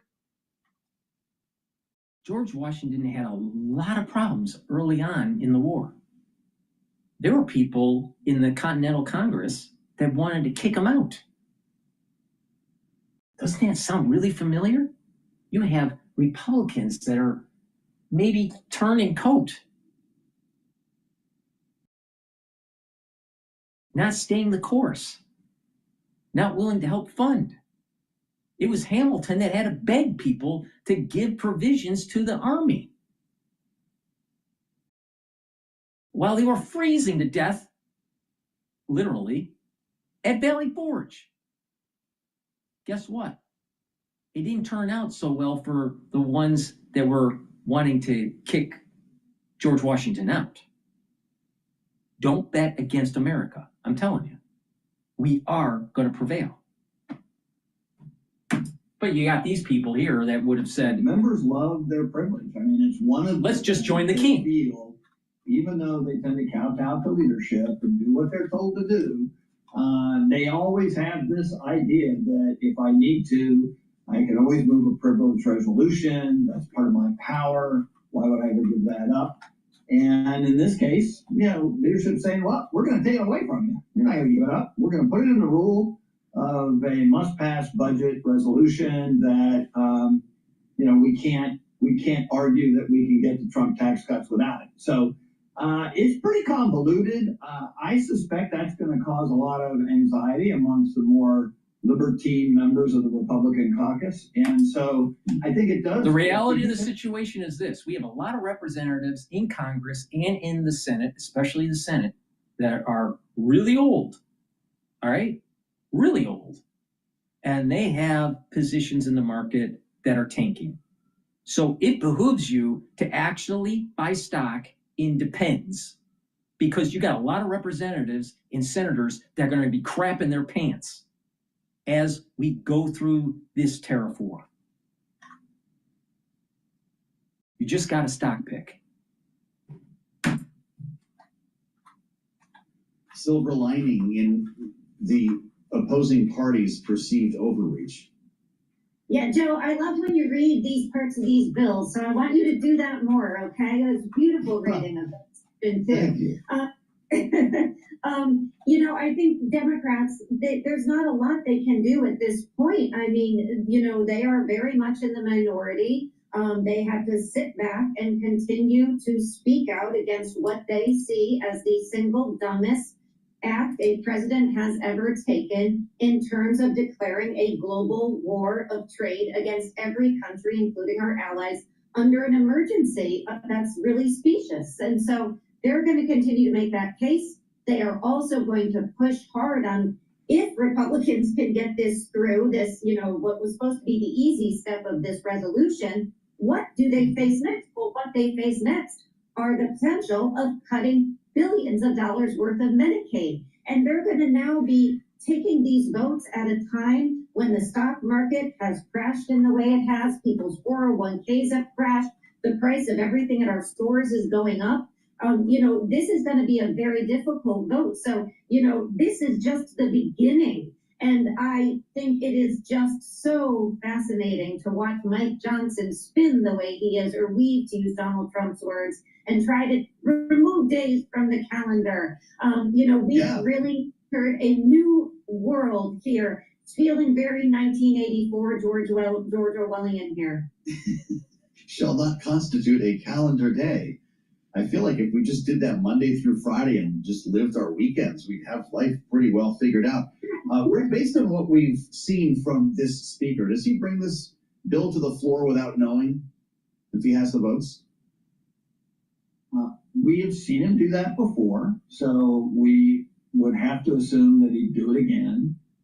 It's not clear to us. Maybe he's got a commitment that these people will complain and bellyache and still vote for the resolution. Who knows? But this is not a risk-averse speaker. I mean, the whole reason he's speaker is because of chaos and tumult, and so why not manage a speaker in the same way? And so I don't think he probably knows today where his whip count is, where his leadership's commitments are as far as voting for this resolution. And yet my bet is he takes a vote and tells Trump he's got 15, 20 calls he's going to have to make, because that's how these things have gotten done. Trump has had to intercede and make people vote along partisan lines. And at some point, some of these guys may start saying no to the president, and then his implied authority, his ability to move things through the House upon his own will, is going to be checked. And that then creates all kinds of new chaos. I don't know if you guys look at the Drudge Report anymore. I don't mean to get all 1990s on you. But apparently Speaker Johnson does, Jeannie. The reporter at Notice, Alex Wordy, just put up a picture on Twitter of Speaker Johnson, pictured on his phone, and it's zoomed in. He's sitting at the table looking at the phone with front page of the Drudge Report on it. This was taken during Donald Trump's speech last night. So I dialed up the Drudge Report and make myself feel like an old man. There's a big picture of a roller coaster going straight down, Jeannie. The headlines are, stock roller coasters, bond rout deepens, street rattled, sell everything American.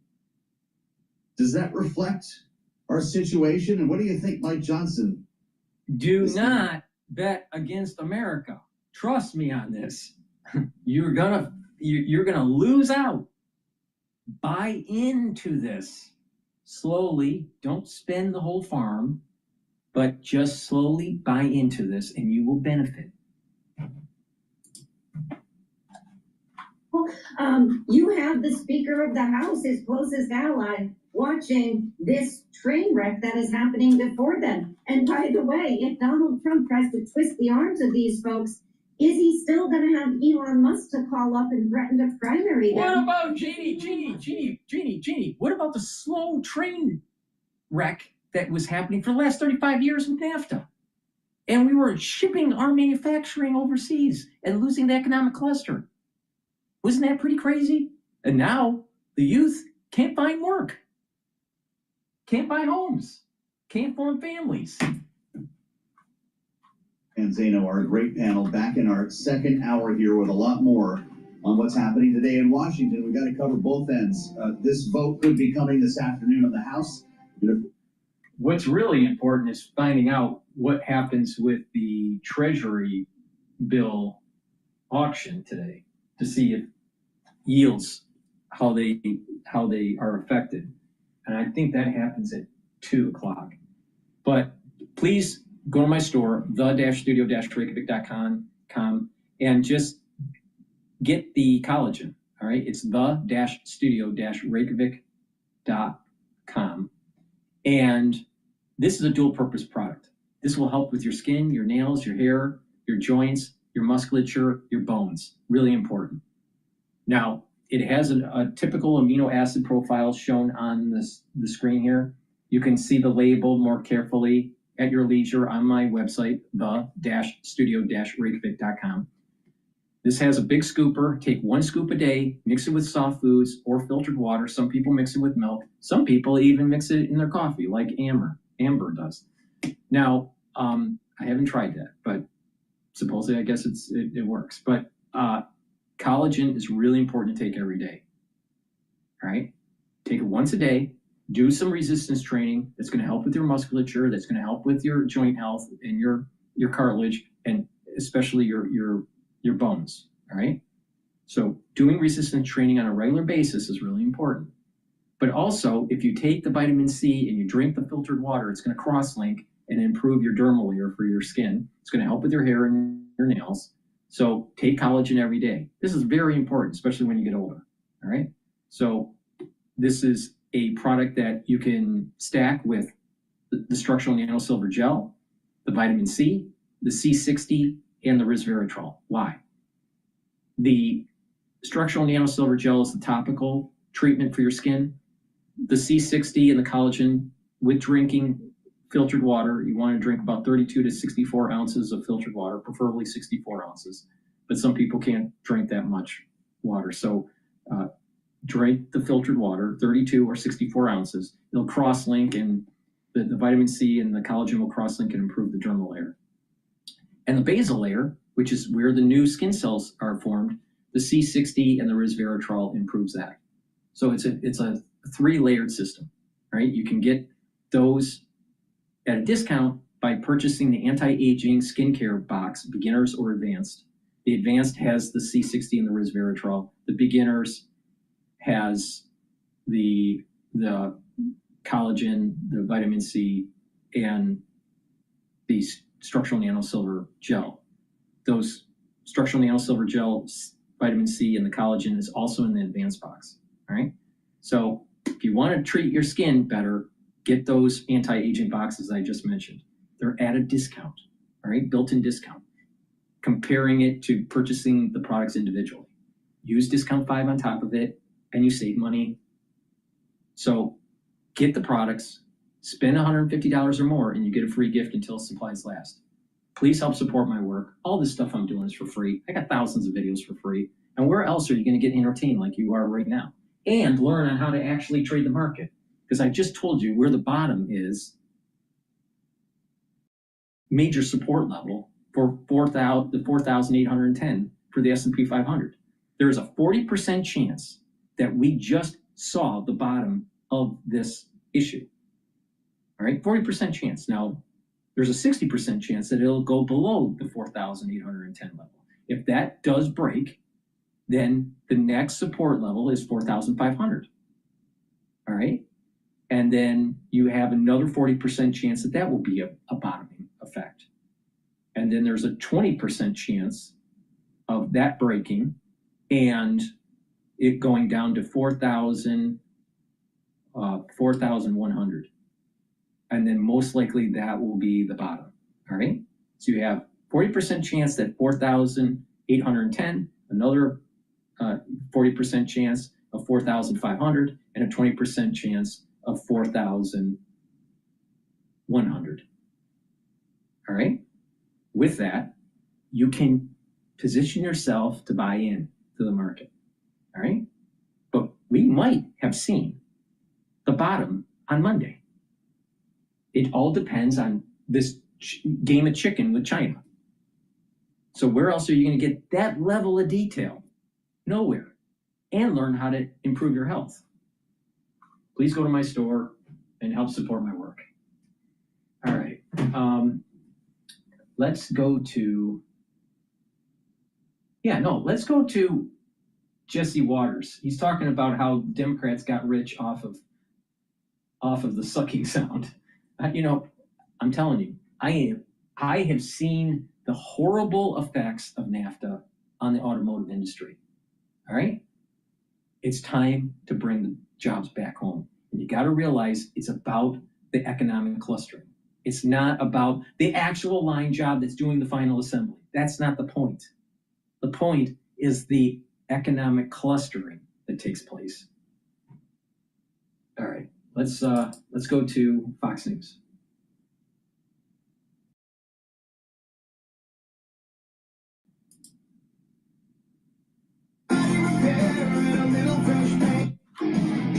Remember that giant sucking sound? We have got to stop sending jobs overseas.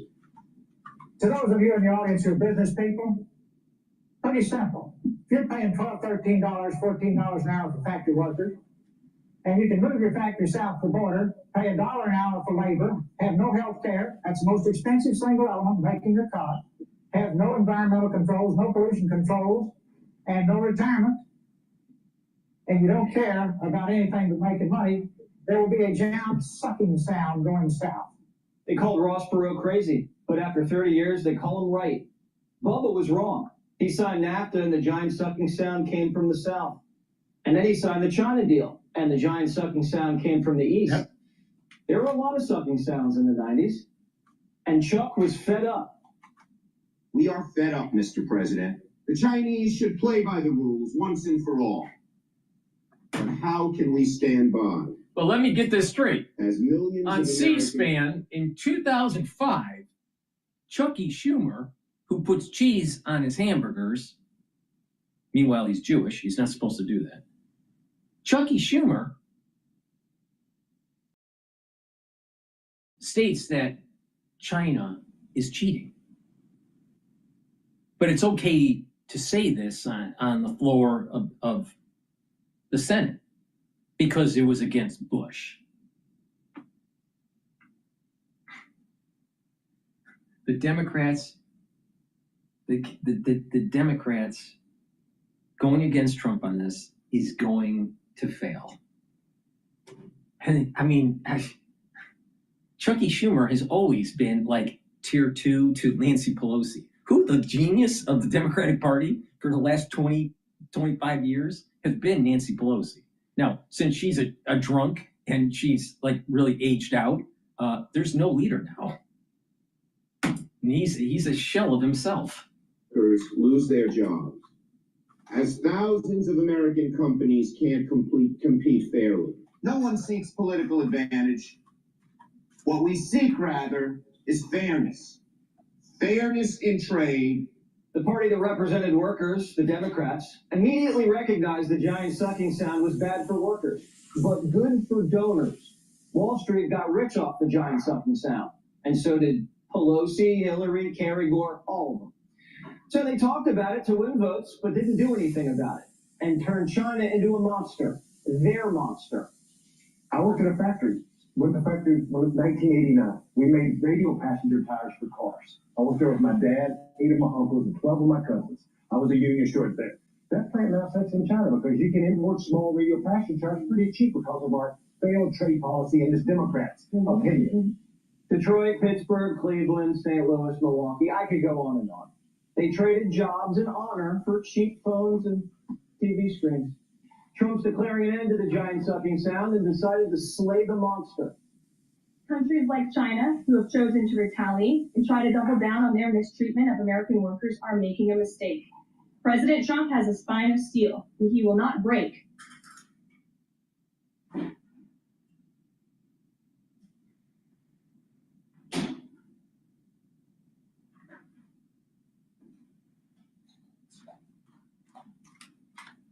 Why did the voice end? Come on. What's wrong with this?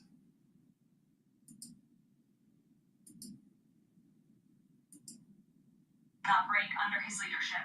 When America is punched, he punches back harder. That's what. And tariffs going into effect on China tonight at midnight. So when the clock strikes midnight tonight, the battle begins. China will be hit with triple-digit tariffs. The export menace should have never retaliated. Trump believes he has the cards and likes his chances. Trump has maximum negotiating leverage right here, right now. And I think it would be a mistake for anyone to think otherwise. I think it was a big mistake, this Chinese escalation. If you look at the history of the trade negotiations, we are the deficit country.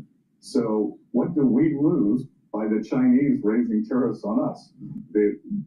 We export 1/5 to them of what they export to us. So that is a losing hand for them. China had a plan. Dump cheap goods into the rest of the world, use the money to build their military, and pass the U.S. as the world's top superpower.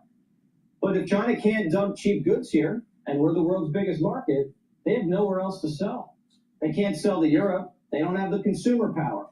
And they can't sell to themselves because their birth rate's cratered. And once China can't sell, they have to lay off their workers.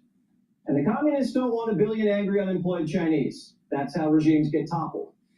But we have to let Xi Jinping lose face gracefully. A quick, violent death makes us collateral damage. So we have to lower the Chinese casket into the ground diplomatically. While Trump's taxing Chinese products, he's kicking them out of the hemisphere. Pistol Pete's down at the Panama Canal today, flexing the Monroe Doctrine.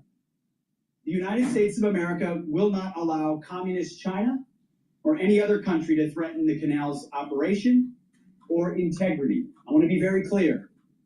China did not build this canal. China does not operate this canal. And China will not weaponize this canal. China bribed the Bidens, but boy, we just have to make our chatbot more agentic.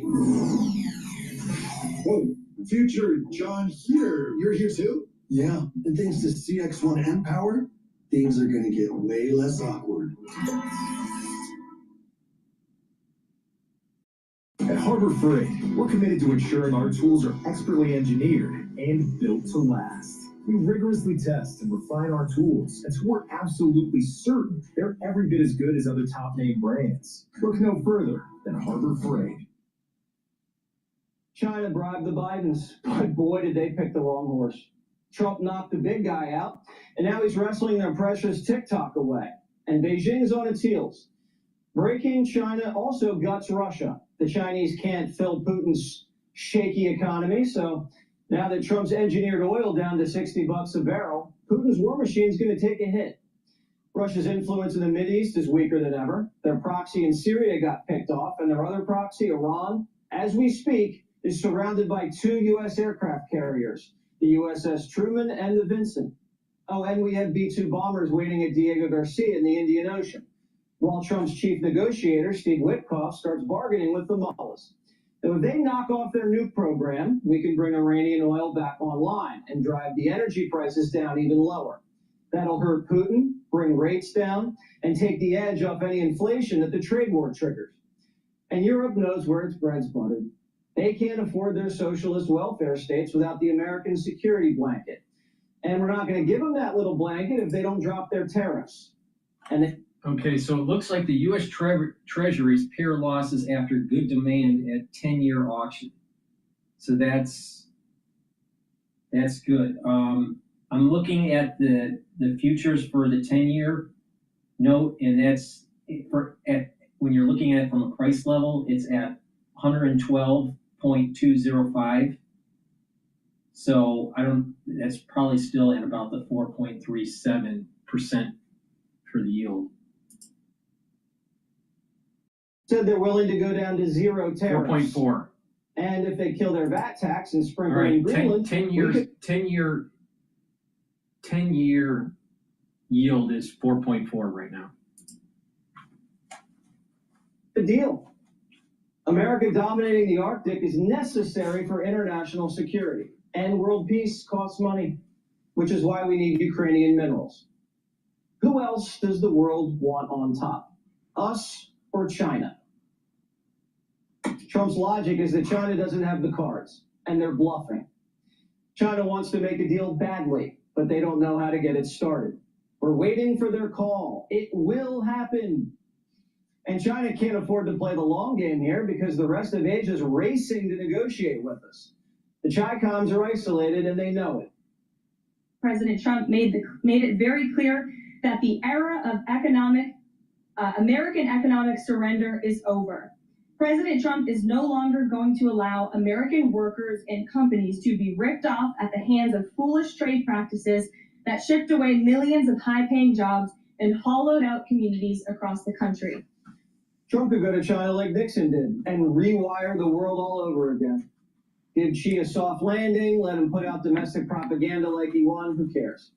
Now, I don't know if any of this is going to happen or how it's going to end or when it's going to end. But I know every phone at the White House is ringing. We're managing a massive number of requests for negotiations. It's actually logistically quite challenging just to go through them. It's something that I'm spending a lot of the time this morning doing because at NSC and NEC, what we have to do is prioritize the meetings for the president. And there are so many to go through that, we're actually getting ready to present a plan for him on, who and when. The White House is having to put world leaders on hold. Excuse me, Prime Minister, I have the Chancellor on the other line. What's a good time to call you back? Hungary is actually going around the EU's back and trying to cut a one-on-one deal with us. I didn't even know you were allowed to do that. Ursula's going to be fuming. The Philippines, Cambodia, Thailand, they're all ready to slash tariffs. But Trump's not just handing out deals willy-nilly. We're taking in almost... Stop letting handover be a headache. With Kahua's asset-centric approach, you gather accurate asset data as you build. So when it's time to hand over, you're ready. Kahua, build with the end in mind. We're taking in almost $2 billion a day in tariffs. $2 billion a day. And we're doing very well.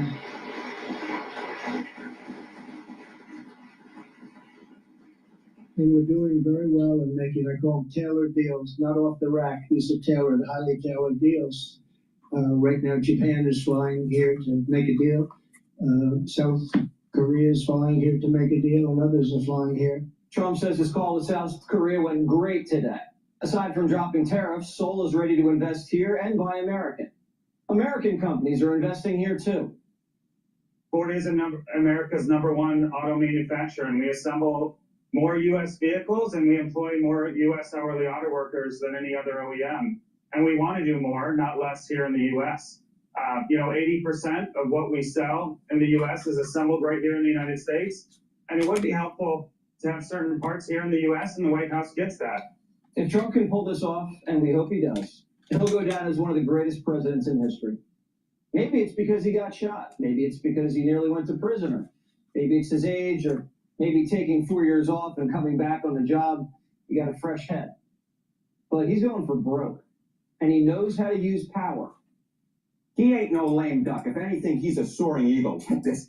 86% of the American public believes that Trump's approach to presidential power is completely different from past presidents. You can agree or you can disagree with Donald Trump, But what you can't disagree with is that he's doing things very differently. I have used the Frank Sinatra quote before. He is doing it, quote unquote, my way. Critics on the right and the left agree with the president's goals. Return the country to an industrial superpower for the modern era. But they disagree on tactics. Trump says this kind of shock therapy was necessary. Yep. It's the only way to bring the patient back to life. And it scares the rest of the world into submission. You can't slow roll it. It'll never get done. Because the next thing you know, here come the midterms. He's not tinkering around the edges. He's breaking it and putting it back together. And we pray we never hear that giant sucking sound again. Click here to subscribe to the Fox News YouTube page to catch our hottest interviews and most compelling analysis. You won't get it anywhere else.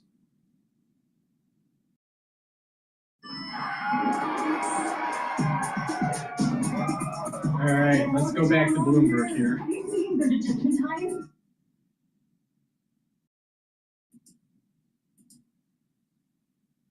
They now going to start pulling it in and cutting back on various expenses. I think you can see a little bit of that. Yes. But how significant would you expect that? Do you personally expect a recession? I am going to defer to my economist at this point, but I think probably that's a likely outcome. Larry Fink earlier this week on Bloomberg, Barat said he thinks we may be in one already. Are we in a recession now? No. Well, as I said, some of the data from January, February, and March, to my mind, was pretty concerning when you saw the pullback among both business investment and retail spending, very soft retail. You need to have two consecutive quarters of negative GDP for it to be a recession. We don't have any of that in the data. None. Zero. So we're not in a recession right now. Come on. Puts us on the trajectory for a recession in the second half of the year. And I think it would be one of the few recessions in American history, maybe the only one, that was completely the result of a single person's complete misunderstanding of how the economy works. Well, he wants to reshape that economy, he argues, for revive American manufacturing. In our final 90 seconds here, what would actually have to happen to the wage structure, cost of living considerations in the United States if we actually are to bring back workers, in the words of the Commerce Secretary Howard Lutnick, who are actually screwing the screws into iPhones, doing work that has been, up until this point, outsourced to other countries in recent decades? And look, as you noted, I worked in the Biden administration. If you look at the data, it's very clear there was a surge in investment in American manufacturing in 2022, 2023, and 2024 under the Biden presidency.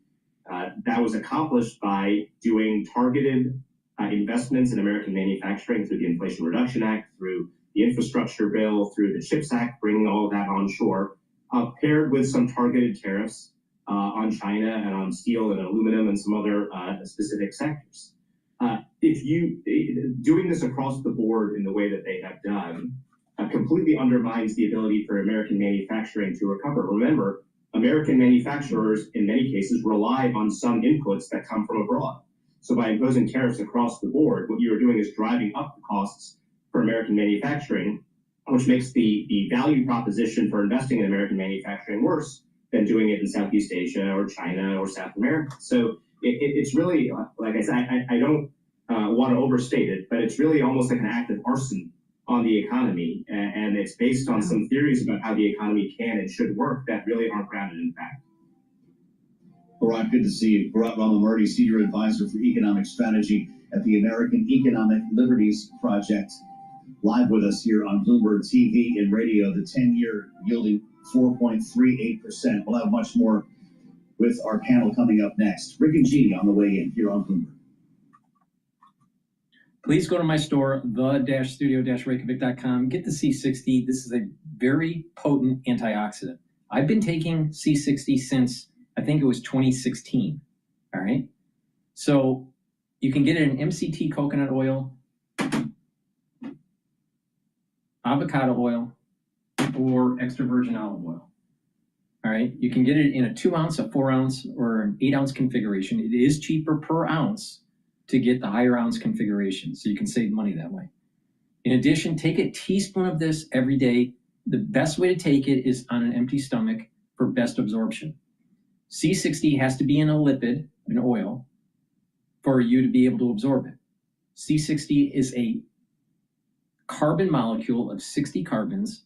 And what is unique about the C60 molecule is it looks like a soccer ball. It's a fullerene, all right, or a buckyball.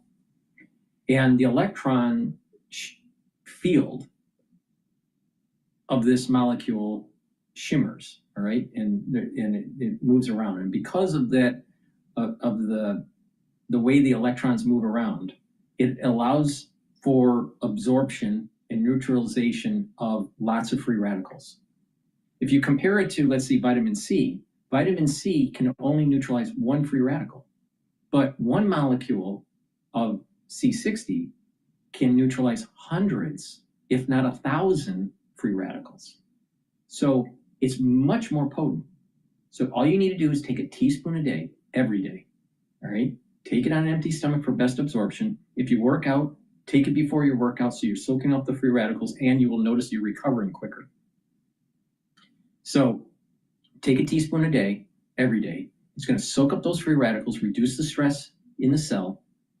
And when you're reducing the stress in that cell, you're also improving the mitochondrial health, and your ATP is going to improve. So you're going to have more energy in the cell. You're going to have more energy in the tissues. Your organ systems are going to perform better. Your immune system will perform better. Your endocrine system will perform better.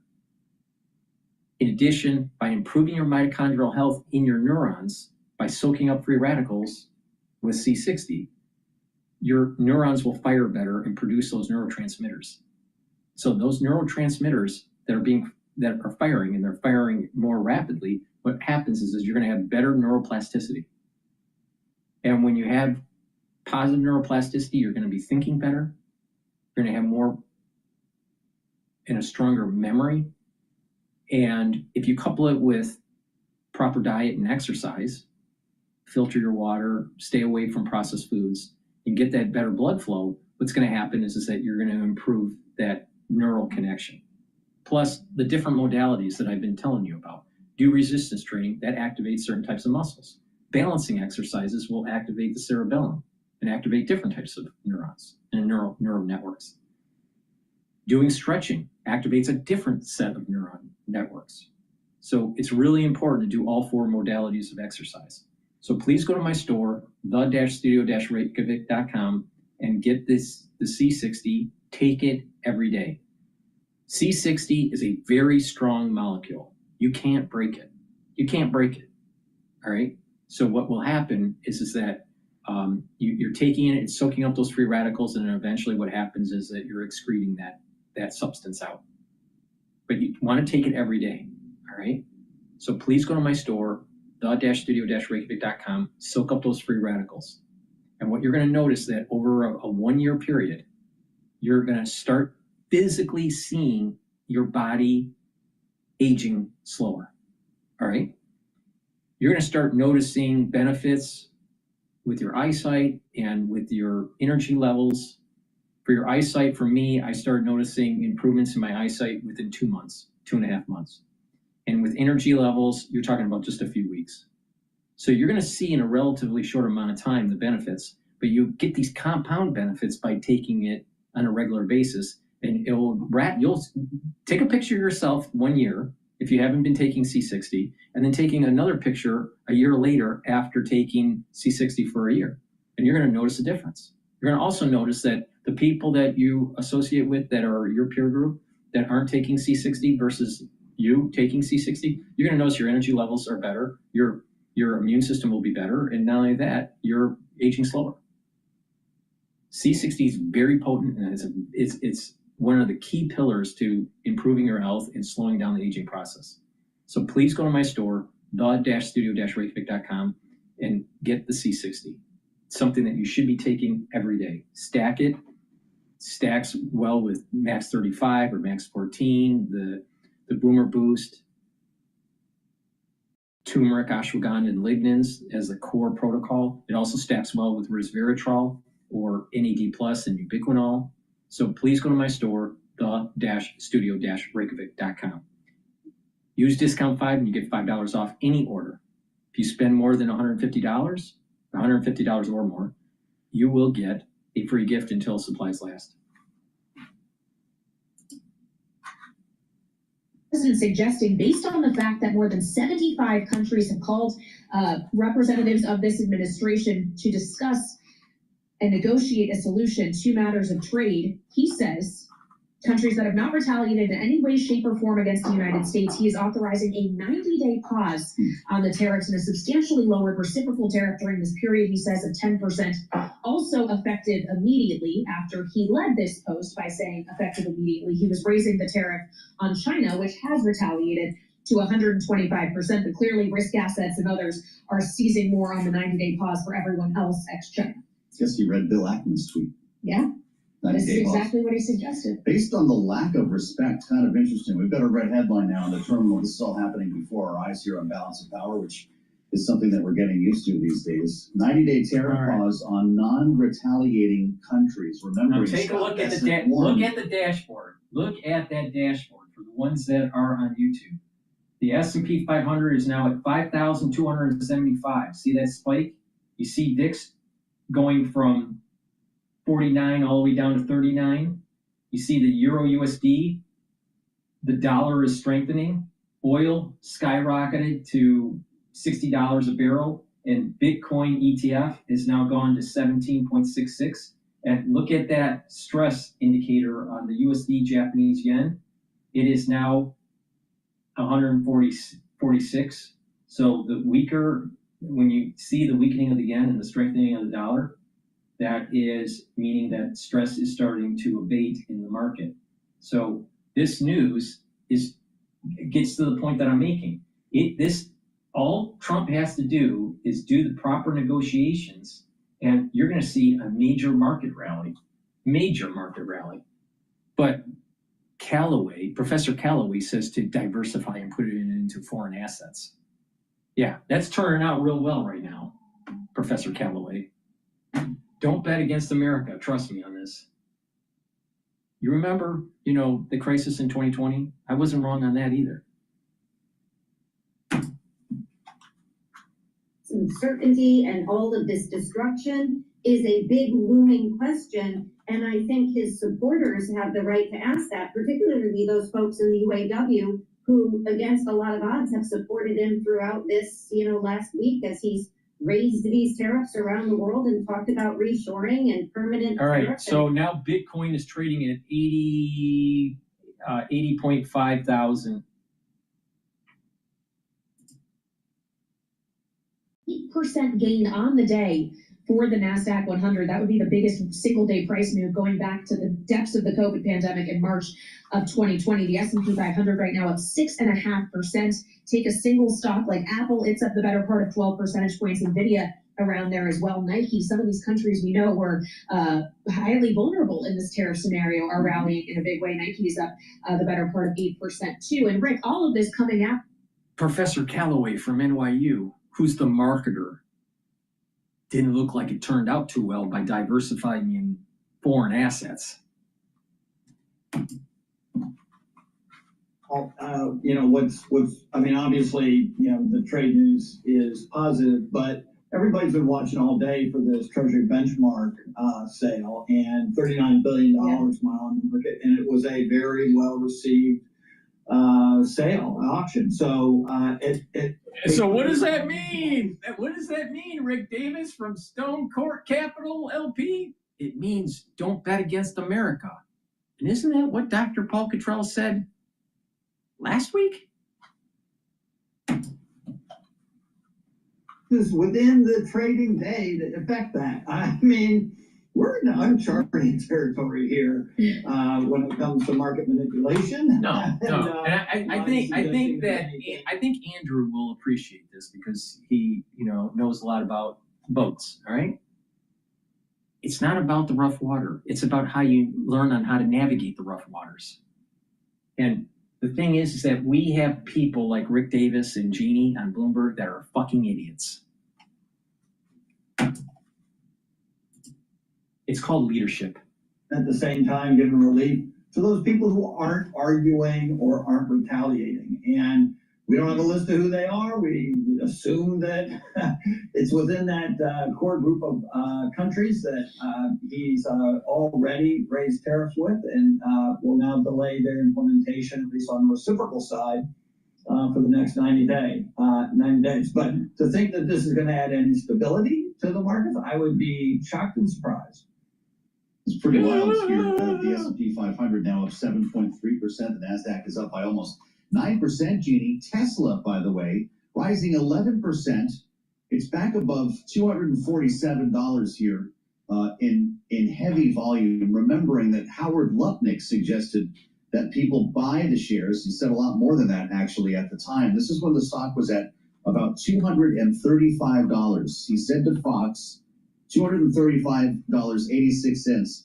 Buy the stock. It'll never be this cheap again. Donald Trump, this is a great time to buy. Rick Davis just said it out loud. Do Democrats start accusing this White House or calling for investigations into market manipulation? Oh, I think they absolutely are going to do that. I think that we will be hearing about that. The reality is that we have a president who has just, with the sort of stroke of a pen, but it's not even that. It is just going on Truth Social, can move this much of the market. And you bet that Democrats are going to be wanting to ask questions. The problem is investigation is hard in Congress when you are in the minority. So that'll be trouble for them. But I do think but the converse is true too, Jeannie. When the Democrats were running the show in Congress and in the Senate, they wanted to impeach him into every hour on the hour. But you would know that because you're at the center of study for presidency in Congress. Certainly going to hear Democrats call for investigations. All right, Jeannie Shanzano and Rick Davis, our political panel, Bloomberg Politics contributors, the both of them. Thank you so much for being with us as we contend with this breaking news from President Trump. Yes, maybe bad news for China as that tariff is immediately going up to 125% according to the president. But for those who have chosen not to retaliate against the U.S. measures, a 90-day pause will also be immediately. So what Trump did was he basically slapped more tariffs on China and rewarded individuals willing to negotiate. Great strategy. It came out. That was a bullet out of the blue sky. And now you have, the S&P 500 trading just, at about 5,300. All right. Now, to answer the question by Amber, why not to buy individual stocks? I have been more focused on macro trading. All right, and commodities. So I'm always looking at it the macro play. All right, the global macro play, and when you purchase a broad index, it's well diversified. All right, picking individual stocks is tricky because you have what is called idiosyncratic risk. Idiosyncratic risk is unique risk to that company, and it's hard to hedge that unless you build a portfolio of 15 individual stocks. And you need to understand the beta and the alpha for each one of them. So that's more of a sophisticated play that most people do not have the training for. So it's just better to buy a broad index. You are taking too much risk if you just purchase one stock in an investment portfolio. If you're buying more than one stock, it takes approximately 15 stocks to build a decent diversified portfolio that may have alpha, which could earn more, but could lose more too, compared to a broader index. But that's a sophisticated play that most people at home should not be doing. So trust me on this. Can you gain money by purchasing individual stocks? Yes. But you can lose too because of the idiosyncratic risk. And most investors don't know how to hedge that idiosyncratic risk. That's why. On Wall Street, the projections that the U.S. economy would tip into recession have been steadily growing. A lot of people, including Larry Fink of BlackRock, were saying that many company executives were telling him that the economy was already in recession. So it kind of became this default scenario that we were in recession, and it would be only a matter of time before the data backed that up. So this is a break in that bad news story. So far this week, we've seen the bad news really turn to the bond market. Last week was all about the stock market, kind of in collapse mode. The S&P 500. Fluid, volatile this week, but the bond market has really... The S&P 500 is up almost it's at 6.7%. It may hit over 7% today. Bill Ackman, in regard to tariffs, who, as Joe reminded us just moments ago, did push for the 90-day pause to begin with, which is what Donald Trump seems to have decided here. He posts simple message on X now, just thank you, nothing else. So I guess he likes what he's seeing here, just as risk asset investors do. But to just add to the statement from Andrew, he was saying that 15 stocks to try to diversify. If you're buying individual stocks, it seems to be a lot. But statistically, that's what it takes to be able to diversify the idiosyncratic risk. Now, it's also important to realize that if you buy 15 stocks in the same sector, you're actually adding problems, because now you're building in not just individual and idiosyncratic risk of the individual stock, but the idiosyncratic risk of that sector. So the reason that you need 15 is to have a broader base through the different sectors within the economy. So statistically, it's 15 stocks. But picking those are difficult, very difficult. You need to know what their beta is, and then you have to calculate their alpha to be able to and know what sectors they are in, and that that you're diversifying that risk. That's why it's just cheaper and less headache and less computational wherewithal by just buying a broad index. Or if you want to be a little bit more sophisticated, you can buy like 3 or 4 different sector ETFs, and then play that game. But that's in between the broad index and the 15 individual stocks. But it's just better to buy the index. Just better to buy the index. Don't get fancy. Most people get killed when they play fancy. A 1,455-point rally as the Commerce Secretary takes to Twitter. Scott Bessent and I, he writes, retweeting or showing a screen grab of President Trump's post on Truth Social, sat with the president, he says, while he wrote one of the most extraordinary truth posts of his presidency. The world is ready to work with President Trump to fix global trade, he says, and China has chosen the opposite direction. Yeah, interesting moment here for this administration. It certainly is, and quite a split screen between what we're seeing the markets reacting to and the reception, at least the majority of countries subject to reciprocal tariffs seem to be now getting from the administration, which is a pause. So let me get this straight. So the whole market early in the session, like 5 hours ago, early in the broadcast, everyone was saying that Trump's an idiot and he's going to take the market, he's going to take the whole world, and blah, blah, blah. Now you got a major market rally. We almost had 8% up on the S&P 500 by him just tweeting. I'll tell you, I love 2025 because it is 10 years wrapped in 1 year. And I'll tell you, anything can happen. Anything can happen this year.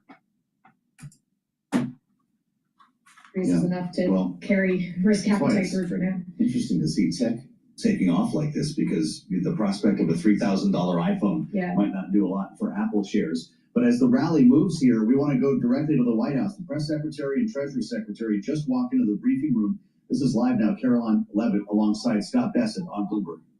Speak to that. We will continue with the tailor-made negotiations that I spoke about yesterday. In the meantime, there will be a 90-day pause on the reciprocal tariffs as these negotiations are ongoing, and the tariff level will be brought down to a universal 10% tariff.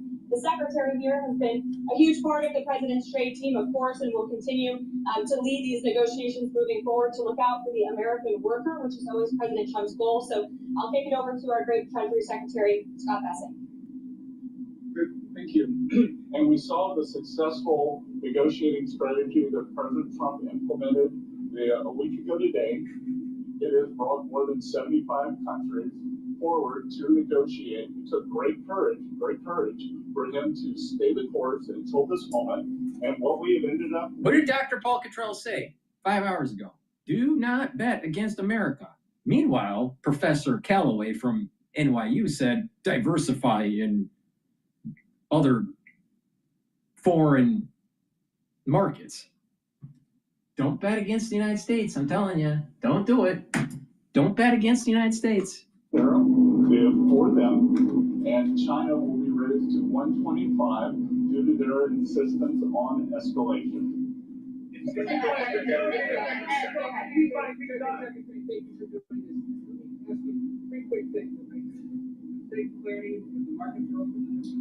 First of all, Mexico and China, are they part of this 10% universal? Well, China, no, China. Mexico and Canada, are they part of the 10%? Yes. Okay. Second, given that you have the rest of the world essentially calling it not China, is this not just all about China? Well, it's about bad actors. And what we will see is some of the very early countries are China's neighbors. That we're going to see. I'm seeing Vietnam today. Japan's at the front of the queue. South Korea, India. So we will see. And as I've repeatedly said, and President Trump has been saying it for years, China is the most imbalanced economy in the history of the modern world, and they are the biggest source of the U.S. trade problems. And indeed, they are a problem for the rest of the world, because what we've seen is that as the U.S. announced the tariff wall last week, many of those goods have already started flooding into Europe. As you see it now, this trade war is China versus the rest of the world. Well, I'm not calling it a trade war, but I'm saying that China has escalated, and President Trump responded very courageously to that, and we are going to work on a solution with our trading partners. Now let's get this straight. Do you really think that the Chinese are going to be able to outbeat playing chicken with a New Yorker? Really? You really think that the Chinese are going to be able to outbeat playing chicken with a New Yorker? And that New Yorker is Donald J. Trump. All right? You really think that China is going to lose out in the long run?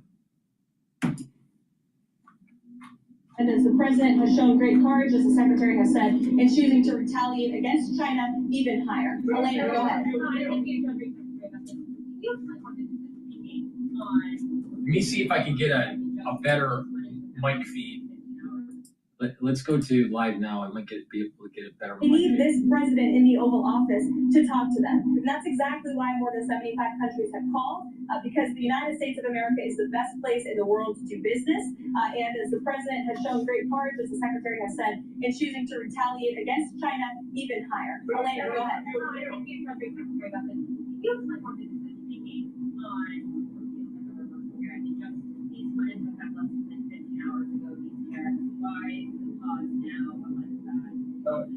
No, again, President Trump created maximum negotiating leverage for himself, and which tariffs went into effect 15 hours ago. The ones that we have lowered went into effect a week ago. They were announced a week ago, and we've just been overwhelmed by the response from mostly our allies who want to come and negotiate in good faith. So we are expecting them to come with their best deal. As I said a week ago today, don't retaliate, hold your ground, let's see what happens. And China, they kept escalating, and now they have 125% tariffs that will be effective immediately.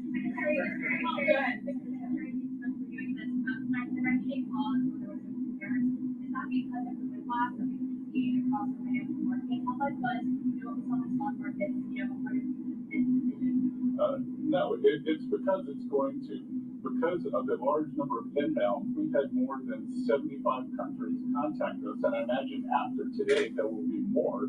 So it is just a processing problem. Each one of these solutions is going to be bespoke.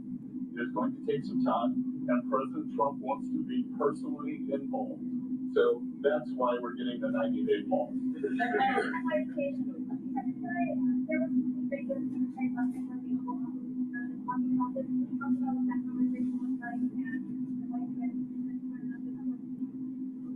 look, it's all the president's decision, and the president had a level in mind to raise the China tariffs, and then he had the 3-month pause in mind, and we were just discussing the exact wording.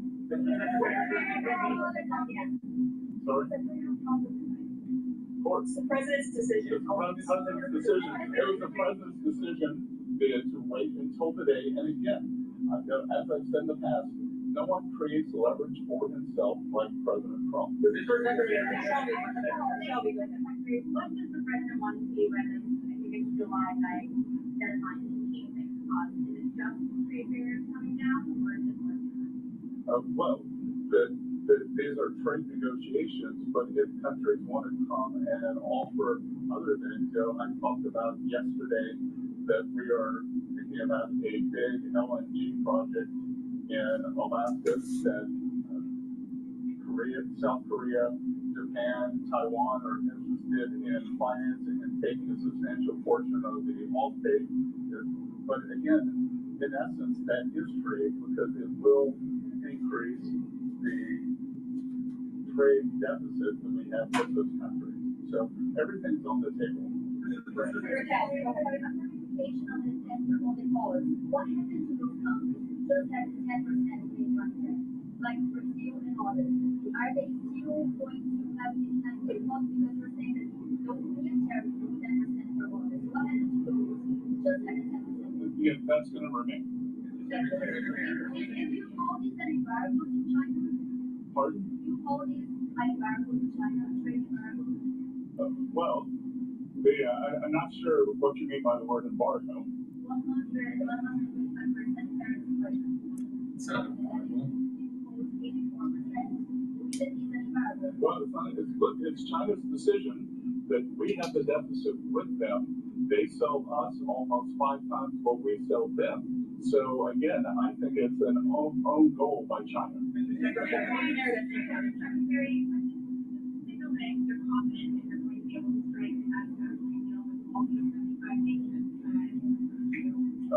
It signals that President Trump cares about trade and that we want to negotiate in good faith. And as I said, each one of these is going to be a separate, bespoke negotiation. So we are confident that having seen the other side of where this could go, and it was like I said last week, the market didn't understand. Those were maximum levels. The countries can think about those levels as they come to us to bring down their tariffs, their non-tariff trade barriers. We're going to discuss currency manipulation, subsidy of labor, and industry. Also applies to sexual tariffs and the president announced pharma, lumber, anything else? No, it's on the reciprocal. Andrea, go ahead.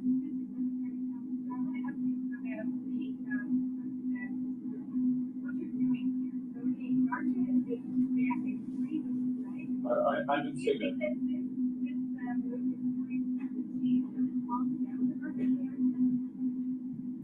What? Well, The markets have changed, right? There's a lot of volatility in the market, not just in terms of stock markets, but also so will this move well, I think what we've seen, I think the willingness by more than 75 countries to come and negotiate, I think now the market understands that everything they saw last Wednesday was a ceiling, and now we have a 10% temporary floor. And I think the market, in my 35 years in the market, I always wanted certainty, so I think we've got more certainty.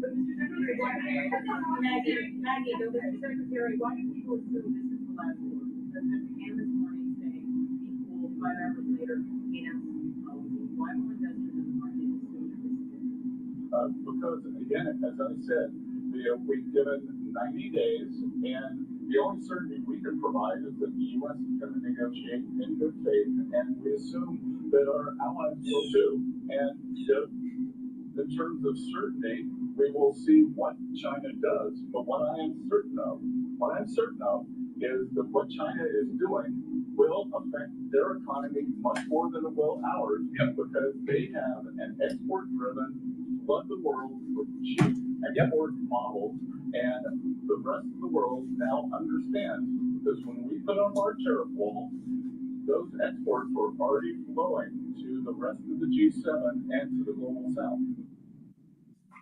Barry, how much of this was driven by the bond market cratering overnight? What is happening? China selling their bonds? I have nothing that says that, and we actually had quite a good 10-year auction today, and all this was, again, this was driven by the president. Notice the question? The question was, oh, was this because the bond market was cratering over the Asian market? First of all, it wasn't cratering. Yields did go up. But when we did our bond auction, it actually turned out pretty damn good and orderly. Again, don't bet against America. Don't. I'm telling you. She will always surprise you. Who did not retaliate. It wasn't a hard message. Don't retaliate. Things will turn out well. How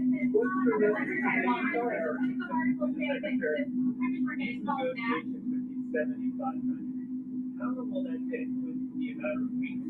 Would it be a matter of months? Do you expect financial markets to be stable during that time period?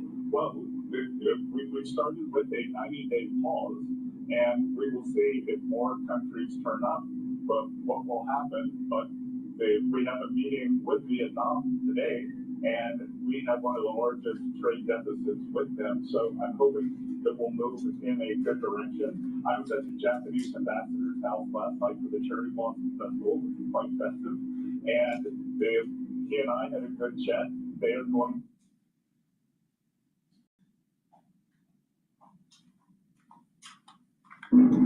I suspect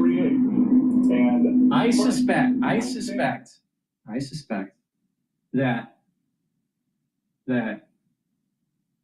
if we have a lot of these trading partners coming to an agreement with Trump, and we have China still playing chicken, all right, and there's an escalation between tariffs, back and forth between China and the United States, that eventually it'll crack the economy for China, and there's a potential overthrow of Xi, potentially, all right? I'm surprised that there wasn't an overthrow of President Xi during 2020 crisis. But okay, with that said, but what will happen then is that there is a higher probability that we saw the bottoming on Monday of that. Remember what I said, that 4,810 support level was tested on Monday, intraday, and it held. If we start hearing news that these other 75 trading partners are willing to make a deal with Trump, then that's going to be positive for cash on the sideline to invest in the equity market, and we probably will have seen the bottom on Monday. Last Monday was maybe the bottom, but it depends. That piece of information that we need is how many of these 75 other trading partners are actually going to negotiate something that is beneficial for their country and for ours. So we got to wait and see. But if it does play out that way, where most of those 75 countries negotiate, then it's just China, and we're probably have already seen the bottom. And, you missed an opportunity to buy.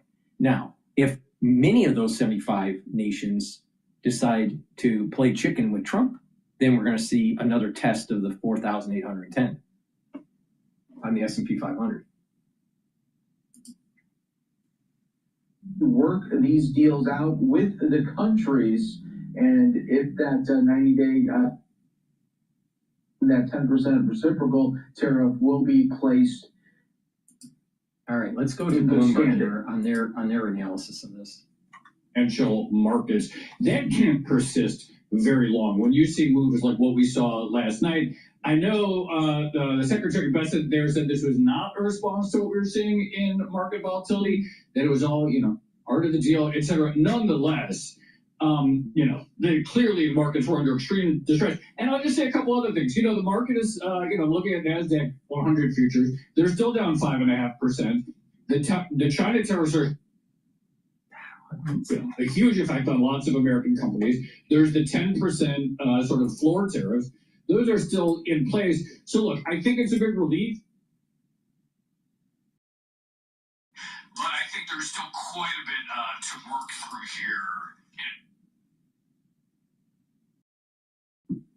Some sort of like true all clear. Every major index is still like deeply in the red on the year. S&P is down 9.6% on the year. Yeah. Wow. So it's great to have you with us. Use this as an opportunity to buy in. But don't bet the farm. Just slowly accumulate. All right? Don't sell. Just slowly accumulate, because we may actually have another test of that 4,810 support level. But things are looking more positive. But this back and forth between the United States and China, that might lead to war. And guess what? I think we need to have a war with China. A real one. China companies. But I think even outside of the stock market, you have to think about actual investing. And the business side sentiment surveys, absolutely horrendous. We haven't gotten a lot of hard data that really speaks to what was happening economically in the middle of March. You know, earlier in the week, we heard Larry Fink. He said every CEO that he talks to thinks the recession has already begun. Jamie Dimon talking about recession being the base case. So even with the 90-day pause in the non-China countries, it's worthwhile to think. Why is this? For some reason, I had problems with my. Sometimes the speaker, master speaker, doesn't work. Environment where, if nothing else, the trading relationship is highly uncertain, which at least in the short term is not conducive to investment. But they would probably argue, in short term pain for long term gain.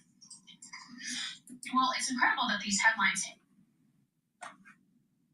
Clock hour ahead of the Fed minutes, which are due to come out just a few minutes from now, Joe. I guess whatever news we might have seen in them probably overshadowed by these developments. Keeping in mind it's backward-looking minutes, and they didn't know what the tariff levels were going to be in the first place, let alone that they would be pulled back. But it speaks to the kind of uncertainty we keep hearing Chairman Powell talk about as to why the Fed isn't enticed to move in any direction. So much is so unclear. There's so much that's so unclear. You know, short-term market-based inflation measures going up, long-term ones going down. So much going down, hard data still going up. You know, and the other thing is, speaking of uncertainty, look, we all heard, you know, the White House's presentation there about the art of the deal, and China has now been goaded to being revealed as the bad actor, etc. And okay, that's, you know, that's a fine story. However, last week at the Rose Garden, those reciprocal tariffs were very specifically presented in such a manner that every country that runs a bilateral trade surplus with us, almost every country, was per se engaged in bad acting. That that's the whole premise of reciprocity. And so, you know, it's clearly not presented that China was anything particularly special last week. The story has evolved. The story has evolved, whether it's negotiations versus non-negotiations, etc. So, you know, again, I'm not surprised. He's analyzing this wrong. China was one of the worst actors when it came to tariffs. India is also another one. Please go to my store, the-studio-reykjavik.com. Get the Boomer Boost. This has 68 nutrients. It has a very comprehensive nutrient profile and vitamin profile. Take this every day. This is going to target your heart, your vascular system, your brain function, your musculature. They'll boost up your energy levels and your metabolism. You will start to lose weight. You should be taking this every day, either for breakfast or for lunch. There's a big scooper. You take it once a day, mix it with soft foods or with just filtered water. Some people mix it with milk, or you can mix it with a smoothie, whatever, but take it every day. You're going to notice the benefits of this within 72 hours. You're going to have a steady burn of energy. You're going to be able to think more clearly, and you're going to be able to sleep better. You're going to have more vitality. And then over time, you're going to start seeing these other improvements that are happening at the different system level, your different tissues and organs, and your immune system and your endocrine system. So this is very powerful stuff. You should be taking this every day, and you will lose weight and help to improve your blood glucose levels. You can also take separately or with the Boomer Boost, the Gladiator barley or the heirloom barley. So some people will go, well, what's the difference? Heirloom barley is going to help to detoxify your body, soak up free radicals with superoxide dismutase, and bring down inflammation. That's important for your vascular system and for your immune system. All right? Take it every day. Take a half a scoop or a full scoop. It's a high density protein. You need to take this every day. All right? But you can take it by itself or with the Boomer Boost. All right? Another thing is to take the Gladiator barley. You get all the benefits of the heirloom barley in the Gladiator barley, but it'll also help to build muscle. So do the resistance training, take the Gladiator barley, take the Boomer Boost, and you are supercharging your ability to control your A1C levels. That means that you're controlling diabetes, all right? That means that you're getting healthier. The two biggest chronic problems in the United States are, well, the three biggest: stupidity, diabetes, and cardiovascular disease. All right. So if you watch my show, you'll learn more, so you won't be as stupid. And two, by taking the Boomer Boost and the Gladiator barley, you're going to help with your cardiovascular health and control your blood glucose levels. You can take charge of your life. All right. You don't have to be reliant on pharmacopoeia. So it's a holistic approach. Take the Gladiator barley, take the Boomer Boost, stack them together. That's the best combo, and do the resistance training. Really important. This stacks really well with Myotrol. Why? Because Myotrol helps gene expression to build muscle. If you are an athlete, younger or older, you will also benefit from this. Use this stack as your pre or post workout fuel source. I wish this was available when I was doing triathlons. So you fuel up before your workout or after your workout, and it'll help you to improve your sport. But even if you're not an athlete, younger or older, and you're just, average Joe or Jane, taking Boomer Boost and Gladiator barley or the heirloom barley are very beneficial for your health. All right. Let me mix it right here. All right. So please go to my store, the-studio-reykjavik.com. Get the products that I offer, stack them the way I tell you to, use discount 5, you get $5 off. Take a look at the longevity boxes or the anti-aging boxes. They're all at a discount, built-in discount compared to purchasing the products individually. If you spend $150 or more, you will get a free gift until supplies last. That is my